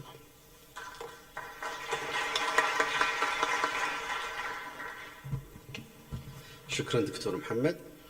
وطبعا نبي نعطي المجال للأخوان والأخوات الآن إلى بعض المداخلات بما يسمح لنا وقت الحلقة. ومثل ما ذكرنا طبعا هي حلقة نقاش أكثر منها جلسة، وبالتالي هو يعني في الدكتورة حياة الحربي إذا أنا المداخلة الأولى ناخذها، يعني أرسلت لنا مكتوبة، إذا تفضل الدكتورة أنها يعني تلقيها تفضل الدكتور، هي أرسلتها لنا مكتوبة ولا تحب أني أقراها لي؟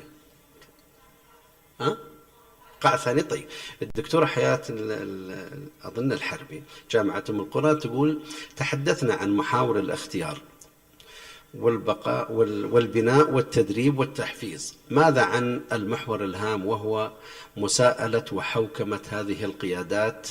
أين الأنظمة واللوائح التي تحد من السلوكيات والممارسات السيئة في بيئة العمل عندما ترسل إلى جهة عمل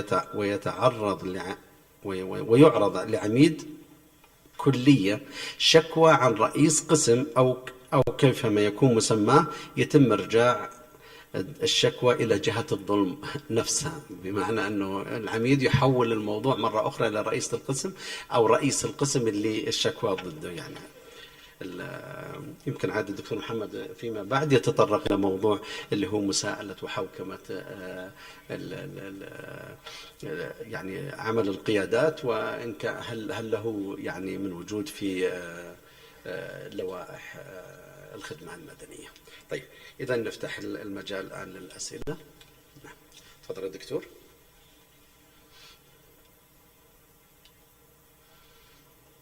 بسم الله الرحمن الرحيم. شكرا سعادة الرئيس. يعني 3 نقاط سريعة إن شاء الله تعالى. النقطة الأولى، ما الحل في الخروج من هذه الدائرة المغلقة، اللوائح والأنظمة؟ يعني دائما نقول أنها تتعارض مع الإبداع. ما الحل للخروج؟ يعني بدلا من أن نقوم بلعن الظلام 1000 مرة فلنوقد شمعة.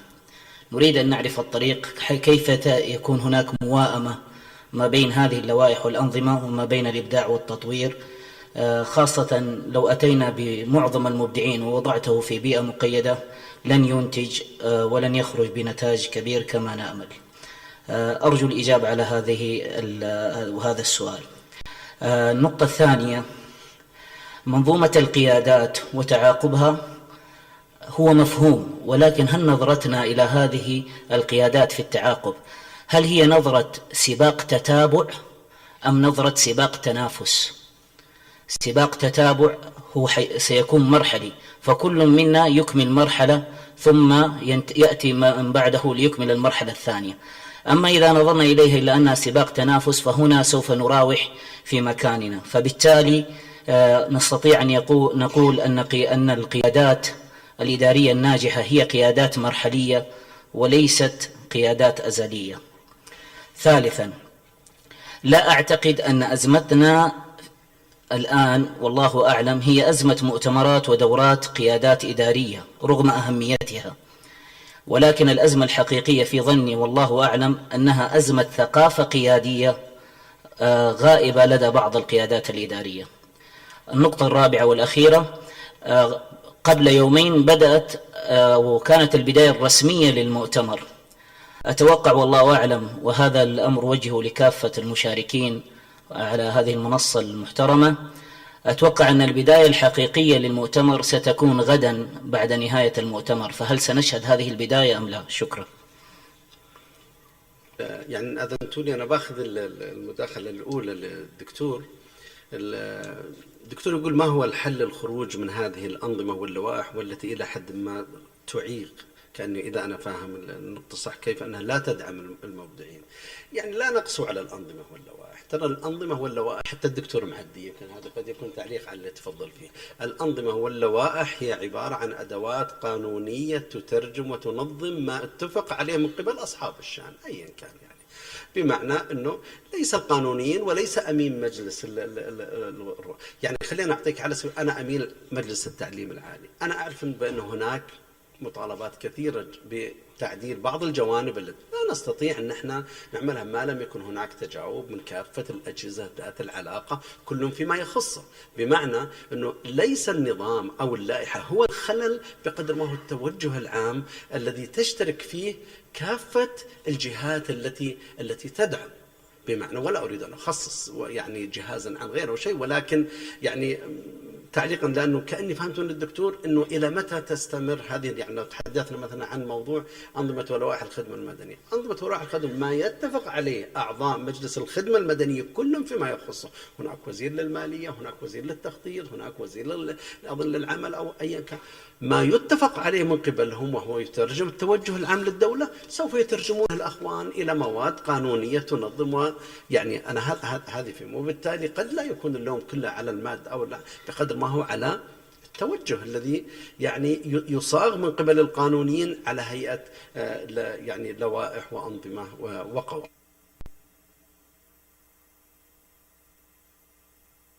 بسم الله الرحمن الرحيم. تعليقا على استفسار الدكتور، أرى أنا أيضا أن الأنظمة واللوائح الموجودة غير كافية، ويفترض إيجاد أنظمة ولوائح أخرى تحدد المعايير السليمة لاختيار الأكفاء لتسنم المناصب الإدارية. فالأنظمة الموجودة حاليا يوجد فيها فراغ، فإذا كانت هذه الأنظمة عائق فالخيار الصحيح هو إيجاد أنظمة ولوائح أكثر دقة وأكثر تفصيل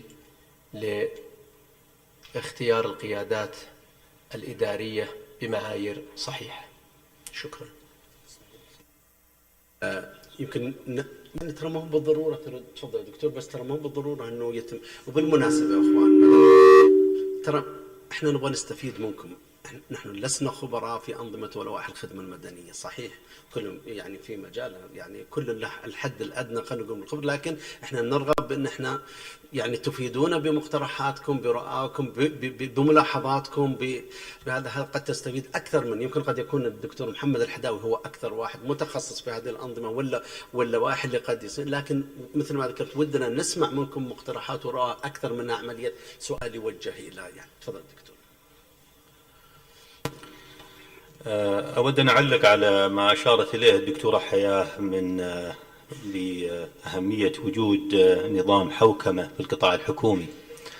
فعلا هذا التوجه بدأت تظهر الحاجة له، وهناك مقترح يدرس حاليا في مجلس الشورى لإيجاد نظام للحوكمة على الأقل يكون استرشادي شبيه بما هو موجود في القطاع الخاص، وإن شاء الله أنه يعني عندما يخرج ويعني تتاح أنه يطبق يعني يعالج بعض المشكلات التي أشرت إليها في مداخلتها. فقط أود أن أعلق على أن فعلا أن كيف نخرج من أشار الأخ الزميل الأخ من كيف نخرج من هذه الدائرة المغلقة في الأنظمة. أنا من خبرتي المتواضعة في المجلس أن بناء الأنظمة وإقرارها عملية صعبة جدا، تحتاج إلى جهد، إلى وقت، إلى تغييرات كبيرة جدا، إلى فلسفات خلفها، إلى موارد مالية، خاصة لما نتحدث عن أنظمة مثل أنظمة الخدمة المدنية أو أنظمة التقاعد أو أنظمة تحتاج حتى إلى دراسات اكتوارية عليها يعني تكاليف مالية يعني لا بد أنها تحسب.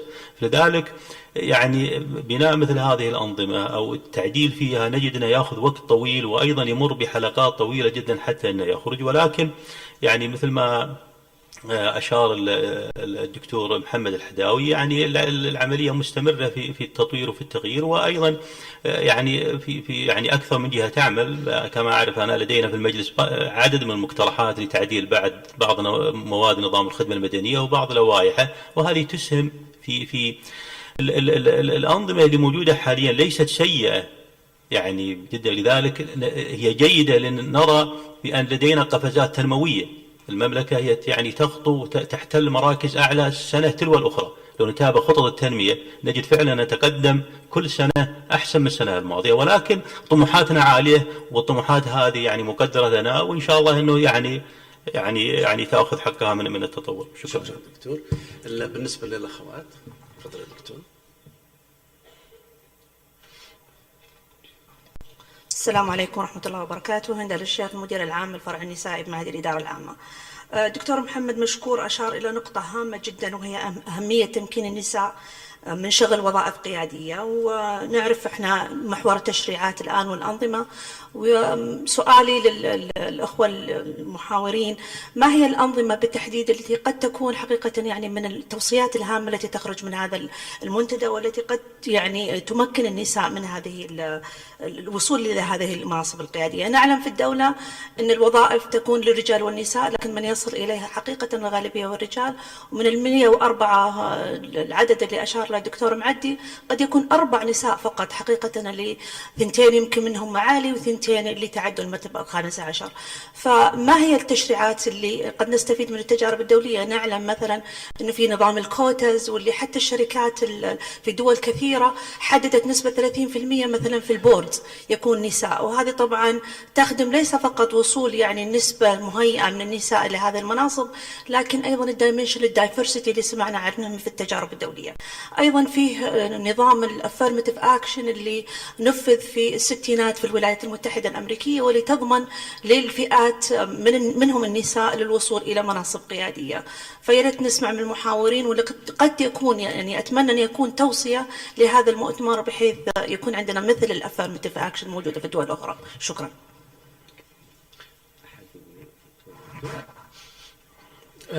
أنا أعود للسؤال الأول فيما يتعلق بنظام المحاسبة. نظام التأديب ورد في كنظام مستقل، والآن وقيت الدراسة ما بين معهد الإدارة في اللجنة العليا للتنظيم الإداري والوزارة، وزارة الخدمة المدنية، نظام عام يشمل كل موظفي الدولة، يعني ما حدد مراتب معينة أنه يستثنى من المحاسبة أو التأديب أو العقاب أو وجود النظام موجود. الإشكالية إذا كانت عندنا في الخلل هي في التطبيق وليس في الأنظمة دائما. يعني دائما نلوم النظام واللوائح، ولكن قد يكون هناك الخلل في تطبيق النظام أو تطبيق اللوائح بشكل عام. بالنسبة لموضوع السن، يعني ليس عندي إحصائيات فيما يتعلق بعدد النساء تحديدا، ولكن الإحصائيات الموجودة بالنسبة للوظائف القيادية ال14 وال15 والممتازة في الدولة أكثر من 92% منهم فوق سن ال50، بل أن أغلبهم فوق ال55. هذا أعتقد يعني عنصر مهم لابد أن نأخذ في الاعتبار. الجيل الآخر، الجيل الشاب اللي هو بينتقل مراحل القيادية، يعني هذا كل السن اللي فوق ال65 أو فوق ال60 تقريبا أحيلوا للتقاعد بقوة النظام ولكن مدد لهم. فلذلك لابد من تهيئة الجيل الثاني هذا حتى أنه يأخذ الصف الثاني في الوظائف القيادية، خاصة مثل ما ذكر بعض الأخوان أن عندنا أغلب عدد السكان من جيل الشباب، فلابد أن يعني نرسم خطوط للمستقبل لهم يعني شغلهم في هذه المناصب.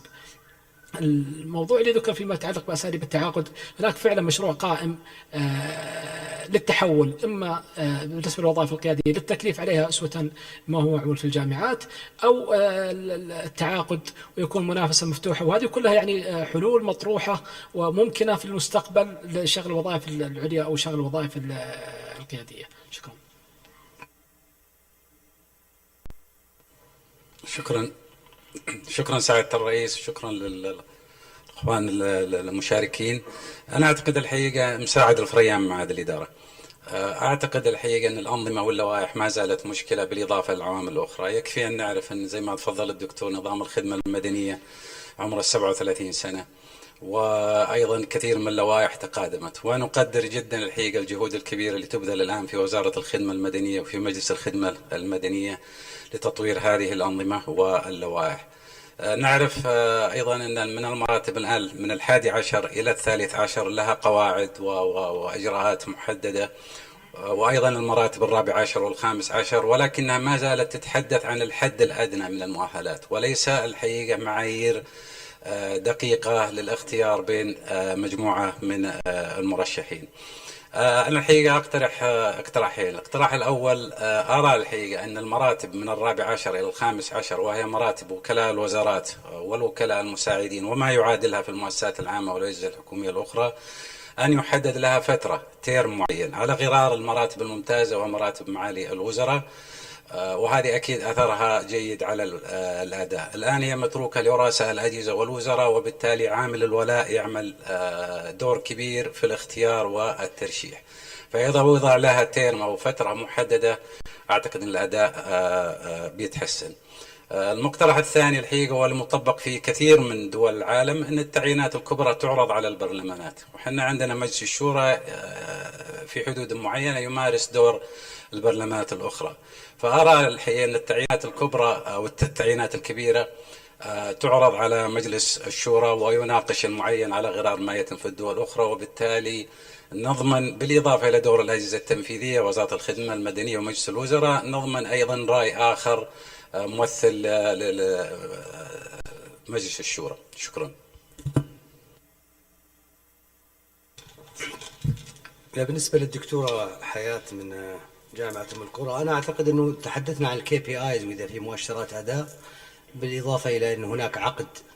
إذا كان نظام العقد يعني إنهاء العقد هو كفيل على الأقل مؤشر جيد بأنه تم الاستغناء عنه. لكن أنا بدي الحقيقة ما ننظر فقط إلى القيادات هذه وأنظمتها كحلقة واحدة، هي جزء من منظومة كبيرة جدا. هي جزء من الإعداد التعليم العالي، هي جزء من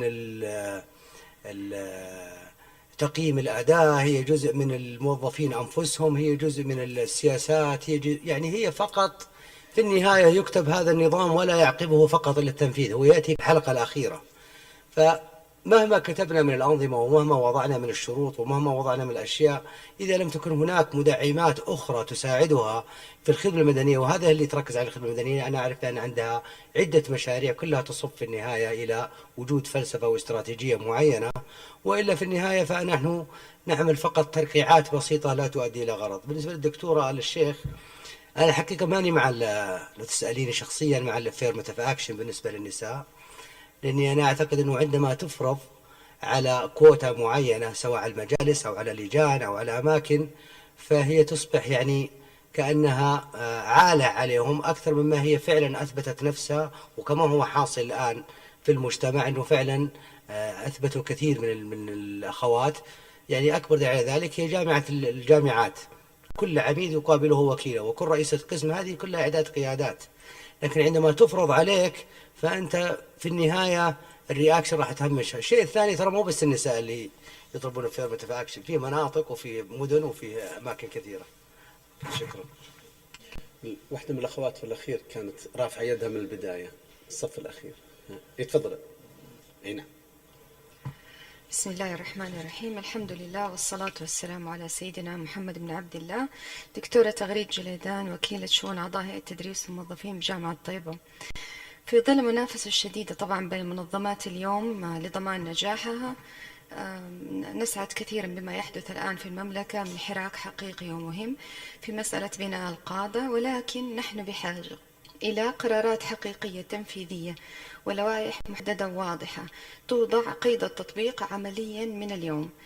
اختيار القيادات الإدارية في الجهات المختلفة تكون مبنية على رؤيتنا للقائد على أنه مؤثر ومساهم في بناء النهضة، وليس على أساس أنه يدير الأعمال.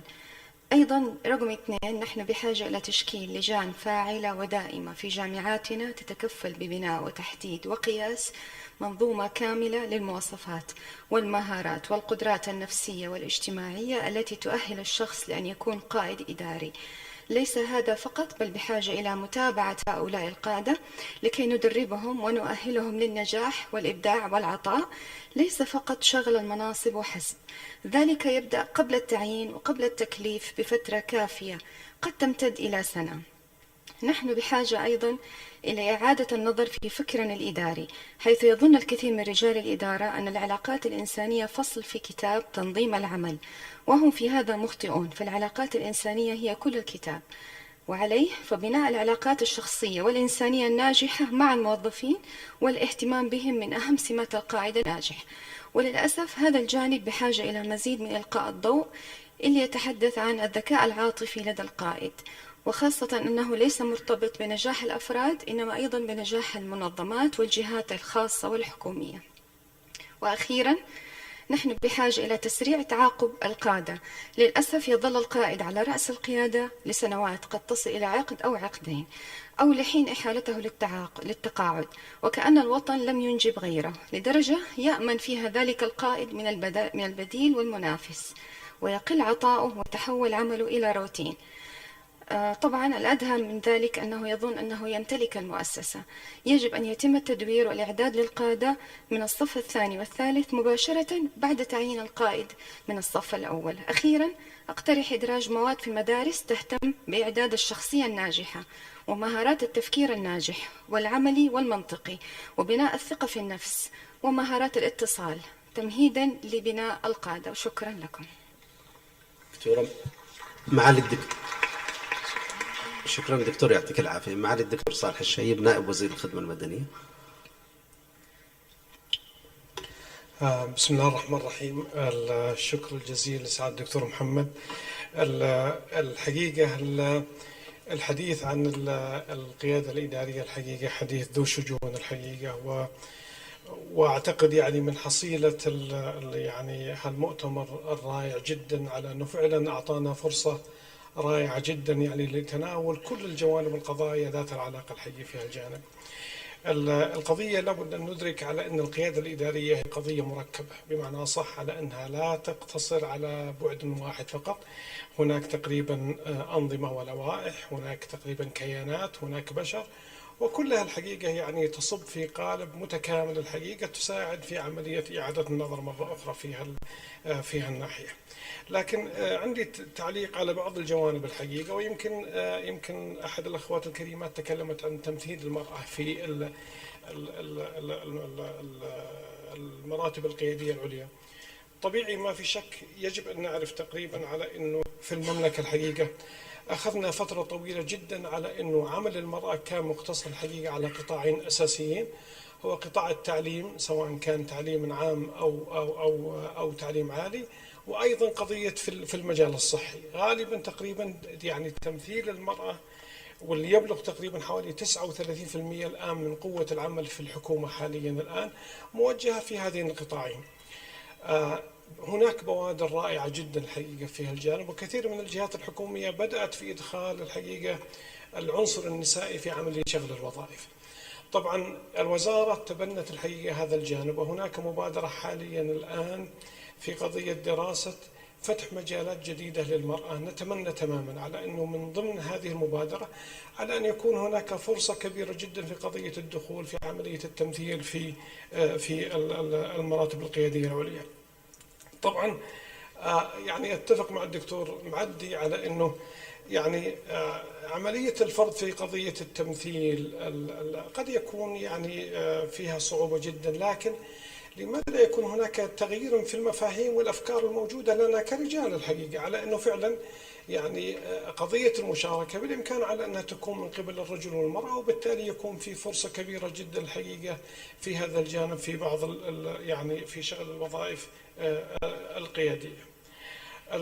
الجانب الآخر الحقيقة يعني النقطة اللي أشار لها يعني سعادة الدكتور معدي على أنه 5,000 وظيفة في مستوى الإدارة العليا شاغرة. ما في شك على أن هذه قضية كبيرة جدا وإشكالية كبيرة، وأعتقد على أنه الجهات الحكومية هناك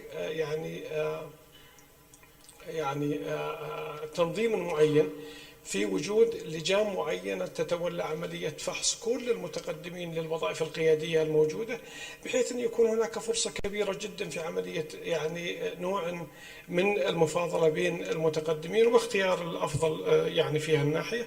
وأعتقد على أنه هذه يعني عملية فرض مثل هذه اللجان والجانب الإجرائي لها يعني مهم جدا في هذه الناحية. نتكلم كثيرا عن قضية التعاقب الوظيفي. يجب أن ندرك على أن التعاقب الوظيفي أيضا ويعني تعاقب القيادات يجب أن ندرك على أنه هناك قضية مترابطة معها تتمثل في أهمية وجود مسارات وظيفية واضحة المعالم الحقيقة. لا بد على أنه فعلا يكون هناك تبني لبعض برامج إدارة المواهب الحقيقة في بعض الجهات أو كل الجهات الحقيقة. يعني كل هذه جوانب مساعدة تماما على أنها فعلا يعني بالإمكان على أنها تؤصل لعملية وجود مثل هذه القيادات، وبالتالي إمكانية عملية تطبيق التعاقب الإداري بصورة أفضل. يجب أن ندرك على أن التغيير يعني إما أن يكون تغيير تدريجي أو تغيير يعني مسف الحقيقة، لكن كلما كان عملية التغيير متدرج ومتأني كل ما كان هناك أفضل في هالناحية، وهناك متطلبات أساسية يعني لهذا الجانب.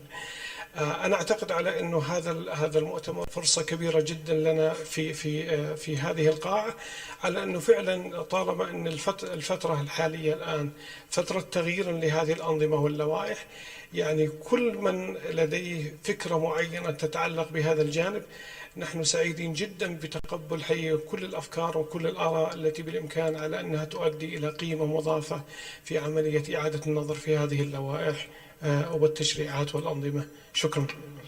شكرا معالي الدكتور. والله فيه أكثر من 10 يعني أخوات كلهم، وأيضا في عندي اثنين هم اللي من البداية، في واحد الأخينا والأخينا هم من البداية خلينا نقول. لكن تفضل يا دكتورة، قبلنا بناخذ أخيرة يعني. إن أظن الدكتور سعيد تراها يقول كل شوي يقول لي وقف من فترة ترى، لأن إحنا بس ناخذ خلينا نقول مداخلة ولا يزعلون علينا الأخوان والأخوات، مداخلة أخيرة يعني هنا. دكتور أمل فطاني، المستشار المشرفة العامة على الشؤون النسائية في وزارة التعليم العالي. باختصار دكتور. أبدا جملة واحدة. أما آن لنموذج تقييم الموظفين والموظفات في الدولة أن يتغير؟ أما آن أن يوضع فيه معايير حقيقية للتقييم؟ أما آن أن يكون هناك رد فعل لمن يصل إلى معايير منخفضة ويترك في مكانه؟ شكرا. شكرا دكتورة. تفضل بس دقيقة واحدة بالكثير الله يبارك فيك. شغال. بسم الله الرحمن الرحيم. أخوكم دكتور عبد الواحد الزهراني، جامعة الباحة. الحقيقة يعني نتكلم عن القيادة المرتبطة بالسلم الوظيفي، بينما القيادة وظيفة حديثة الآن يجب ينظر لها إلى أنها مهمة، وظيفة محددة مثل الطبيب، مثل المهندس، مثل أي وظيفة مصنفة عالميا. فالقادة يجب أن يتحركون بمرونة. المؤسسة تحدد الحاجة إلى القائد والمدة التي يحتاج فيها هذا القائد، بحيث لا يفرض عليها الفترة طولها، والمهمة اللي جاي من أجلها. كذلك المرونة في التنقل بين، يعني أنا ممكن أخذ قائد من القطاع الخاص، أنا أحتاج قائد يغير الهيكل، يغير لي السياسات، يغير الإجراءات، فإذا انتهت هذه المهمة الله يسهل أمره، يعني يتوكل على الله. شكرا. مداخلة أخيرة من السيدات، تفضل يا دكتورة. السلام عليكم ورحمة الله. جوهر الشثري، مدير عام التدريب والابتعاث بوزارة التربية والتعليم. حلقة النقاش اليوم عن الأنظمة والتشريعات في بناء وتحفيز القيادات الإدارية، وطرق في الجلسة الأولى والجلسة هذه إلى الكثير من التشريعات والأنظمة، وأشار الدكتور محمد آل ناجي إلى جمود الأنظمة واللوائح، وطرق إلى المقارنة بين أنظمة شركة سابك أرامكو والتعليم. وفي الحقيقة أعتقد أن هذه مقارنة غير منصفة. لماذا؟ لأنه بوجود الدكتور الأستاذ صالح الشهيب نعلم جميعا أن هنالك جمود شديد في المسارات الوظيفية في سلم الوظائف التعليمية، ولا زال الوظائف التعليمية دون تمهين حقيقي لكافة الوظائف، ولم يتم تصنيفها. فالجميع معلم، سواء كان هذا معلم أم مشرف أو مدير إدارة أم مدير عام، فلا زال الوصف الوظيفي يختلف، لكن المسمى والواجب الوظيفي يبقى معلم، وهذا شيء مجحف في حق القيادات الإدارية. ونعزو أيضا إلى الدافعية ونظام الحوافز. لا يمكن قبول مثل هذا الأمر في القيادات العليا. وشكرا. شكرا دكتورة. آخر مداخلة هنا، تفضل دكتور. بس دقيقة واحدة بالكثير دكتور لو سمحت. شكرا سعادة الرئيس. في هذه القاعة كان مؤتمر لدول مجلس التعاون، وأشار معالي الدكتور عبد الرحمن الشقاوي في دراسة له إلى تدني مستوى كفاءة أداء الجهاز الحكومي، وأيضا نفس النتائج كان في دراسة سابقة لمنتدى الرياضة الاقتصادي، تدني مستوى أداء الجهاز الحكومي. هنا ممكن أن نصل إلى ما يقال عنه مأزق أداء الجهاز الحكومي أو المأزق الإداري، وبالتأكيد أن هذا المأزق مرتبط بالقيادات، والإشكالية في القيادات آلية اختيار أو اختيار القيادات. فالآلية اللي قائمة الآن لها بعدين أساسيين: بعد ذا جانب ممارسة يغلب عليها الطابع الثقافي، والبعد النظامي أو الأنظمة. البعد الثقافي قائم في الأساس على مفهوم أو مبدأ ثقافي اللي هو أنه المنصب القيادي هو قائم على التشريف وليس التكليف. التكليف هناك في مساندة في مساءلة، أما التشريف فهو قائم على مبدأ التفضيل الشخصي. البعد الآخر اللي هو بعد الأنظمة، أنا أقترح كما قال الزميل الدكتور مساعد الفريان أنه يكون منصب وكيل وزارة هذا منصب متحرك وليس منصب مرتبة 15، ويترك له التقديرات معينة تفاوض بين الشخص حتى فيما يتعلق بالأجر والراتب، يكون منصب متحرك وليس مرتبطا بمرتبة. وأيضا هذا يتيح للوزير أي وزير قادم أنه يفاوض أي وكيل وزارة سواء من القطاع الخاص أو من القطاع العام. طيب شكرا دكتور. نبغى نختم دكتور إذا فيها ايتين بس يعني بالنسبه للموضوع اللي ذكر بالنسبه معايير تقييم الاداء، فعلا الان في دراسه انتهت في وزاره الخدمه المدنيه في هذا الجانب، واختصرت النماذج تقييم من 18 نموذج الى نموذجين فقط، يعني قريبا ان شاء الله تشوفونها. في موضوع اللي ذكره الدكتور عبد الواحد، كان في يعني النظام السابق ما يجيز الانتقال من العمل الخاص للحكومي، ولكن نظام الخدمة المدنية المقترح الحالي أجاز نظام الاستعارة من القطاع الخاص للقطاع الحكومي. الموضوع الأخير ذكر الدكتور محمد، المشروع المعدل الآن فيما يتعلق بالوظائف القيادية تضمن كل النقاط اللي تفضلت بطرحها، أن يكون الوظيفة لمدة 3 سنوات فقط قابل للتجديد، أن يكون بمخصص مالي مختلف عن نظام الخدمة المدنية في موضوع الوكلاء الوزارات والوكلاء المساعدين. وشكرا. يعني ودنا نختم بس بجملة، نتمنى يعني بعد ما كل ما طرح يعني أن يتم إحداث تغيير جذري في أنظمة ولوائح الخدمة المدنية بما يساعد على صنع أو إيجاد الكفاءات أو القيادات الإدارية المتميزة، والتي توازي خلينا نقول تميز معهد الإدارة في تنظيم هذا المؤتمر. معهد الإدارة طبعا دائما عودنا على التميز بقياداته، عودنا على التميز بدقة اختيار دائما المحاور، ومثل هذه المناسبات دائما عندما تطرح دائما يأتي معهد الإدارة فيها. فكل الشكر لمعاليكم الدكتور أحمد الشعيبي، الدكتور سعيد القرني أيضا، وكافة الأخوة على يعني هذا التنظيم الرائع، وعلى اختيار مثل هذا الموضوع المهم. أعتذر للأخوات والأخوان اللي لم يتح الوقت لمداخلاتهم، ولكن أنا على يقين بأنه إن شاء الله يعني بناخذ في الاعتبار كل ما أنا دونت الآن، يمكن حوالي 4 أو 5 من الصفحات من التوصيات، لا يتسع الوقت طبعا لذكرها، ولكن بنحيلها للأخوان المنظمين حتى يتم الاستفادة. كل الشكر لكم، والسلام عليكم ورحمة الله وبركاته. إذا تكرمتوا بس يعني عاجلا نشكر المحاور والمتحدثين على حسن إدارة الجلسة، ونذكركم بأن الجلسة التالية ستبدأ الآن نظرا لضيق الوقت، وعنوانها نماذج وبرامج لإعداد وتطوير القيادات الإدارية.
بسم الله والحمد لله.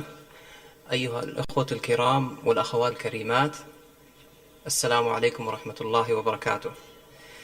يسرنا أن نرحب بكم من جديد في الجلسة الخامسة من فعاليات مؤتمر القيادات الإدارية الحكومية في المملكة العربية السعودية، الواقع والتطلعات. وستركز هذه الجلسة على موضوع النماذج والبرامج لإعداد وتطوير القيادات الإدارية. ويسرنا أن يتفضل سعادة الدكتور خالد بن محمد بن عبد الله البتال، وكيل أمارة المنطقة الشرقية، برئاسة هذه الجلسة. وأود أن أستأذن سعادته في استعراض مقتطفات مختصرة من سيرته الذاتية. حصل سعادة الدكتور خالد بن محمد البتال على شهادة الدكتوراه في إدارة الموارد البشرية من جامعة هل بالمملكة المتحدة، وشهادة الماجستير في مناهج البحث العلمي من جامعة هل بالمملكة المتحدة، وكذلك شهادة ماجستير في الإدارة العامة من جامعة بنسلفانيا الحكومية بالولايات المتحدة الأمريكية، وشهادة بكالوريوس في العلوم السياسية من جامعة الملك سعود. يعمل سعادته حاليا كوكيل لأمارة المنطقة الشرقية، وعمل سابقا كأمين عام لجنة التدريب وابتعاث موظفي الخدمة المدنية بوزارة الخدمة المدنية. ولمدة 28 عاما تولى دكتور خالد عدة مناصب، منها إدارية واستشارية في مجالات الإدارة والتدريب والبحوث والاستشارات الإدارية، بالإضافة إلى العمل كمستشار غير متفرغ لعدد من الجهات الحكومية. كما قدم العديد من البحوث والدراسات الإدارية وتحكيم العديد من الأعمال العلمية في مجال الإدارة العامة والتنمية الإدارية. أيها الأخوة والأخوات، يطيب لي أن أطلب من رئيس الجلسة أن يتفضل مشكورا في البدء في رئاسة الجلسة. شكرا أخ إبراهيم. بسم الله الرحمن الرحيم، والصلاة والسلام على أشرف الأنبياء والمرسلين سيدنا محمد وعلى آله وصحبه أجمعين. في البداية اسمحوا لي أن أتقدم بخالص الشكر والعرفان لمقام خادم الحرمين الشريفين بتفضله حفظه الله برعاية هذا المؤتمر، وهذا يدل على ما يلقاه معهد الإدارة العامة من اهتمام وعناية من لدن القيادة الحكيمة.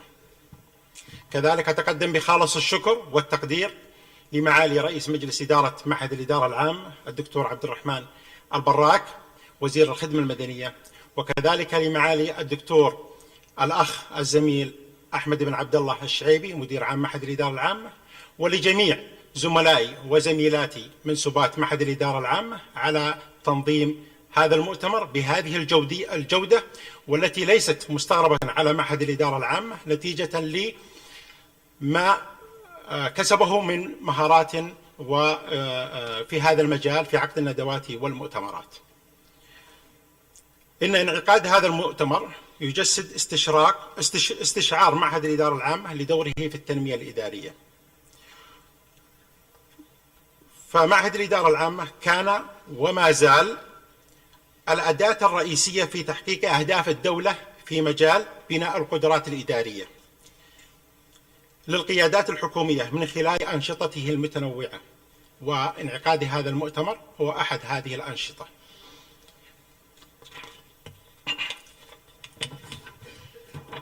لذا اسمحوا لي أن أرحب بكم جميعا في بداية الجلسة الخامسة من فعاليات هذا المؤتمر. لا أود أن أطيل فإن الوقت يضغط يعني كثيرا، فنقدم الورقة الأولى وهي بعنوان نماذج وتطوير القيادات الإدارية. هذه عنوان الجلسة. الجلسة الأولى بيقدمها بشكل مشترك شخصين. الأول الدكتور ديفيد ألتمان نائب المدير العام ومدير منطقة الشرق الأوسط وأفريقيا وأوروبا لمركز القيادات الإدارية، والآخر الدكتور كلمنسون توركانو، وأيضا هو زميل له في نفس المعهد. الدكتور كلمنسون حصل على الدكتوراه من جامعة سيركيوز بالولايات المتحدة الأمريكية، وقدم العديد من البرامج التدريبية والمتنوعة في مجال القيادات الإدارية. عمل في العديد من المنظمات المحلية والدولية، وأيضا يعمل حاليا كمسؤول لسلسلة كاملة من الحلول الإدارية في مجال القيادات لمنطقة الشرق الأوسط. هذه القيادات وهذه الخبرات موجودة معنا، فنرغب في استثمار الوقت للاستفادة منهم. اسمحوا لي باسمكم جميعا أن أترك المجال للدكتور ديفيد للبداية في الحديث عن ورقته.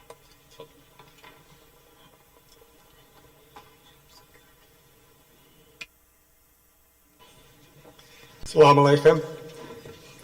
Thanks to the IPA for inviting us here today.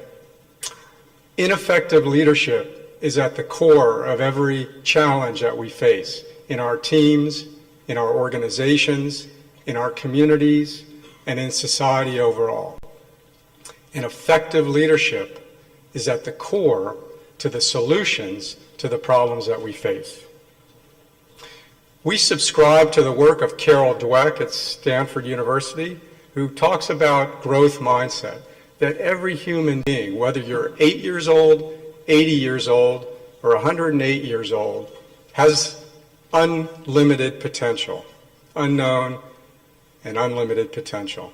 We have souls and brains and hearts which allow us as human beings to improve and grow. And as Professor Kuza said yesterday, leadership is local. The most important leaders here today are right here. And what we do when we walk out the door tonight, when we leave tomorrow, what we do next week and next month can improve the human condition. And that's what we at the Center for Creative Leadership do. So I want to just introduce you to us a little bit and then turn it over to Dr. Clemson. We've heard a couple of interesting comments here over the last day. We have a shortage of leaders in the kingdom. We have a war on talent. We have challenges with leadership culture. We're trying to change to a cognitive society, very powerful concept in my mind, and that you are the most important leaders today. So this is why looking at the challenges, gaps, factors that cause leaders to derail, to get off track, is an important topic that we'll be talking about today. Now, at the Center for Creative Leadership, we believe very strongly that individuals can make a difference. But leadership is more than just about individual leaders. It's also about teams, about organizations, and about society overall. So this is one of our models where when we think about the impact of leaders and leadership, we think about it at multiple levels. Now, we serve over 50,000 people a year from 120 countries around the world, several thousand organizations, and we have offices in various parts of the world. Our headquarters are in the United States, but we're also in Belgium, where I live, and in other places, as you can see. So we bring a global perspective to the topic of leadership development. Now, in terms of the public sector, we work with many organizations. Here's just a few of the logos. Some do not allow us to share who we work with. And of course, we work with many, many organizations in the private sector. So the lessons that we're going to bring to you today will include what we know about leaders from the kingdom, but also about leaders in the public and private sectors. So I'll turn it over to Dr. Clemson now. Thank you, Dr. Altman. Assalamu alaikum. As we were looking at our opportunity today, we asked two framing questions about the model we wanted to talk about. First, what can we discover about Saudi Arabia? And then what might we share about the proven models that we've demonstrated around the world? And we're going to do this very quickly, given the time restrictions that we have. The first thing that we want to do in building any model for leadership development is base it on research and data. So we want to find out, what challenges do Saudi leaders face? We want to use our library of 360 benchmarks data and their raters to find out what is important in leadership and where Saudi leaders are effective. Then we want to find out what causes Saudi leaders to stall in their career or perhaps in their careers early. And then, using our model of designs, identify some designs that might be helpful. So we're going to go through, instead of just showing you a model, we're going to ask you to participate in a model with us today. First, if you have a piece of paper, just think to yourself quickly, what are the top 3 challenges, the top 3 leadership challenges that are facing you right now? This is the same question we ask every participant who comes to our program, is what are your top 3 leadership challenges? And we went into our database and we found a database of Saudi leaders, 166 Saudi leaders who answered this question. And here are their answers. 18.5% reported challenges with leading themselves. And those challenges include individual awareness and style, balancing multiple priorities, and time management. 45.9% reported challenges leading others. For instance, leading a team or group, influence, leading across multiple groups, or leading people. 31.9% reported challenges leading the organization. Leading the organization. For instance, talent management, strategic issues, and business operations. This is an interesting percentage that's left. Only 3.7% report challenges with external environment in terms of regulatory control, economic challenges, and technology. So as leaders, and this is 166 Saudi government leaders, as leaders, they understand the environment they are in. The challenges they have are from the inside out. How do I lead others within my organization for the betterment of society? So that's the first question we ask, is what are the challenges facing leaders? Then we wanted to identify what we refer to as the leadership gap. And that leadership gap is the difference between what raters say is important and what raters say leaders are effective at accomplishing. So we asked raters to identify the most important competencies for success in the organization. And then we asked the leader and their raters a series of questions to determine the effectiveness of the leader for each competency. So here are the competencies we used. We used a database of Saudi leaders, senior mid-level leaders who attend our program, leadership development program. This is from our 360 instrument called the Leading Managers 360. And it encompasses about 1,600, it encompasses, as my evaluations people say, exactly 1,676 raters. And these are the 15 competencies. So if you'd read those over quickly.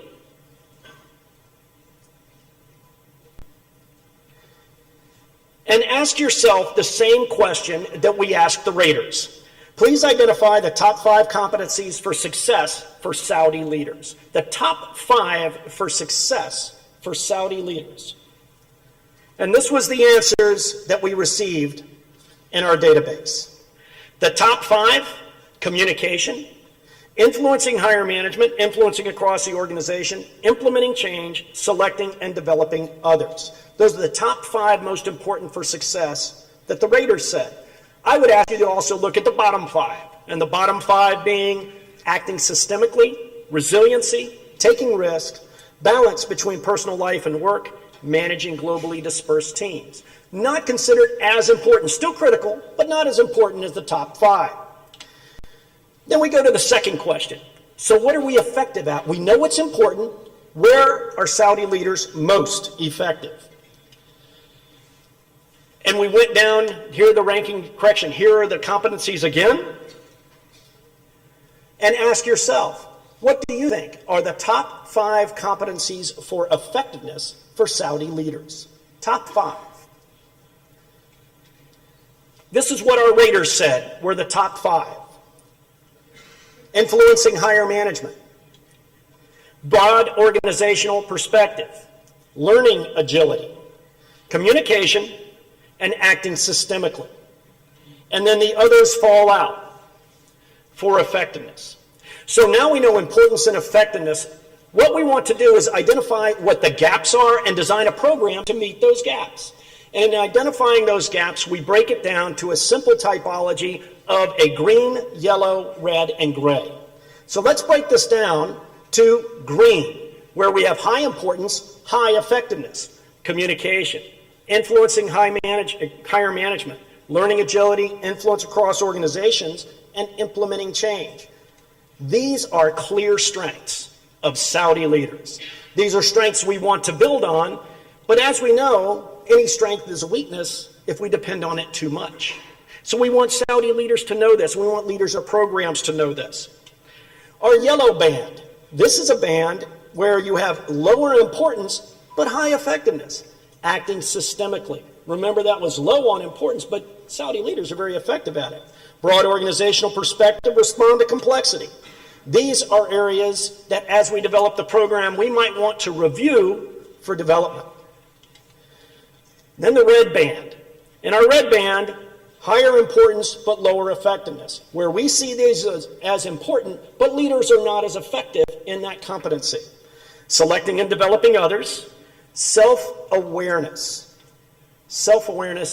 and negotiation, a real challenge for public leaders around the world.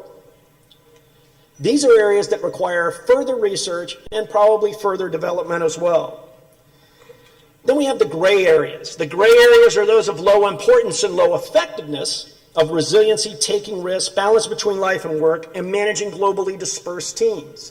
We bring these up because these are areas that may require further study, because we know that these 4 areas impact sustainment of process and service delivery. We know that they impact retention as well as workforce process. So now we have our 4 bands. We know what's important and effective and what we might want to work on.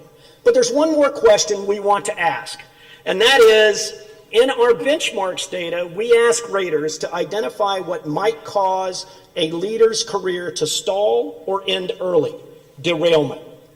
And in our research over the past 2 decades, we've identified 5 primary causes of derailment: difficulty building and leading a team, problems with interpersonal relationships, too narrow a functional area, difficulty changing or adapting, and failure to meet business objectives. Those are our 5 key derailers that we've identified over the past 20 years. Ask yourself, what do you think might be the top 2 reasons a Saudi leader's career might stall or end early? And let's see what our survey says. And this was 360 benchmarks data. This is Saudi leaders, both public and private. This is both public and private data. And of 870 raters. The 5 derailment factors: number 1 is failure to meet business objectives. Number 2, too narrow a functional orientation. A real quick note on this is we found this is consistent across government leaders, regardless of country or background. Number 1 cause of derailment of government leaders in our research is too narrow a functional area. Then difficulty building and leading a team. An interesting note, when we did military officers, we found out that this was the primary cause for derailment for military officers. It's odd, but because the military officers we survey are at such a high level, they have to work with people outside of the military, and it creates challenges for them. Then the top derailer that we found for 360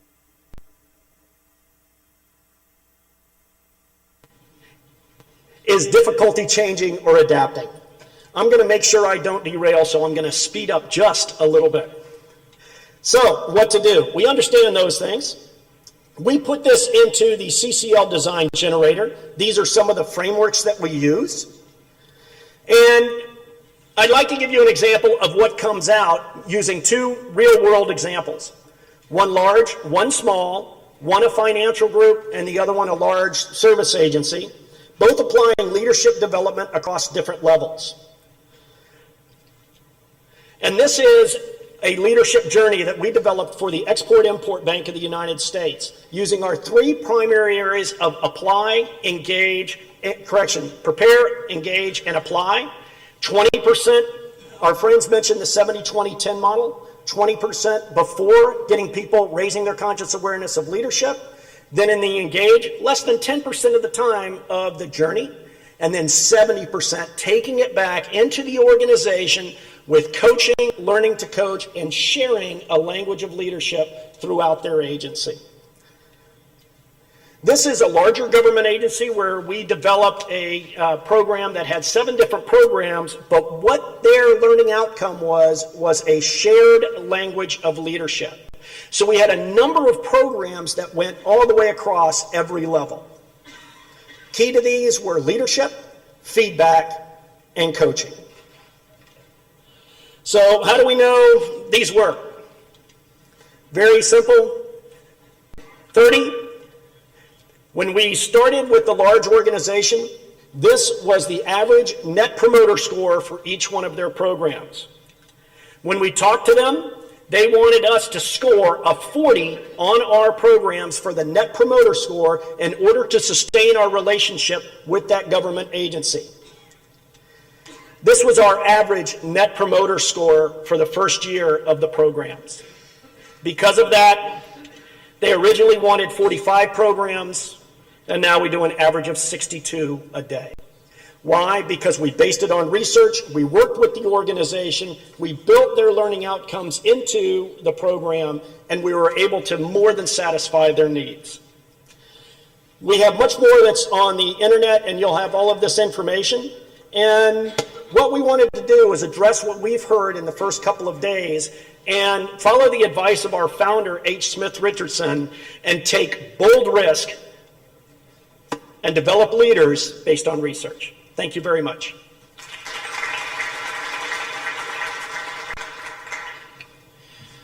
شكرا جزيلا للمتحدثين، واعتقد ان الورقه يعني ثريه، وبالتالي سوف يكون ان شاء الله في نقاشات في نهايه الجلسه على هذا الجانب. ورغم انها ركزت على القيادات الاداريه في المملكه، ورغم قناعتي بأن أي دراسة يجب أن تكون من البيئة والقائد له خصائص في البيئة، إلا أني على يقين بأن هناك تقاطع وتحديات مشتركة ما بين كثير من الدول فيما يتعلق بالقيادات الإدارية. اسمحوا لي أيضا أن نقدم المتحدث الثاني الدكتور فبريس ليرات. الدكتور ليرات حاصل على شهادة الدكتوراه في التاريخ المعاصر من معهد الدراسات السياسية بمدينة باريس في فرنسا.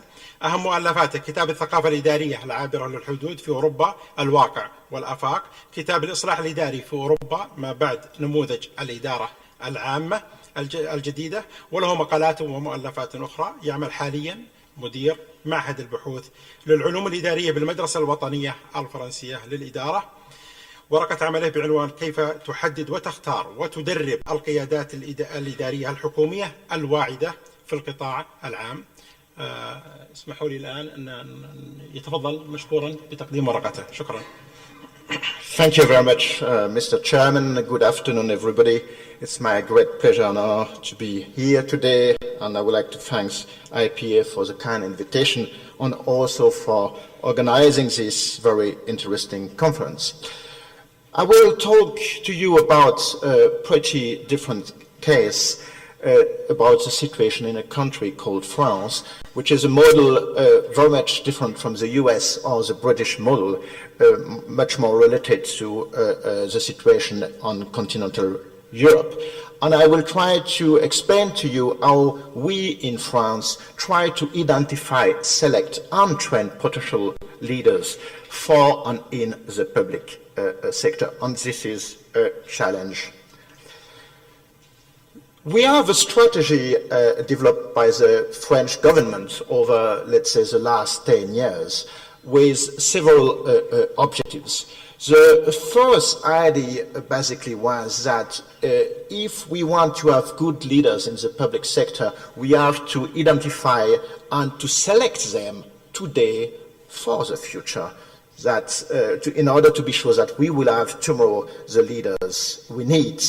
And we have to ensure that they have the qualities required for the exercise of high responsibilities, both as managers and leaders. These are two different competencies, but for a while, senior civil servants will have to do both management and leadership.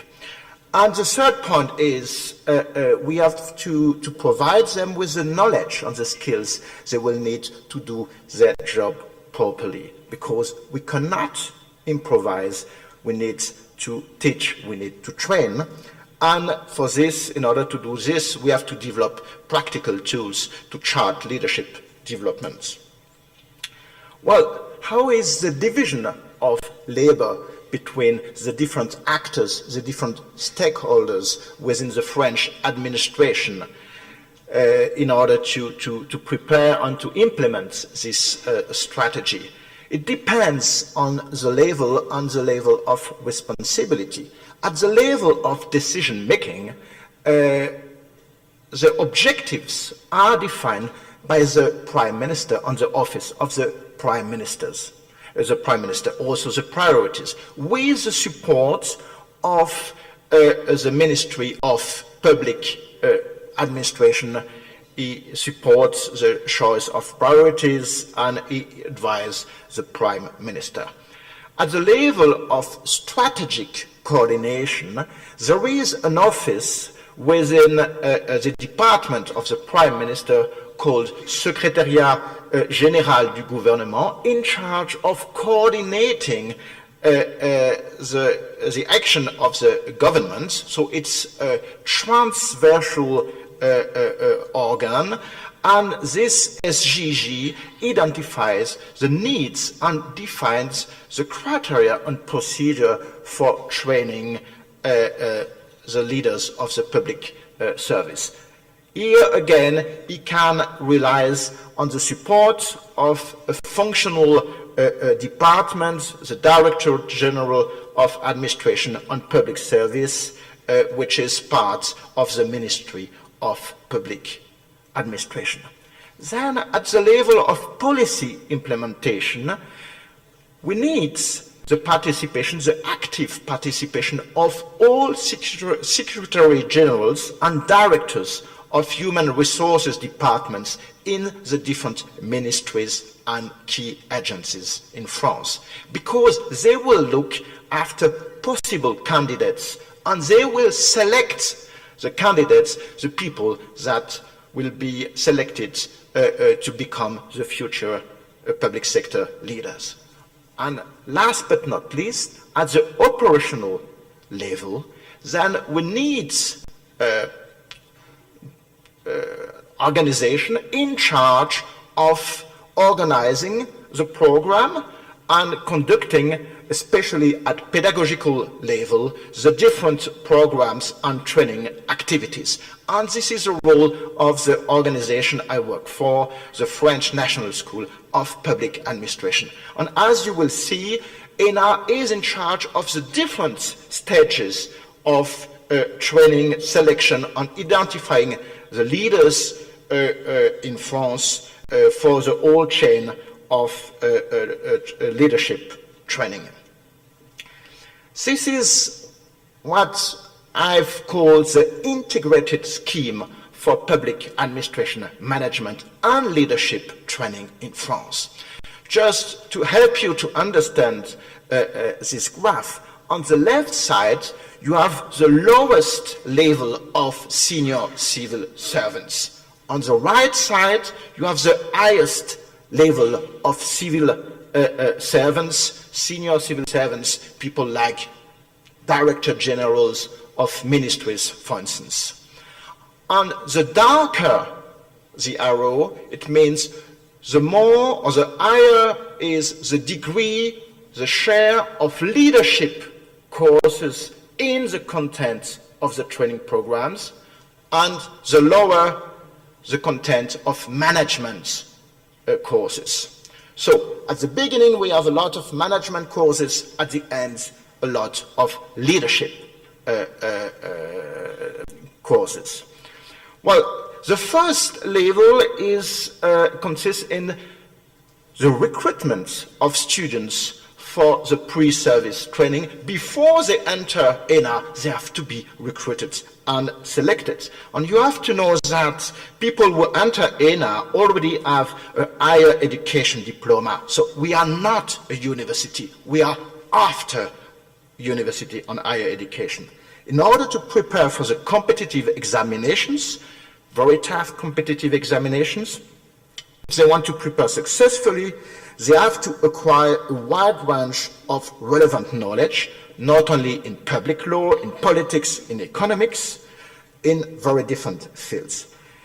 While certain aptitudes can be assessed via written tests, competencies related to behavior necessitate direct interactions, and this is something difficult for us to evaluate among the candidates, which are the ones with good behavior aptitudes to become managers and leaders. And so we conduct interviews with them with some simulation exercise, and this is the reason why the last reform of competitive examinations that will start next year at ENA will introduce some modified tests in order to check a wide range of competencies and aptitudes of the candidates.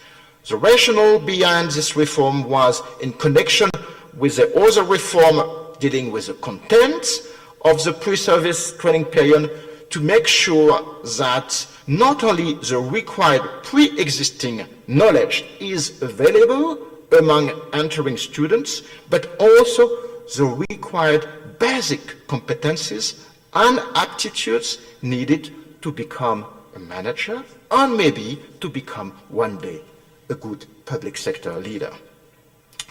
Because, and now it is the level number 2, because ENA can rely on this pre-existing knowledge and competencies, the training period lasts only 24 months. It is a full-time program.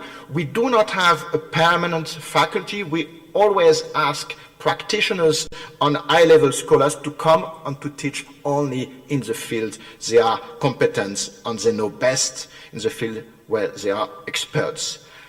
And teachers are required to share their experience and turning academic disciplines into what is really takes to make things happen. We make a very wide use of off-campus education. Students are sent to public administrations, to embassies, to governor's office, to foreign public administrations, to European institutions, and also to private companies for several months with prominent short-term responsibilities, and this is part of their curriculum. So they can learn a lot because they can observe also their boss, their superiors, and they can learn leadership by observation. Well, having said that, despite this very demanding and high-quality level program, managerial and leadership training cannot be limited to the pre-service periods of the senior civil servants' professional career. After ENA, they will start their career as head of an office or a department, but what they need after is lifelong training at the different stages in their career development. For instance, level number 3, we have introduced 4 years ago what is called an inter-ministerial course program for state managers. It's just to help what we called high potentials to be prepared to fulfill leading positions that are very demanding in terms of skills, of competencies and abilities. So this program is focused on leadership and on managerial performance. Within each ministry or governmental agency, a mechanism has been set up to identify high potential executives, so to train them during their career in order to have breeding grounds from which people to be appointed at the most strategic positions on the mid to long term can be selected. So the general secretaries of the ministries, together with the chief executives of the corps, because in France it's a traditional way to organize the civil servants. They all belong to a special corps. These people are in charge of organizing an identification and selection procedure among the staff members. The main objective is to decompartmentalize human resource management for senior civil servants and to allow more focused on tailor-made career management, what we called un suivi personnalisé. Un suivi personnalisé, tailor-made career management of those among the executives who do indeed present the required skills and competencies needed at the highest level. So information regarding managerial as well as leadership aptitudes from these people are collected from the annual professional evaluation interviews. In France, we all have to do these annual evaluation interviews, and there are some evaluation of our performance and also with objectives for the coming years. And also we can identify the need for trainings at this moment. The program objective is to carefully train select agents which ministries are hoping to promote as a high-level management responsibilities during the next 2, 3, or 4 years, and to offer them additional tools in terms of personal development, individual mentoring, in-depth reflections, as well as collective training sessions. The thinking behind this program is to help these high potentials to forget about their previous careers, where they were recognized as experts in their fields, and to make them understand the skills and competencies which the public leader that they hope to become one day is expected to have. And this is a real challenge, because it's a little bit like asking a musician to stop playing his instruments and to take the baton and to start conducting the orchestra. The fourth level, it is a kind of in-between program for associate and assistant directors. Here, the same principle. The ministries, in each ministry or agency, when a new appointed associate or assistant director will take his function, he has to attend a seminar, also organized by ENA, and it is a 2-day seminar, and let's say we have 30 participants per seminar, which means all in all, every year, about 100 assistant or associate directors who go through this training. And the seminar's aim is to make the participants familiar. Yeah. Okay, 2 minutes, the last slide, both as managers and as team leaders. Level 5, it's exactly the same, but for directors, newly appointed directors general. They have some common seminars, but also an a la carte program, because what they need is very specific, so they can ask for coaching, they can ask for an individual inventory of their leadership skills. I come to my last slides about the advantages and limits of this French strategy regarding leadership training and selection. Well, the first limit maybe is it is difficult to export this model to other countries, because it is very specific, and it is made for the French case, with the French administrative culture. We have a long tradition of public service in France. The second limit, which is maybe more problematic, is it is a very coherent and comprehensive scheme, strategy, global strategy, incremental strategy. But what happens if somewhere at stage 2, 3, or 4, the selection criteria or mechanism applied are not relevant or not adapted. Then at the end of the chain, we may have a problem. Third limit, France has a very elitist public administration system, which means, and this is a benefit, a high level of professionalism of senior civil servants, but we also suffer under a lack of social diversity. It means the profile of senior civil servants, of leaders in France, they are not as the image of the society, and that may be a problem in order to face social and societal challenges. Last but not least, and this is something that was also mentioned in the opening session this morning by Gerd Burkhardt, and he was right to point out that the strength of a chain is determined by its weakest elements.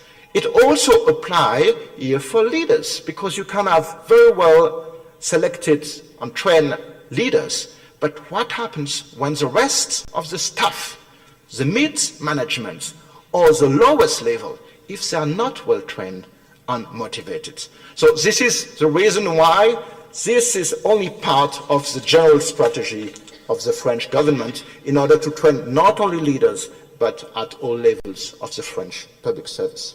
Shukran.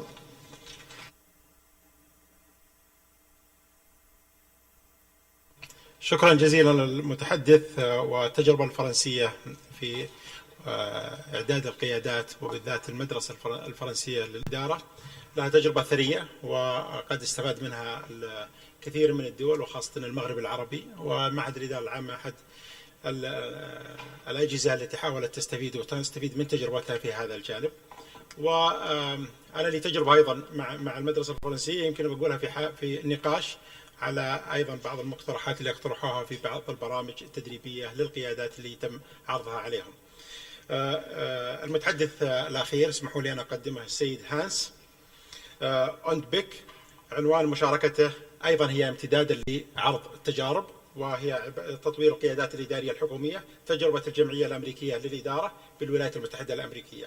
السيد هانس خبير متخصص في تدريب القيادات الإدارية، يعمل حاليا كمدير مركز لتطوير المهارات القيادية المتميزة، عمل لمدة 15 عاما في مجال تطوير القيادات الإدارية.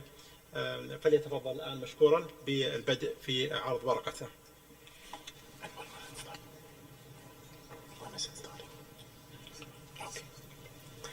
Assalamu alaikum.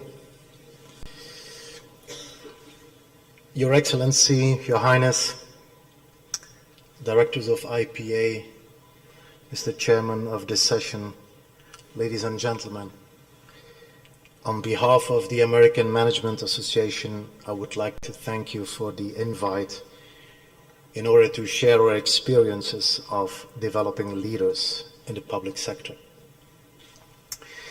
Now, the last 2 years, I was about 12 times here in the Kingdom. And during the break, somebody said to me, Hans, you know, you're almost a Saudi. I think it's still a long way to go. But during those last 2 years, I worked with approximately 300 talented leaders from public and private sector. And you know what? I was impressed. Now, when Dr. Said asked me to come over, I said immediately yes. You want to know why? For 2 reasons. First of all, because of the people. I do not know one country where I felt so welcome. So thank you for that. And the second reason, I admit, is the food. I love your juices, but you know what? I cannot resist your famous dessert, omali. I admit. So, in this short presentation, I would like to give you some recollections with the first day. And the reason why I want to do that, because it will connect with all our findings in the research that we have done. I would like to propose very briefly a training model we used for the public sector and a client example in the public sector, because I was lucky to be in Dammam in the beginning of November, working for a company for 50% owned by the government. And again, I have to tell you, I was quite impressed. So, in what will come now, there are two keywords, and please keep this in mind. And those two words are connected leadership. Now, first I would like to tell you something personal. I think life is a learning journey. And the more we are open and share experiences, the more I think we can learn from each other. And you know, every time I come here, I learn something. And I have to say, I met open, friendly people. And one of the things that is really key for me is I found people never stressed. They're always very calm. I cannot say that about the traffic, forgive me for that. But every time I learned a lot. And yesterday as well, during all the comments you made, all the questions you raised, I was honestly impressed by that. Now, I would like to do some brief overview of some comments you made very fast, and you will see that it will link with our findings. I heard the Highness saying we need to exchange experiences between public and private sector. That was 9:05.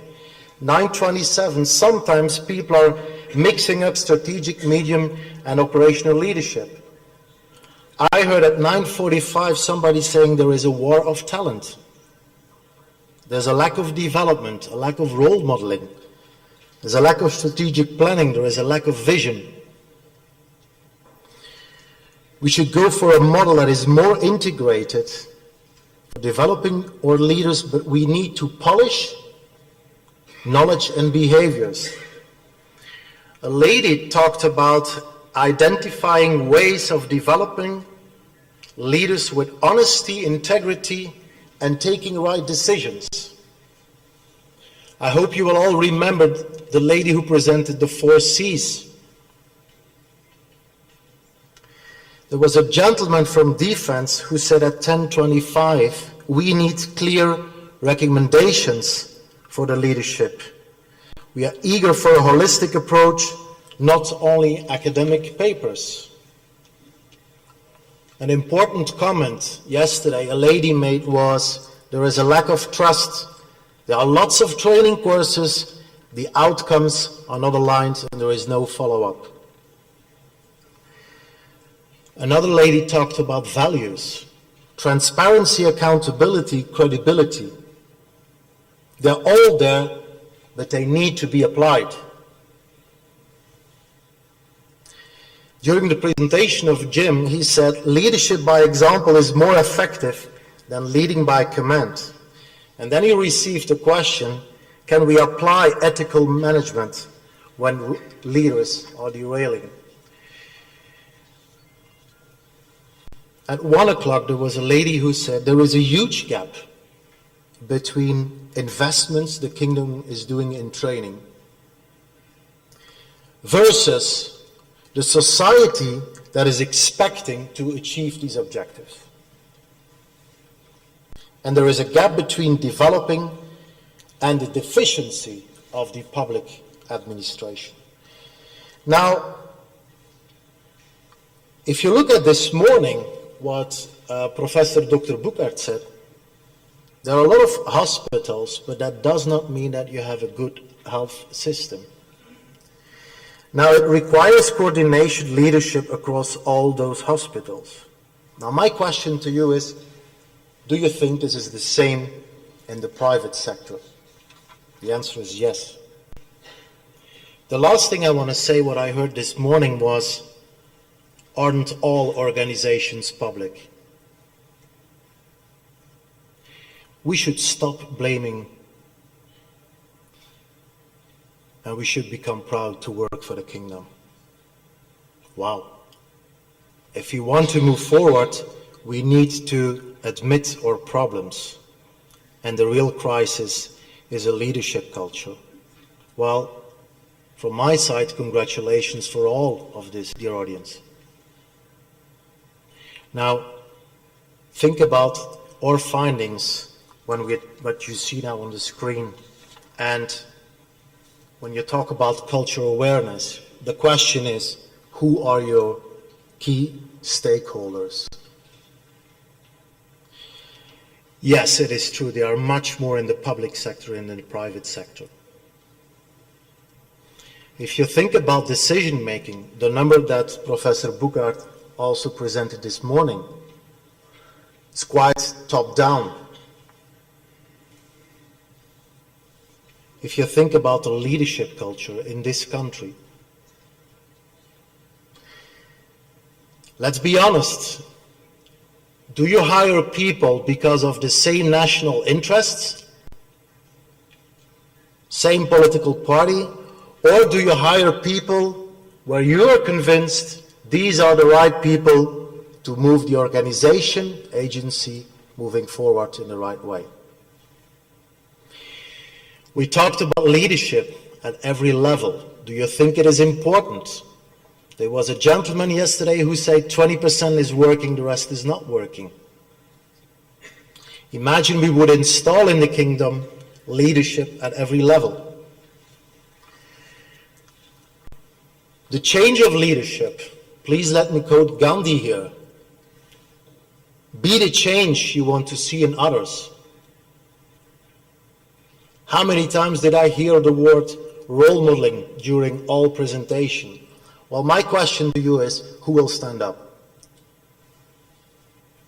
You talked about collaboration. Remember what Johannes said yesterday. We should work together. We should also use the experiences of the private sector. Now, here is a model that we use in the public sector. Now, in AMA, what is important, it's not only just working on the leadership behavior, but we have quite a significant offer in the business acumen. Now, please see this as a 360 instrument, which is on the screen now. And the question is, if you think about technical leadership, social leadership, etc., in what did you personally invest?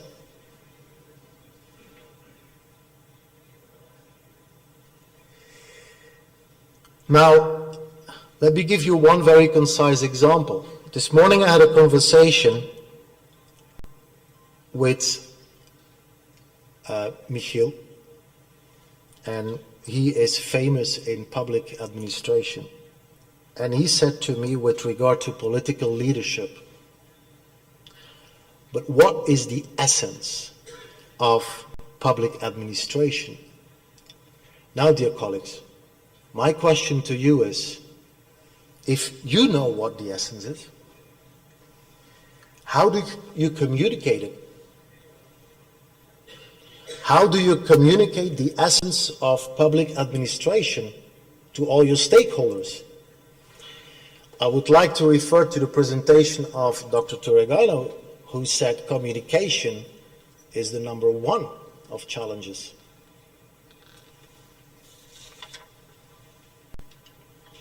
Now, a very simple model that I would like you to present, but if you think about the self, the question is there, who am I as a leader? What are my strengths? What are my weaknesses? If you think about leading others, and you see the circle because that's referred to the client example I will show you in a minute. But that's about what kind of impact do I have as a leader. If you look at leading leaders, the focus there is on strategy. How will you build your strategy? How will you set it? How will you communicate it? And how you will make sure that every level in the organization is aware of it. When you think about leading organizations, you're talking about executives capable of defining a vision to inspire people for change. And the last point is about society. And I think that the public administration has a big role to play in there. Now, you see transformational leadership, and I would like to recommend the presentation that yesterday Professor Dr. Monty van Want presented about that. And if you want to know more about that, I would like you to consider his book, Leadership in Public Organizations. He talks a lot about transformational leadership. He is here. You might have a free copy. I do not know. At least I made a bit of publicity for him, so I hope he will give me also a free example, but that's off the record. Now, having said that, here is an example what we've done in Dammam, beginning of November. Now, we had in front of us 40 talented people, starting young people, a bit of experience and starting to become a leader. Now, I remember yesterday when a lady said, yeah, there's just some trainings, but there is no follow-up. Well, what we do is we have a lot of pre-work with those people, and they are in groups working of 5, and they have to report back to a mentor of that project group. They come into training, they have specific trainings with regard to the 360 model, that wheel that I just showed you, about really specific things like finance, some marketing skills they need to inhibit. Now what's happened after that, you know, they have a mentor, and that mentor is their boss. And that boss knows exactly what will happen in that course. And there is a regular follow-up. And I have to tell you, it makes sense for them. Now, when I started with those 40 brilliant people, I asked them, who wants to become CEO of this company? 40 people in front of me. 39 said, yes, I would like to become a CEO. There was one gentleman who didn't raise his hand, so I asked him, so why not you? And he said to me, I first want to work on my technical skills before I make the next step. That's a nice example of self-awareness.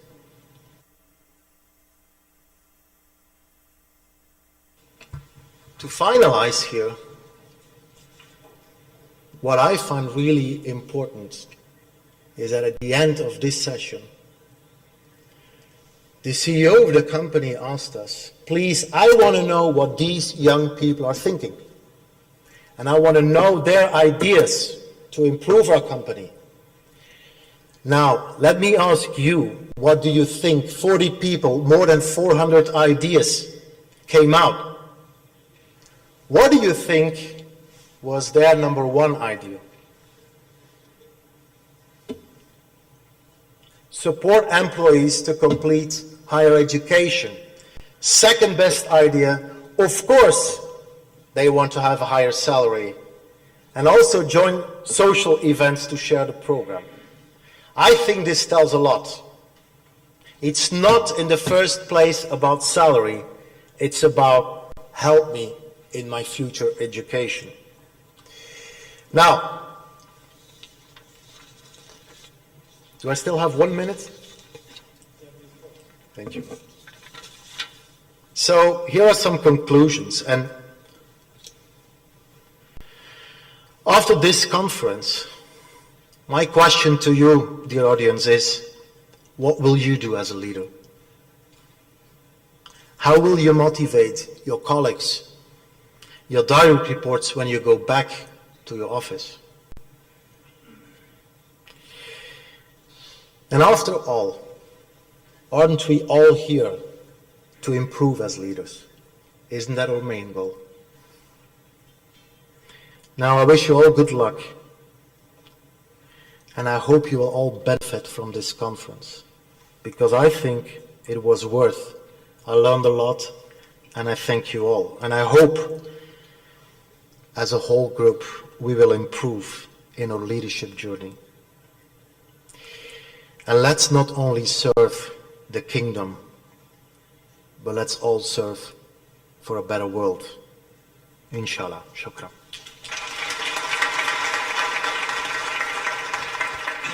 شكرا جزيلا للسيد هانس.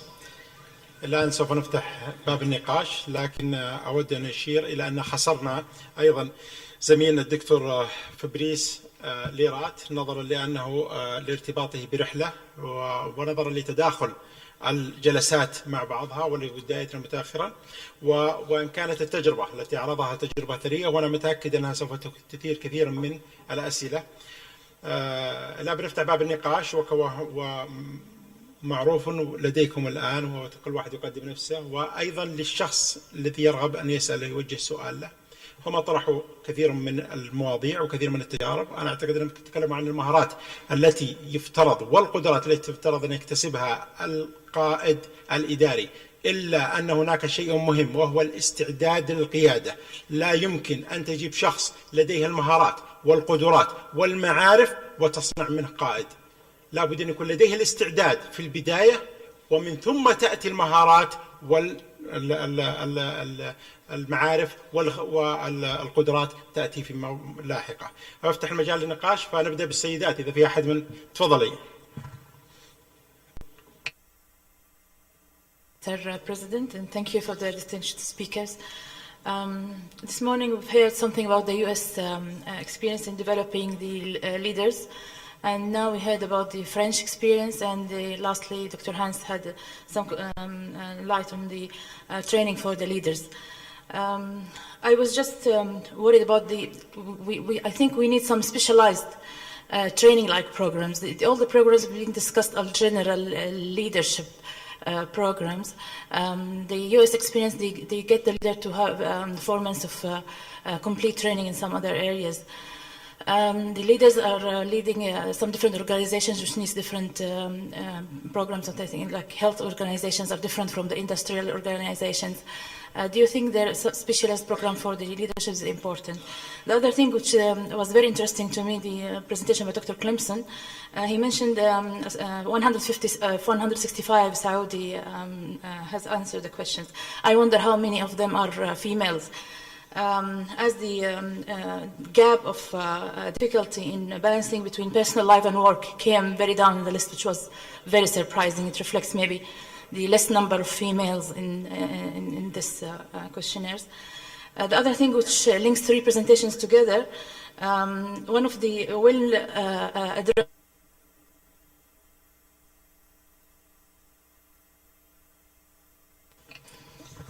Yes.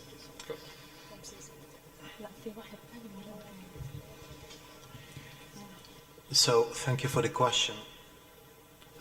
In order to understand your question well, is your question that do you offer very specialized training programs? Was that your question? Okay, thank you. So, with regard to healthcare, right? Yeah.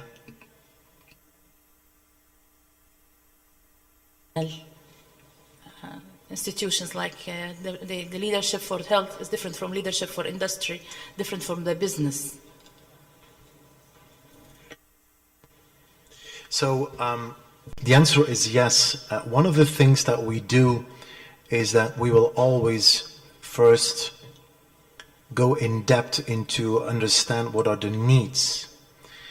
And then what we will do, we will look in our pool of dedicated associates to look for who is really an expert in that field. And that will depend based on the questions you have. And that could go from public administration to other domains. I remember in Dammam, for instance, the company asked us, we really need to have an expert in mining. We had that. So that was a kind of a technical training combined with some leadership training. So yes, it is possible. Thank you. Yes, please. And thank you very much for your question about the number of women in our survey. We have that information. It's sitting in my briefcase that's over there, but we know that it's less than 10%, and we know that has an impact on the answers as well. In terms of specialized training, we have a bias at the Center for Creative Leadership.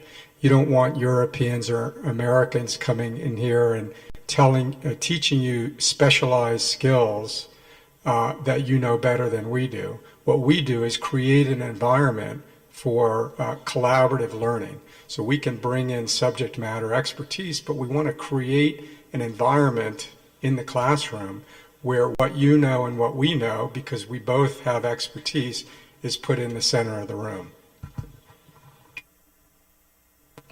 شكرا. أحد من الأخوان أيضا؟ تفضل.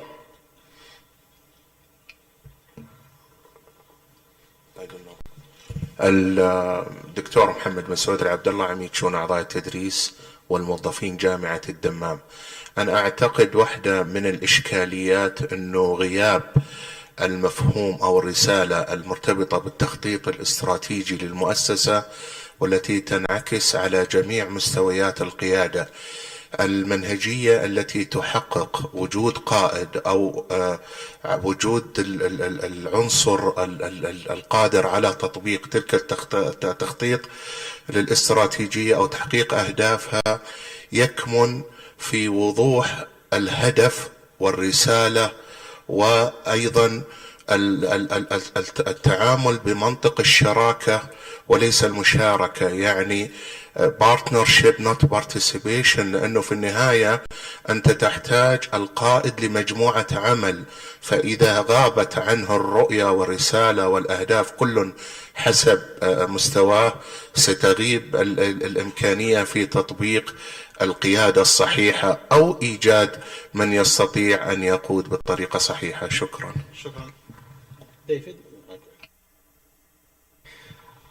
We totally agree. So there are 4 questions that we typically ask leaders that get at the connection between leadership development and business strategy. The first question, which leaders find very easy to answer, is what are the challenges that you face? Okay, we talked a little bit about that. The second question is, what is your business strategy that's targeting the challenge and the opportunities that you face? Most leaders are able to articulate their business strategy. The third question, leaders have a very difficult time answering. What is the leadership strategy you have in place to ensure that the business strategy will be successfully implemented? And mostly there's silence. And then what is the leader development strategy you need in support of the leadership culture and leadership strategy to support the business strategy? So that's the line of discussion that we have with leaders, and what often then comes out is, well, let's talk about your leadership strategy, your leadership culture, and the development of leaders to ensure that that business strategy is successfully implemented.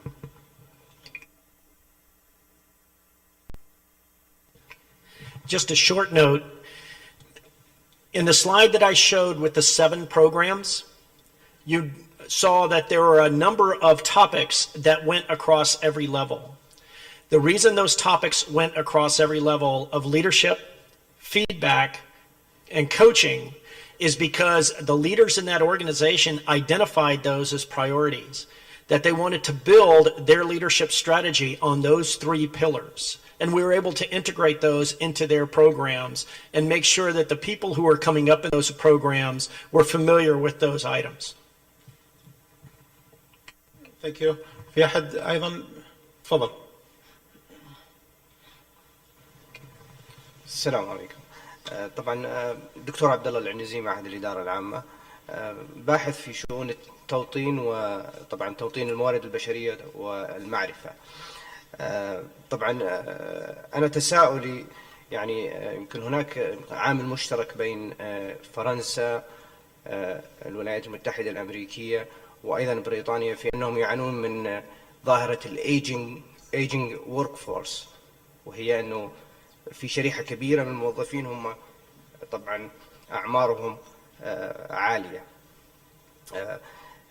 طبعا سؤالي يكمن في طبعا وأيضا في فاكت في السوسايتي، طبعا الويسترن سوسايتي، أنه طبعا هناك يمكن تقييم أداء ضعيف للحكومة، the effectiveness of government programs among public طبعا satisfaction I'm talking يعني في الرضا على أداء الحكومة. من خلال البرامج اللي طبعا تقدمها المدرسة الوطنية الفرنسية أو الAMA، هل في هناك program evaluation effectiveness of these programs؟ هل هي فعلا effective in delivering what designed for؟ بس يعني that's my question. شكرا. I think Hans, yeah, please. If you don't mind. Well, so is there a measurement for a program? I think there is always a measurement of the program. The question is, how many people will you involve in the measurement? So let me be concise. If you run a program, the question is, who will do the follow-up? Of course, that's the individual as such, but who will be the other stakeholders? And what will be the role of those stakeholders? What will they do so that the person who is doing the training will be successful? And that will also be part of an individual development plan. So again, it is possible, but there's a lot of stakeholders involved who also need to take their responsibility. Thank you.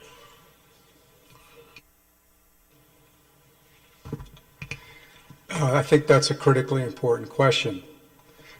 There's no doubt that organizations can create positive impact in a classroom. The question is what happens after they leave. So we've recently come up with a concept built on ROI, return on investment, but it's called return on leadership learning. And so there's a methodology. You can go to ccl.org and get that. The other thing I would refer you to is the Handbook of Leadership Development Evaluation. It's about 600 pages. It's sort of the definitive source published by Wiley, and it's a book that articulates quantitative and qualitative methods for evaluating leadership development. شكرا. أيها الأخوة، ترى بدينا أن متأخرين نص ساعة، لذلك يفترض الآن أن الجلسة انتهت بعد مرور نص ساعة، الآن الساعة 4:45، لكن أعتقد أنها طرحت في هذه الجلسة مواضيع مهمة وتجارب دولية مهمة. أعتقد أحد الأخوات تطرقت إلى أهمية وجود استراتيجية. يفترض أن هذا المؤتمر يتبنى طرح أو من ضمن توصياته بتبني استراتيجية لبناء القيادات الإدارية وبالذات الصف الثاني، وأؤكد على أن يكون لدى هذه القيادات الاستعداد. ليس بالضرورة أن المؤهل أو الخبرة هي كفيلة، هي خدمة أكثر منها خبرة، ليست هي الكفيلة بخلق القيادات الإدارية. نجد أن في كثير من الأجهزة الحكومية نكرر ونمدد للأشخاص نتيجة لغياب من يملأ فراغ هؤلاء الأشخاص. أيضا تطرقوا إلى عدة مهارات ويفترض أن تكتسب في القائد. أنا أعتقد أن أيضا هناك مهارة يفترض أن تكون من ضمن المهارات التي تكتسبها القيادة، وهي التعامل مع وسائل الإعلام، لا سيما في ظل السوشيال ميديا. أنا أتوقع التعامل مع الإعلام سواء كان الرسمي أو غير الرسمي، ووجود مواقع على مواقع الإنترنت، وكيف يتعامل القائد مع الأسئلة المحرجة وكيف يخرج منها، وكيف يخرج من بعض المواقف مع الإعلام. يفترض أن تكون لديه هذه المهارة بشكل متمكن ومتمرس فيها، حتى في طريقة حديثة، في طريقة استخدامه للحركات، في طريقة كل هذه لها دلالاتها ومدلولاتها بالنسبة للقائد. في النهاية أشكر الجميع وأشكر زملائي المتحدثين في هذه الجلسة، وأتمنى للمشاركين والمشاركات أيضا التوفيق، وأتمنى أن يحقق هذا المؤتمر الأهداف المنشودة منه، وأن نتطلع جميعا إلى قراءة هذه التوصيات. اسمحوا لي الآن أترك الحديث لزميلي الدكتور إبراهيم لاختتام الجلسة. شكرا للجميع. باسم معهد الإدارة العامة وباسمكم جميعا نتوجه بخالص الشكر والتقدير لسعادة الدكتور خالد بن محمد البتال وكيل إمارة المنطقة الشرقية على رئاسته لهذه الجلسة، كما نتوجه بالشكر الخالص لأصحاب السعادة المتحدثين في هذه الجلسة، والشكر موصول لكم جميعا لمداخلاتكم ومشاركاتكم. ونود الإشارة إلى أن هذه الجلسة هي آخر فعالية لهذا اليوم، على أن تستكمل الفعاليات إن شاء الله في تمام الساعة 8:30 صباحا من يوم الغد. والسلام عليكم ورحمة الله.